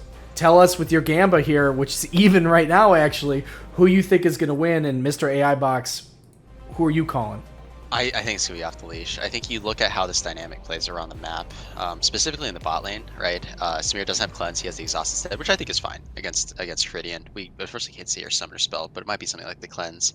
But as soon as Jerks goes in with his passive, right, onto the whoever gets hooked, it's going to, especially if it's Galio, he's immediately going to put himself at his max auto range, which unfortunately is right around where that Galio taunt ends. It's not an easy lane to play, right? There's a lot of execution that takes here, right? And I'm not sure it looks necessarily better around the map. No, it doesn't, and we have loaded into game here. We are getting ready to go, everybody. This is it. This is game 5. Whoever wins this goes to finals. Whoever loses this is out of TCL for the rest of the season. They are done. For all the marbles here. For all the marbles. This is it. And a lot of capable players on both teams. But only one team's going to be able to come out of this. As much as we want all these good players to be able to move on, only one team will be able to. Definitely. Curidian going with the barrier, no cleanse. So no cleanse on either AD carry, which is an interesting situation because both AD carries have things that they definitely want to cleanse. Something like the taunt from Galio, something like the swirl seed from Spurg, going for the lilting lullaby. Well, there's a lot of CC here from OTL, but a lot of it is not cleansable. Like Mordekaiser alt not cleansable, right? Like I think it's more reasonable for jerks, but like if I were Ceridian, I'd probably still take cleanse. Zach has 3 knockups. None of those can be cleansed, right? Right. Ceridian Buster Shot can't be cleansed, right? It's just Galio. Right. Exactly. Yeah. And I think that's pretty reasonable, but if I were Ceridian, I'd probably still take cleanse. You can cleanse a lot of things, and also cleansing a huge sleep is sometimes critical as you go into that late game. Yes, but, yeah, the sleep, obviously Bush League, a lot of what the actual stun afterwards is cleansable. Obviously the initial pull is not, but like the slow afterwards technically is, and cleanse I believe gives you CC reduction like tenacity after you use it for a little bit. Yeah, which can be really useful against those champions. But yeah, the sleep is pretty much it. So I don't know. I'm curious what everyone else thinks. I know Twitch chat is saying cleanse would be really big. Given those facts and the amount of knockups, I do question if that's true, but who knows? Maybe there's something that I'm not seeing. I could see it going either way. Either way, this exhaust is going to be pretty great for lane. So both teams having it, but the double combat sums from NR might just be the difference. But meanwhile, we're seeing opposite jungle pathing yet again from the junglers. Chuck pathing toward his bottom side. He has a Tristana Galio, has great setup, and definitely has a situation where he could potentially force a little bit of a gank down here in a situation where it might not be able to happen. But already we're seeing I'll mid with yet another push, right? Kind of been the story of the series so far. But Spurgakiss something up here. Calbert, just starting to walk back. Does have flash. The disdain. Does Sir Aaron have it? Is he going to be able to get it? Calbert is looking to sidestep. Oh my gosh! Actually, first blood went for the sidestep, but Sir Aaron just held on to it as long as he can. Not able to get the flash, and that's first blood for the top laner. Very nice for no reply. That is a huge first blood for no reply there, and that's kind of what we're talking about. It was still level 2. Spurg, can someone explain to me how Spurg was level 3? Because he still has 11 CS, actually. Oh, did he leech somewhere? I think he might have leeched a little bit top lane there, if I had to guess. Yeah. He had to have leeched a lot then. I'm not sure. That's a great question. I'm actually genuinely very confused. If a jungler could tell me how he got to level 3... with 2 camps, that would be fantastic. Yeah, I'm not sure. But anyways, one of the interesting things about that is like that is kind of how the first 2 games went, right? Well, he said he 3 camped into top. The only reason I thought he didn't is because it still says that he has 11 CS, or now it says 15, but before it, if he 3 camped, I thought it would say that he has 12 CS, but it said he had 11, and I think he picked up a mini or 2 when he was top lane. So that's why I thought it wasn't that. But it's still a great wave state for the Urgot too. So really nice gank, really nice looks. But currently, Jerks and Bush are getting a little bit spaced by this Tristana. Down a fair amount of CS. Like the number doesn't look that big, but look at the difference in the wave. And fortunately, Tristana is not a champion that he can really freeze on. But it's going to be one where if Jerks isn't looking for something now, they might be looking for something in the near future. As Calbert pops that passive on the Mordekaiser, that's a lot of damage, forcing the pot from the Sir Aaron Urgot. Now, Spurg is actually here in the bottom lane. Knows that there's no vision on him, as actually Bush League is walking in. Nice buffer from Ceridian, misses the follow-up hook. Nomad gets that Shield of Durant taunt, and they're just be able to walk out. No sums, no nothing burned. Still very healthy. No nothing burned here. In the mid lane, yeah, the Ezreal, I mean, this is one of the things that when you play these AD carries, like when you're playing against Victor, he's not going to be able to do much to you, and you will actually be able to sit here and just farm 10 CS a minute and kind of scale into infinity, and having an Ezreal get to that like 3 item spike. Well, Ezreal's so mana efficient in these solo lanes, right? Would you say more in a solo lane than any other lane? Well, I mean, in that it matters, his ability usage matters more in a solo lane than in a duo lane, right? Like, no matter, like, oftentimes in a duo lane, you're not necessarily able to capitalize using abilities, right? Versus in a solo lane, you have more freedom for how you use your abilities. Yeah, that's fair. That is absolutely fair. No, it's an interesting look. I like to see it. Lil Chuck showing up against Pain Pekko. The only downside here is that you're not going to be able to get the same sort of gank prowess, right? If the Zac is dodged, that's really all there is. Here. lands well, it. okay, if you get hit by it, that's a whole different thing, Yep, isn't it? exactly. And Pain Pekko's going to take every single ability. Flashes back out as actually, is it going to be quite enough damage? I'll take mid looking for that final auto attack. Actually, oh, it's so close. It's almost enough damage. Goes for the dive, goes for the kill. Now Sir Aaron is actually here on the response. There's the Swirl Seed, still level 4. Gets a nice slow. Actually gets the follow-up. Fear of the Weak actually is going to be able to potentially secure this kill. Move his passive back a little bit, and there's nothing that I'll Take Mid can do. They're just going to have to give up with the jungler. It's a trade. As actually topside is pushing into him, so he's going to be just happy with that. There's the root going on to Caridian, but he still has the jump available to him. Nomad now in there as well, gets the passive. Now the exhaust onto Jerks, the Ignite coming through. Now they're not going to be able to look for anything further. Does have exhaust on Jerks, but it actually flashes out, gets the buffer. There's the Buster Shot onto Caridian. I'm sorry, not the Buster Shot, the Explosive Charge. Now, doesn't quite cancel anything out, but it's a very close fight here in the bottom lane. Wow. That is absolutely crazy. Looked like an interesting interaction, but yeah, finds the catch, but there's just not enough juice, and unfortunately, the Samira is too low. She did have the exhaust, so I do kind of wonder if she would have stayed in on the Tristana there if there was an opportunity, but I guess we'll never see, and you know, no one wants to take a fight too far and lose themselves game 5, so I get it. This is a surprisingly tough lane for Tristana because you have a hard time ever jumping onto the Samira. Because it's so telegraphed the way that Tristana plays, right? You jump in, you press your explosive charge, you reset your pass, your rocket jump, and then you jump back out, right? That's Tristana, right? And it's really tough to do that against the blade roll. So you're kind of forced to wait that out and then start auto attacking with your explosive charge on them. At that point, Malice is on you. So holding onto the exhaust and potentially making a big difference in some later fight. Yeah, 100% right here.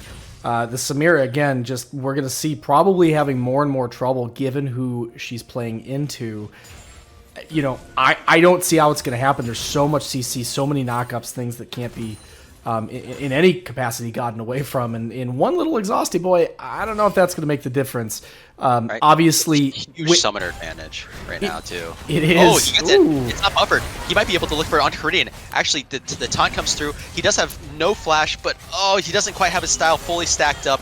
He's going to finally get it onto Nomad. Nomad doesn't have any flash. He's just going to be sacrificed as Caridian is going to have to get there. Very nice. The snowball huge might from be Bush here right there. Yeah, very good hook from Bush League. Absolutely has the death charge, has the level advantage, and there's no ulting out if you're Nomad. Yeah, no, that it's one of those ones where you kind of like warped it around the minion line, you know, because of that lollipop, and he found it, and like again, I do think Nautilus is a champ you can hide people on, but people who actually know the intricacies of the champion and like the little things about the hook, you can make that champ look very skilled, and I think that was an example of how you could do that. Yeah, and we're kind of seeing a role reversal. Ooh, that Ezreal actually almost took it. We're seeing a role reversal here. Normally, NR are the ones that are on the early dragons, and OTL are the ones on the early grubs, but now it's kind of a split map here. Chuck coming bottom to see if he can maybe help out his bot lane a little bit and saying, hey, I'll take a dragon while I'm here. But this top lane strength we're seeing from Sir Aaron versus this Calvert Mordekaiser really coming into play. Yeah, it is. Chuck finding himself that dragon. He's really known for those objective plays, the smites. You know, he showed it earlier in the game. What is this little thing? Did you see that? What is what? What is what? The little thing that was jumping around. Was it like one of the jungler frogs, you know? No, it was like a little like circle. Yeah, that might be his comet. Oh no, it's just for strike. No, not that. It was like a little thing like jumping all over the screen. Oh, it was definitely in game though. I'm not having like eye problems. There was something real happening there on the screen. Nobody tell him. Yeah, no, honest to God, it's a very, very even game. Despite the gold appearances right now, it seems like it's pretty lopsided in favor of NR. But with the way that scaling is going to work, with the way that double 80 carries scale, it's definitely still something that it could be anyone's game. Yeah, it will be anyone's game. Again, I like this double 80 carry. It is working for them. That's the thing with NR is that they actually play. I'm almost feeling like I'm capable of answering why they play well into this team because they are pretty good at disengaging from the team deathmatch style of play. But like, you got to remember, I'll Take Mid as a Masters level mid. Like, he doesn't have to play like that. Like, he can actually just pick a champion and outskill you from a pure like front to back old school League of Legends perspective, and that's what he's doing on this Ezreal. And I obviously there's a lot of game left to play, but that's the premise behind it. And he just did it 2 games at Corki, so I certainly believe it. Yeah, absolutely. And huge item breakpoints coming through. The BF lethality for Jerks. He's gonna have that collected very, very soon. A little bit further behind on the Tristana, but definitely not too far. Spurg has spent a lot of time down here. It's actually, he might be looking for the sleep. There's only the barrier, no cleanse. Nice buffer though, getting him out of dodge. Now shared TP's coming through. That's Altec mid on the Ezreal and Painpeko on the Victor. And it's just going to turn out to be nothing, right? Ultimate's traded. Sorry, not ultimate's traded. Literally just an ultimate from Spurg. I really didn't like that sleep because you know what Tristana's gonna do, Right, exactly. And David's been really good about buffering that jump to get him out of a bad situation, and he's a very mechanically sound AD carry and just very, very good at like. Oh, here we go. But as I say that, Critting actually might be dead here. The barrier is available. Jerks is exhausted now. Chuck's here with an ultimate. As Jerks fails to flash over the wall, and he might be dead now. There's the Daredevil's impulse coming through with the style, and he's not gonna have enough damage to get the kill. The little Chuck is going to secure it. And a nice counter gank from the jungler for OTL. And as they might be actually linking for more, Bush League gets queued by the Zac, but there's nothing else to attach him to get him out of there. See, that's exactly the problem with the Samira. It's like if you can't get the combo up and you can't get in there, you're going to have a lot of trouble. Yeah, I mean, that exhaust is... I mean, I think Tolson called it out in the chat. Like, the cleanse is as much for CC, or for the exhaust as it is for actual CC, right? Like, you get exhausted during your ultimate and you're not a champion anymore, right? Oh, wait. What is that? That's it. Oh, it's like... it's just a visual bug for her stick thing. Yeah, it's a little dangle on it. See, Teague, my man Teague, he knew what I was looking at. Everyone else thinks I'm crazy, but my jungler always has my back. I don't know if Chuck wanted that slingshot. He might be losing this right now, as actually here comes the support from the mid laner and the top laner. Painpeko's a little bit late on the rotation because he's a little bit lower in health, but still, Chuck doesn't quite have the health bar to be able to take that. So Aaron's pretty healthy, can definitely support his jungler, and there's also a little fruit there, as I think they might just call it and say, just give him the grubs. Yes, and Grubs is exactly what he wants. Spurg is a well-known grubulous gamer, and this is an objective he always pushes himself towards. Pretty much every game. I think he really prefers those topside jungle over everything. Oh, actually, might be looking for it. Doesn't quite land the slingshot, but Spurg is already getting low. He does have flash. He's forced to flash back out. As Chuck follows up now, he's kind of at 1v2 versus Painpeko. Bush League is here. Clover is a little bit late on the rotation, but he is Galio. He does have that ultimate to be able to punch into things, as they might be forced to kind of give this one up. As actually the taunt comes through, Spurg is going to die. He has no flash. Now Altec Mid is actually going to die, and in response to that, very nice looks from the support of No Reply, and they're going to be able to just give up on that grub play. As actually, did OTL even get the last one? I don't think they did, because it turned into Herald. I love that Clover, in his short time in TCL, made such an impression that you just called the Galio Clover. I called the Galio Clover. I love that. Man played a lot of... I casted that man playing a lot of Galio. Yeah, I mean, the man... Well, right, it's like the... because he's a mid lane turned support. It's like the one...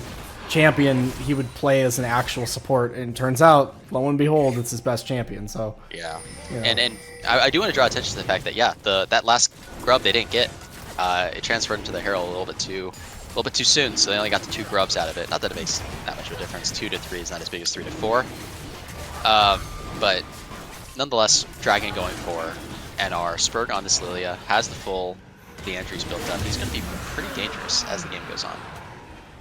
Sure is going to be dangerous. He's going to be a big boy, and yeah, this, again, I'm going to keep looking after Jerks and seeing what to expect from him, because how he plays over the next 10 minutes is going to be entirely critical to what happens in this game.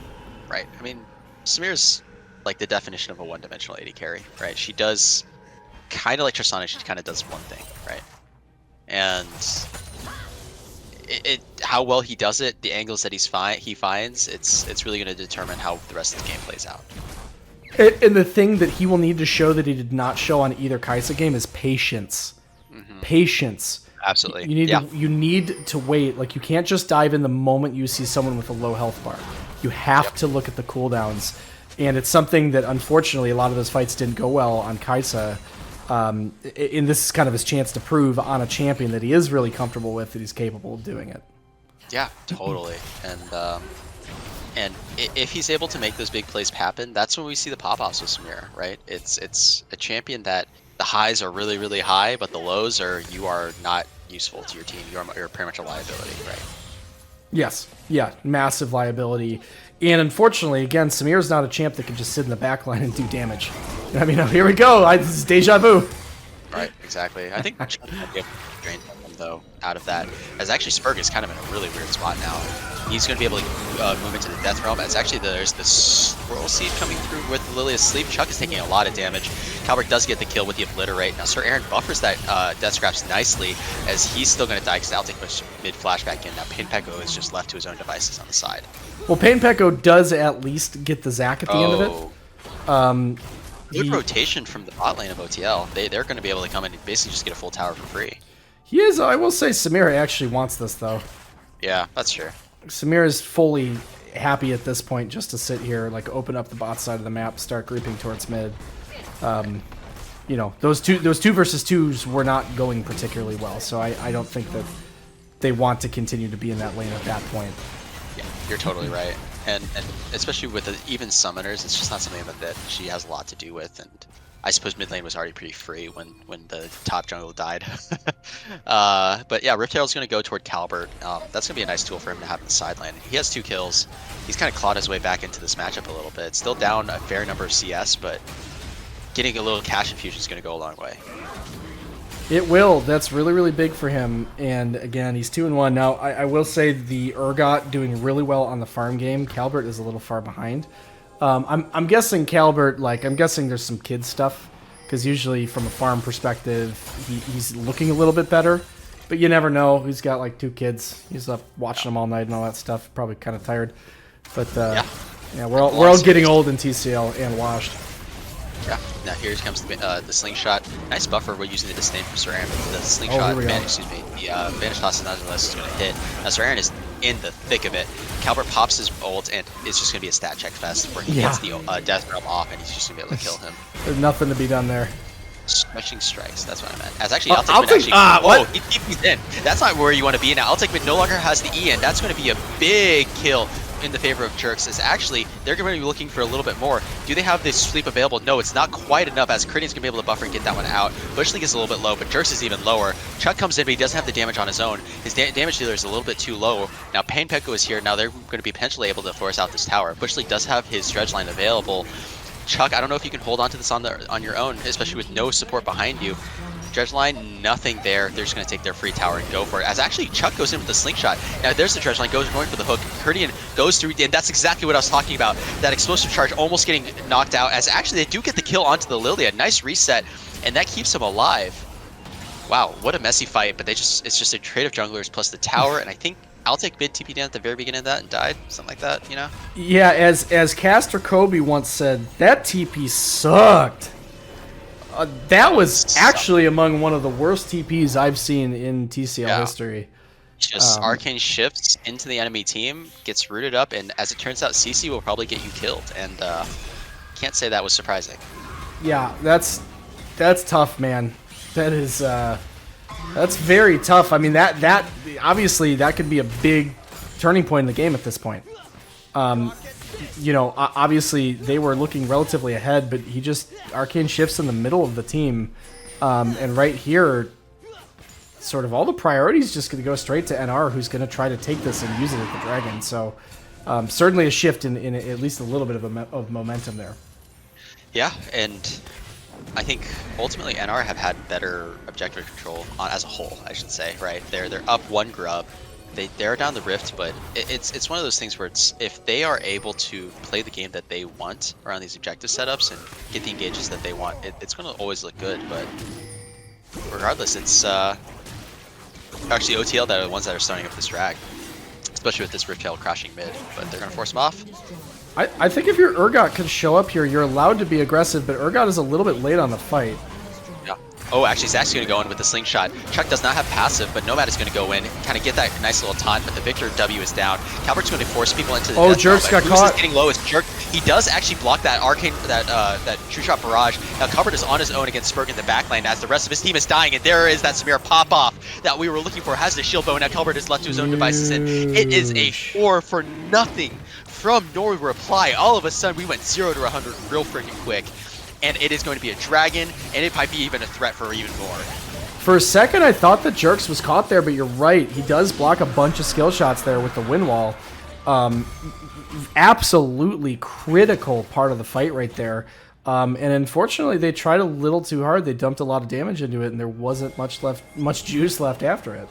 I wonder if that's the vision that they had. They're like, hey, they're playing a double 80 carry. We get a lot of value out of Samira here. She can block a lot of damage and just force them to play a certain way, and that's kind of what we saw. And then he had his pop-off moment with that Inferno trigger where he just was able to kill. Oh, this is an option. Oh man, here we go. You're not doing it very fast. Chuck steals these. He's actually gonna die here. He's gonna die here. He gets shut down. Now this is super low. Chuck steals it. Steals the chair. On another flip, Chuck steals the Baron, and Kurnia is going to be able to get a reset and potentially kill everybody. Payback goes doing a lot of damage, but Chuck does still have his passive.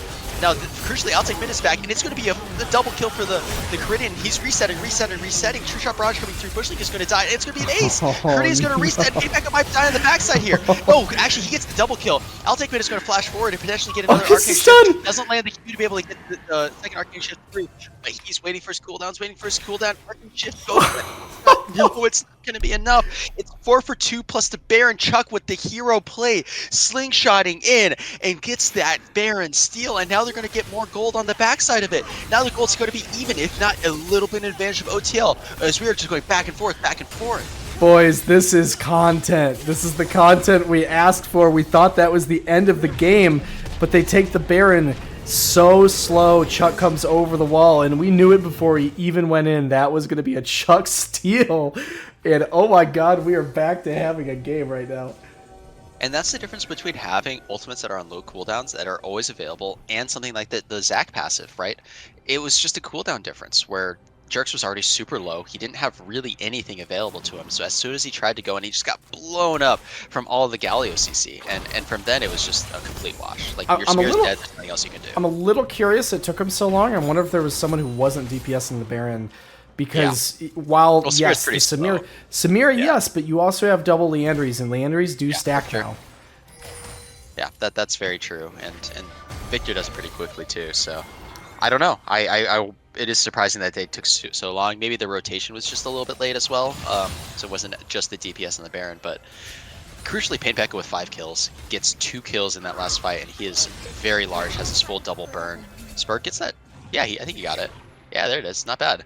Ahead of this potentially next play down in the bottom, they're going to be able to stall at the Baron, right? So still have a gold lead.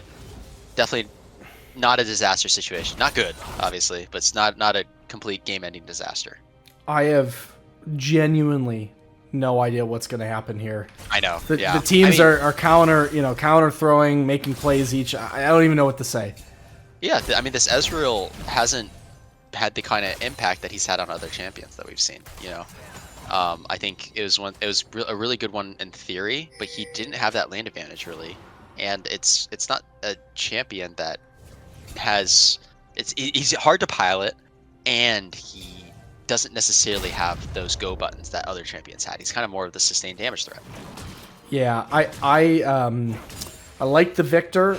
I like the pick and the way he's building into this. I think it is good. I think the Ezreal is good. The question is just it's tough for me because when I look at an Ezreal as your mid lane and a Victor with like full burn items, who am I suspecting is going to be more useful? Yeah, you know what I mean? Yeah, that's just my hard part with it. I like the double 80 carry stuff, but like sometimes just traditional can be better. I don't know. That's kind of my big thing, and his Victor has been really good. And he's like over half an item behind too. I don't know if there's anyone that can really 1v1 this Victor. I mean, potentially Mordekaiser if he catches him in the right situation, but it's just not a great situation to be dealing with this Victor. And that being said, let's not forget about how ahead the Samira is. Has the shield bow is pretty tanky with that available to him, but yeah, but it's what we talked about. I mean, yeah, being ahead is only one aspect, right? Because it's like if you can't, like we saw how even that last fight is when he ran down whoever it was right here. Right. Like that was the very end of the fight when he finally got to use his ult. So it's a little tough. Yeah, it's a little tough for him, and I'm not, you know, I don't know why you don't just pick Jinx here. I think that's an obvious choice, but totally. Who am I? I'm not the Masters ADC. I think Jinx would have been a very solid pick. It's a little bit tough against something like the Mordekaiser and the Zac, but I think it's just easier to play, and it's a strong champion right now too. Yeah, it is, but there's stuff you can pick. Like I don't know if the Poppy was banned, but like you can, if so, you could pick that again. You can pick all right. Morgana. Yeah, I hate that champion right now. I think she's so bad, but regardless, here we go. This might be it. Looking for Soul Point from No Reply, but a lot of their vision's been cleared out, and they don't have a clear idea of what's going on around them. Chuck and Calver on a pretty good flank. Nomad with that Celestial opposition is very, very tanky. He's not the target that they want. Ultimate's going to go back toward mid, just get that pushed out, but it's the Dragon Dance. It's a tough one when that Baron really stabilized it for OTL, and now the gold leaves almost even. I will say as a mid laner, it could also be tough. Like, I could see it when Ravenous Hydra was a good item on Ezreal, and it was for a long time. It's not now, though, so you are very low on your ability to wave clear here. They're pretty sandwiched here, but no. Fortunately, this time the Dragon does not get stolen. Here's the Alio coming through. Critian's a little bit late to the fight, but they do have a nice flank going. As actually Little Chuck is hitting quite low. Spurg is taunted up. The sleep coming through. I'm not sure who it exactly slept, but Jerks is finally able to get in with the exhaust. Is absolutely able to flash over and delete. I'll take mid, and it's looking like a great fight for No Reply, as Critian has just been zoned. Almost auto-attacking never in the context of this fight. Calvert has delayed a lot of time, but at the end of the day, now it's Jerks actually looking for Critian here. Does a great job of forcing and gets the reset. Is he going to be able to kill Critian as well? Now David, he's going to be in a bad situation. The only member of his own team still alive. No rocket jump available to him. Jerks does have the reset. He's going to be able to get onto him very soon, as actually, yes, Shield Bow secures the kill. Ace Samira 1v3 in the backside gets 3 kills onto the double AD carry and the support. It's when the fights get messy enough, that's when Samira thrives. Yes, and we did see that right there. And yeah, you're right. I mean, if you're able to split that fight apart where you're not going on the same champs, then yeah, it's not going to look like such a bad champ after all. You know what I mean? And that's your job, especially if I am playing here as OTL. You need someone loud on comms calling, who are we going for? Who are we going for? Call the person, call the person. That works, but yeah, if you allow yourself to get super split up. Shot almost kills Jerks. He needs the life steal up. He's so low. As actually, his Chuck, don't tell me he's going to get another steal. This is insane. Again, as the rest of his team is going to TP and Jerks is too low to fight. Now it's going to be a wash. Don't tell me this is how it ends. Don't tell me this is how it happens. As No Reply are going to get absolutely demolished at the end of this. It is yet another Baron steal from Chuck. Jerks can't fight. Nomad's looking for more. The Victor W coming through, and Bush might just be the sacrificial land. The Dredge Light is going to get the cooldown to get him out, but Ultimate is looking for more. He is out for blood. This is the most ridiculous thing I've ever seen. What the fuck? It's a 1.5k gold lead. This is the most ridiculous thing. They're on Soul Point, but they've given up 2 Barons because they just do it so damn slow. Nomad's going to look for more on Pekko. He's pretty tanky, as the rest of his team is tanking this inhibitor turret, but they might have gotten just a little bit too big, as Jerks is now on the reset. He has doesn't have the style stacked up, but it is just a rubber band here and there, here and there. It is the perfect game for Zac, because this man is elastic, and this game is elastic. I have no idea what's going to happen absolutely any second from moment to moment. I would like the card of going for Baron to be removed permanently from the hand of No Reply. This team is Dignitas.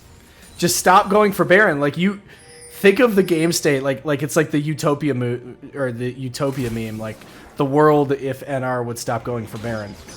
You know what I mean? Like just stop. Well, we'd be going to bed. Yeah, well, yeah, that's true. Yeah, among other things, we would be going to bed. But it's happened twice in this game with these crucial steals. But let's not talk about the mistakes too much. Let's talk about Chuck with his second steal in the game in 2 very chaotic fights.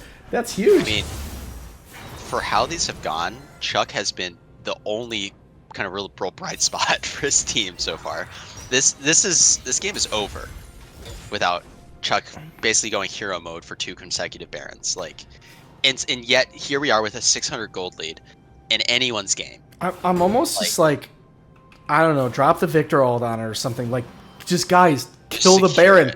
Kill the Baron. Do something. Like, even if one person dies for it, just kill the Baron. I don't know, like... I don't know how everyone are tilted this game. Like, you know, like... I think they are all tilted. I think that's the gameplay we're seeing. All 10 members should be experiencing some level of tilt. That is my except for Chuck. Diagnosis. Except for Chuck. Yeah, this is the only man. Yeah, Chuck is like 6 to 12 right now.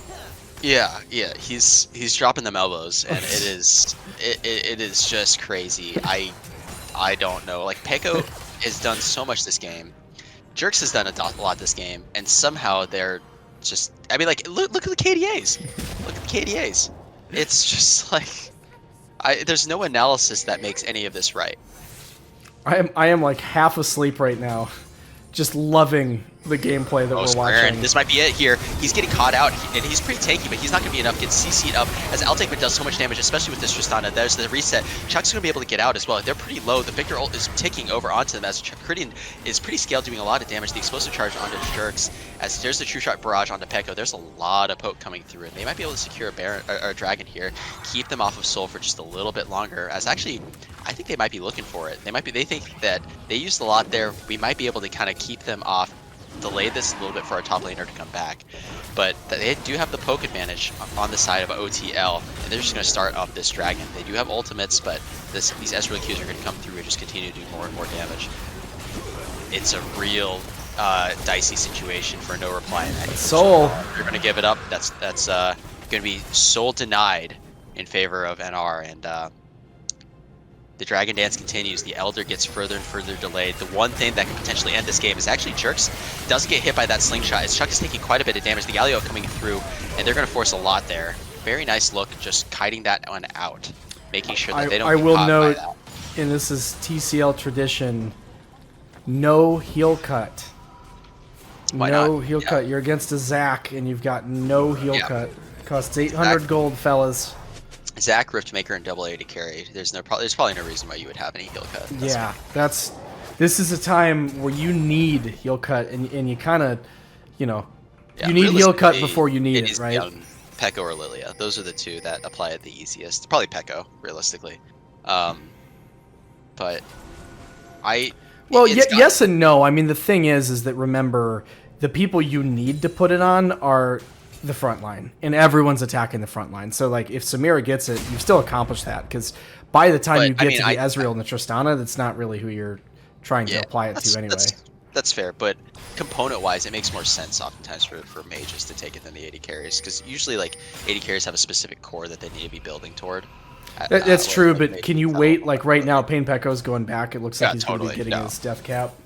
Yeah, I think at this, it's just a weird break point. And I do think, like, this BF could be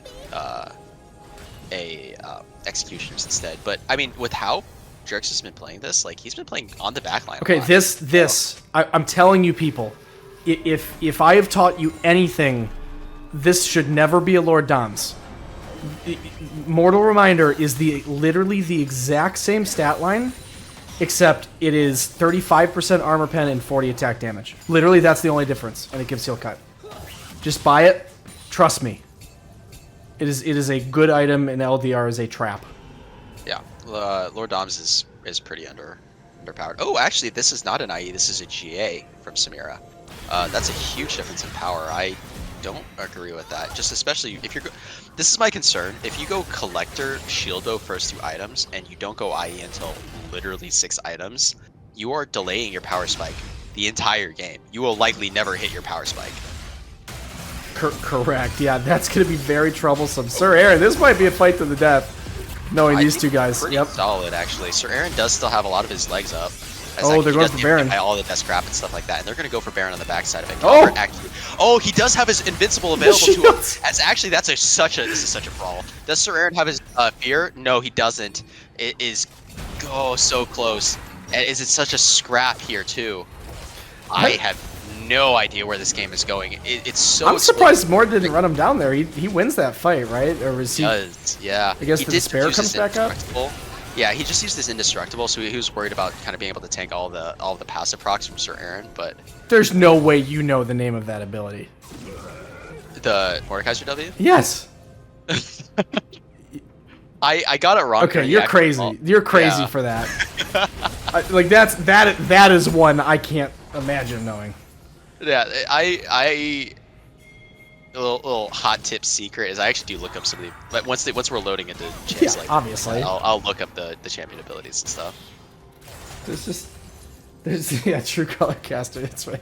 Yeah, I just some of those ones in this game, I don't know how you're supposed to know Really that. makes sense, but also it's like, why would you think it should be called into that? It doesn't feel very thematic, but regardless, OTL are on the Baron. They do it so fast with this double 80 carry comp. Spurg is coming in, but he might be a little bit too late. Saran TP's in. Now Nomad is on the zone, and they're going to be able to secure this Baron on the side of things. Calvert does get the ultimate in the Death Realm using Spurg. Misses everything, but it doesn't quite matter because the rest of his team looks like they're winning the fight. But no, Calvert is going to be able to wait out the rest of the Death Realm, but they're going to be able to get the kill. But that is so much damage. Oh, the True Sharp Barrage doesn't quite get blocked by the Blade Whirl as Jerks almost saves his support. But they are fighting into this Baron here, as that's 3 Barons now. Count it for off the leash. 0 for no reply. Can you imagine if they get 3 Barons and still lose the game? I'm not saying it's going to happen, Yeah. but like... I mean, it's 3 Barons and they're up 400 gold. I don't know what to say. You know, when you get 3 Barons and you're still having trouble, you do have to question maybe a little bit of the macro. Yeah, this has been one of the most macro Fiesta games we've ever seen. I mean, we're 37 minutes and it's still no soul point, Yeah, no Elgar on the horizon. Third Baron at 37 minutes. That's dank. That's dank. And it's a question of like who gets this dragon. If OTL get this drag, oh wow, that's a lot of True Sharp Barrage damage. Trix is a little bit low. Fortunately, he does have light still, so they're going to be zooming. Seraren's getting quite low. I don't think he's going to be able to survive for much longer here. He does have the Stair Gauge, keeps his life a little bit longer. The red team does get the dragon. Infernal Drake, Chuck is getting low. His passive is going to get propped. As actually, oh my goodness, the rest of NR are so low. They're just getting poked and poked and poked. It's going to be a wash. Actually, Nomad goes over the wall, and Spurg is getting very low. As actually, they're going to TP in and look for a little bit of inhib action. Deathrealm goes in over onto the jungler. Is he going to be able to survive this one? No, it's not going to be enough. Chuck secures the kill, and is this an end? Is this the end angle? I don't think so. Just the double 80 carry comp doing so much damage, just autoing, queuing. They don't have the ways to be able to do it, but they do have the Baron. They don't secure the dragon. So yeah, it is soul point. Sorry, it is soul for no reply, but ultimately a good fight. Yeah, they kind of get wrecked in the fight, which is a little bit surprising. Yeah, they're going to lose this inhib as, funny enough, the team with 3 Barons is able to get the inhib. As actually, Pain Pekko is in it. He doesn't quite get top dead by the shield of Durand. I think it's just going to be an inhib and out. That's our first inhib we see down, by the way. The first time they got that Baron, they just took the inhibitor turret. Jerks is alive. He does have that full GA available. Doesn't quite. Oh my god! I couldn't even react to that. Shut down. That's huge. That's big. That's really big. That's 2 inhibs. Are they going to be able to force something at the end of this fight? Crucially, ultimates are all still available for off the leash. I think this might be all she wrote. Pain Pekko makes one, I don't even want to call it a mistake, just one slight overstep. Yeah, positioning error. And just gets blown up by I'll Take Mid. Yeah, that's playing against I'll Take Mid. Actually gets buffered by that hook from the Dredge line of Bush League. Now, Ice Gallia ult comes through taunts of Spurg. Spurg's taking a lot of damage. Shirks is a little bit out of the fight. Because I'll Take Mid is looking for the end with Caridian. Tristana with the explosive charge does so much damage. The Drowsy coming through. Are they going to be able to get the kill? Spurg coming they through. find him asleep. They do it the shutdown over onto the Tristana. They're going to be potentially looking for supers here as there's a super minion on the enemy tower next to this turret. Now Nomad with his Gallia has looked really, really strong. Now they're going to be in full retreat. Bush League lands the hook, taking a lot of damage from I'll Take Mid. That's the Ezreal power right there. Now Calbert with the Death Realm onto Spurg. That's 3 fights in a row that he's had the Death Realm, but he's kind of losing this one. What? Spurg just actually wins the 1v1 inside the Death Realm. That's a not something you want to be seeing out of your top laner, but well, he does. I will note he does have obviously the Infernal Soul, which is pretty pretty important in that, to say the least. But yeah, they leave up 1 tower, which is going to be so crucial in the defense of this. We are at 40 minutes. By the way, I remember when I said that we're probably not going to have a 40-minute barn burner. Well, I was wrong. We have a 40-minute barn burner, boys. 40-minute barn burner, a 2k gold lead for off the leash with 2 inhibitors up. That's probably going to diminish a little bit as these waves start to crash. And Abarn, I think this is an Elder flip. Yeah, this is looking like the traditional burger flip. as we've seen a bunch of minimum wage fellows out on Summoner Rift, ready to flip burgers for the rest of us, and that is, we would not have it any different in the TCL world. Yeah, I wonder if Chuck is going to send him back to McDonald's. It's a real question here. He's stolen 2 Barons so far. Who's to say it's not going to be yet another? Yeah, the fact that he has stolen 2 Barons and they've gotten 3, it's like, if they still lose with 3 Barons, that's just pain, man. Yeah, I mean, I made the comment that I think 10 people should be tilted, maybe 9 without Chuck, but if honestly, like, if Chuck steals another, I'm going to be tilted. It's going to be 12 people tilted. 10 plus the 2 on the cast. It's Tristana, full build, got her GA here, and most gold in the game. Right here, we are really wanting to see if Jerks is able to get that Infinity Edge. Oh, hello. Oh. Sorry, I missed that. Spurg is just in no man's land. He's by himself. Spurg, he's what? kind of in the... Oh, wow. Man, he lost... He has no teammates around him. We see the missing P come through, and Altic Mid is like, why are we not killing this man? That's a bad look, unfortunately. That's very tough.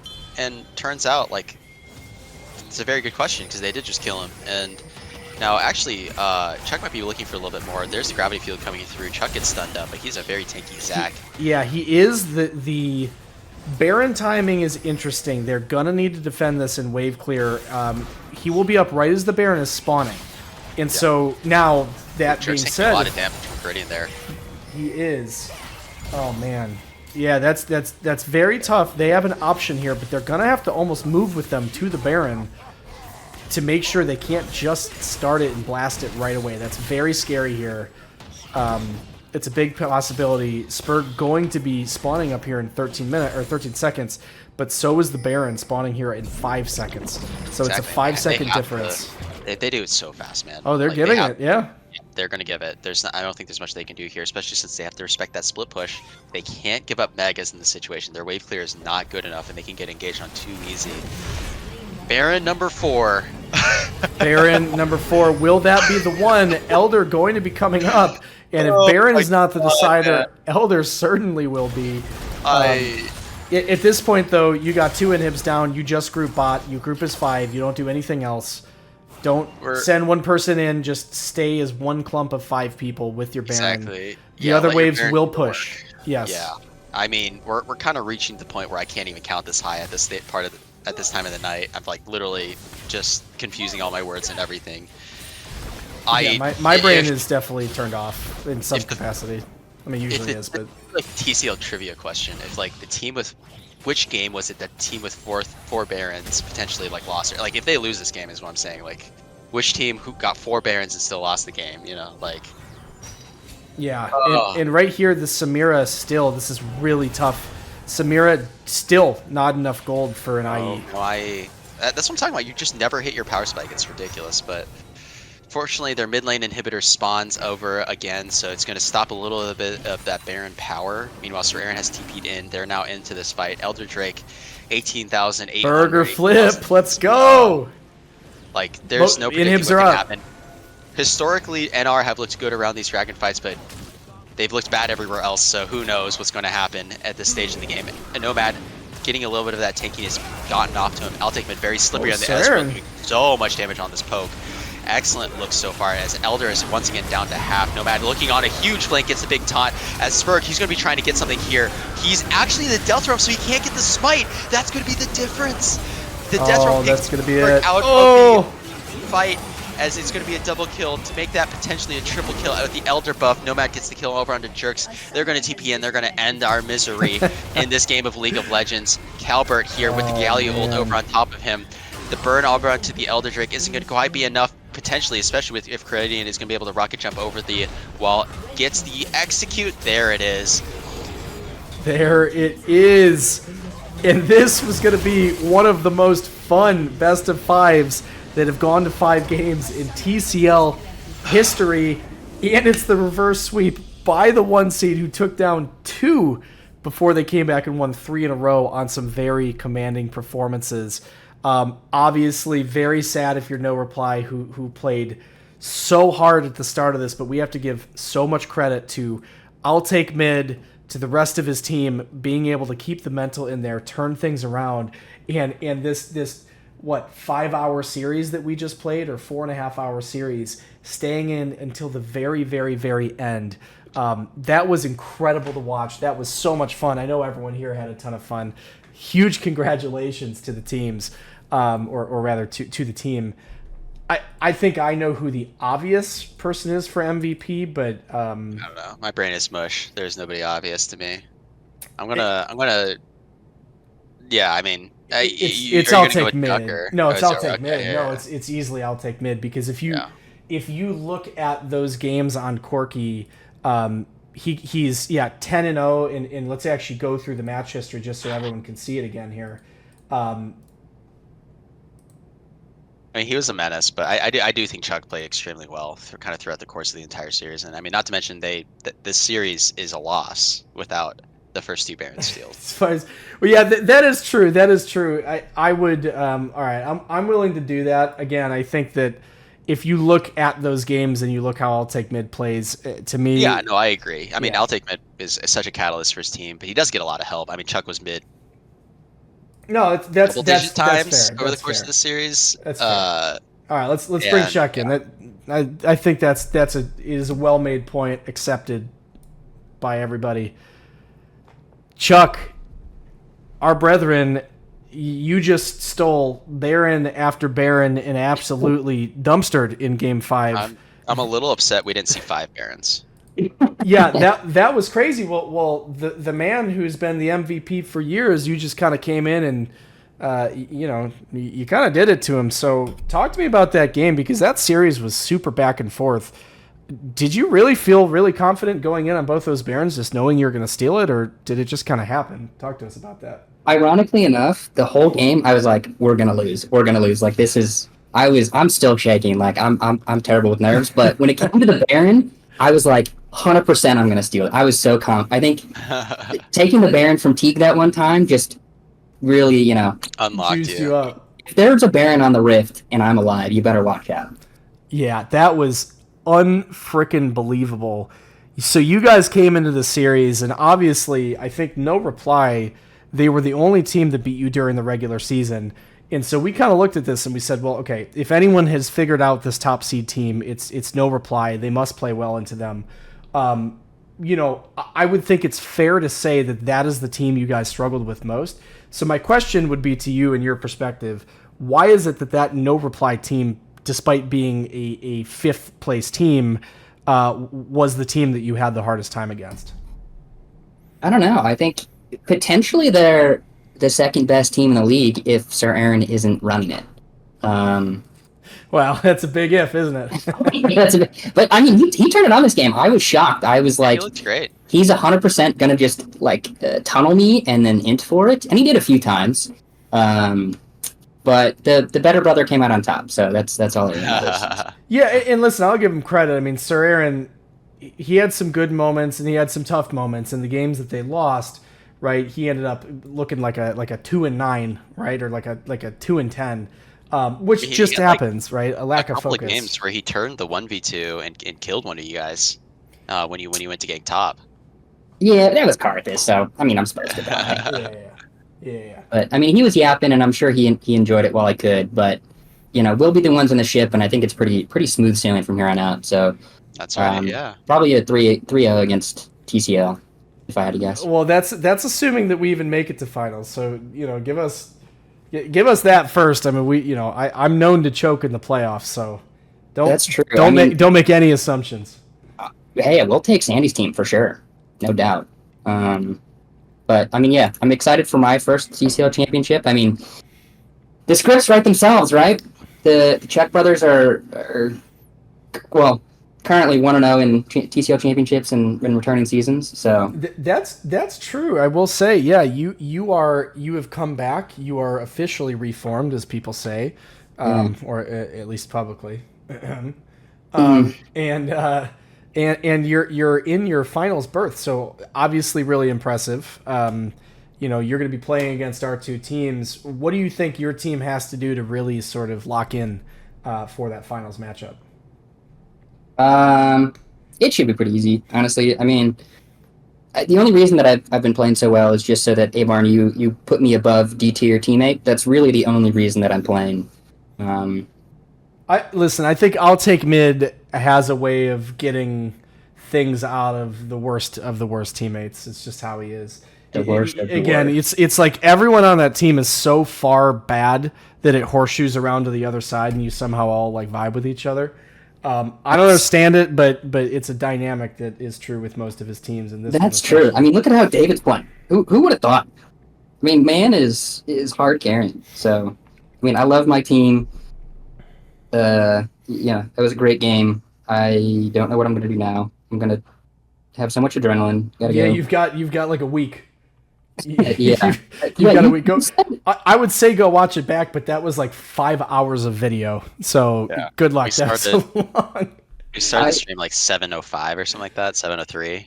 Well, I mean, thank you casters, obviously, and obviously, well, yeah, we're tired, but it was worth it. The first seed's kind of a curse here because I mean, seeds 1, 2, and 3 get a bye, so it's not that we get a bye, and then B, we have to play the winner of the play-in while they're hot, and then if we're in the championship, we have to play the winner of that game while they won the previous day. So, Abarn's definitely setting up the TCL so he can win, but that's not shocking. Literally, just so you know, you would be playing next week if you wouldn't have told me yourself that you wouldn't be here. Yeah, so actually, you are the only person not allowed to talk shit about that because I did that exclusively for you. So that's fair. Well, hey, shout out to Tucky Mike Panda and the boys. I'll be out in Florida. I'll be flying back that Monday, so if we lose, blame it on the jet lag. There you go. There you go. I got excuses ready. Yeah, if you lose to me, you will need to blame it on something because I know that nobody has the humility to just accept that. That's true. I mean, well, yeah. Well, let's see. I mean, thank you guys for casting. No, this is great. You guys crushed it. You guys crushed it. Yeah. You kept it fun for all of us to cast and watch, and there was nothing, there was nothing not fun about that. So you guys did great. Anything else you want the fans to know before we log off? Nah, I mean, I can put Henry further in the dirt, but I think he's already there. He's got enough. I'm sure you guys saw him yapping. I don't know if you talked about that on the cast, bits and pieces, but not as much. No. Nick is dad. He wants me to let you guys know that. What? Nick is daddy. Nomad. Daddy. Bro, I did not realize that was his name. Yeah. Yeah. Is that short for Nicholas? I don't know. Saint Nick. Maus, I don't know, but anyways, it's short for bad player who's going to lose finals. Saint Nick, he says. It's short for Saint Nick. He's actually delivery presents. Actually, no, he delivers the boots. He puts candy in the boots. That's right. That's what Saint Nick does. Or who is that? I think they're called stockings, I believe. I'm surprised you got anything but full. Let's be honest here. It's that tradition where you like put boots out and someone fills them. It's like a Christmas. Shoot, I don't know what it is. Is this what it was at the orphanage? It's not. Well, look. Yeah, all you Catholic Notre Dame people can get in a room and circle up and do what dudes do when they circle up in a room. No, they're not stockings. They're not stockings. It's like there's a specific saint that comes to your house around the Christmas time and puts candy in like actual boots. I already said stockings, and he said no. Yeah, I already covered this, Nick. All right. I don't know. Maybe it was just. I don't know. Maybe it's just my family. I mean. You've seen us. It could be. Yeah, I've seen The Offspring. That's kind of all I need to know. It's a genetics diff. That's we should bring your parents on the interview. Jesus Christ! I'll tell them to watch. I'll tell them to watch the championship. There you go. They'll be proud of me. That is if they can read, which my assumption is pretty low for that. So hey now. All right, get me out. Get me out. Yeah. Right, someone cut the stream. Cut the stream. All right, have a good one, Chuck. Thank you so much for joining us, and well played. And yeah, I mean, GG's to their team. They played lights out. They should be happy with that. They were crazy. Instead of the fact that they lost in a heartbreaking fashion. But yeah, of course. Yeah. Indeed. All right, GG's. All right, folks. Thank you so much. We had a blast. Very tired, but the show must go on. We had fun. Hope you did too. We will be back on Sunday for the other semifinal. That's going to be Tasty Crab Legs versus the Snake Oil Salesman. The winner of that match will be taking on the winner of tonight in the finals on Monday night. So it's going to be a big couple days of TCL before we all go back on break like we do every year. So thank you all so much. Get hyped for what we've got coming next week. Otherwise, we're going to be resting and like doing actual jobs until then, which is very rare for us TCLers, but a few of us do have jobs. And yeah, we will see you all. Thank you so much. And for me and my co-caster, Mr. AiBox, have a good night.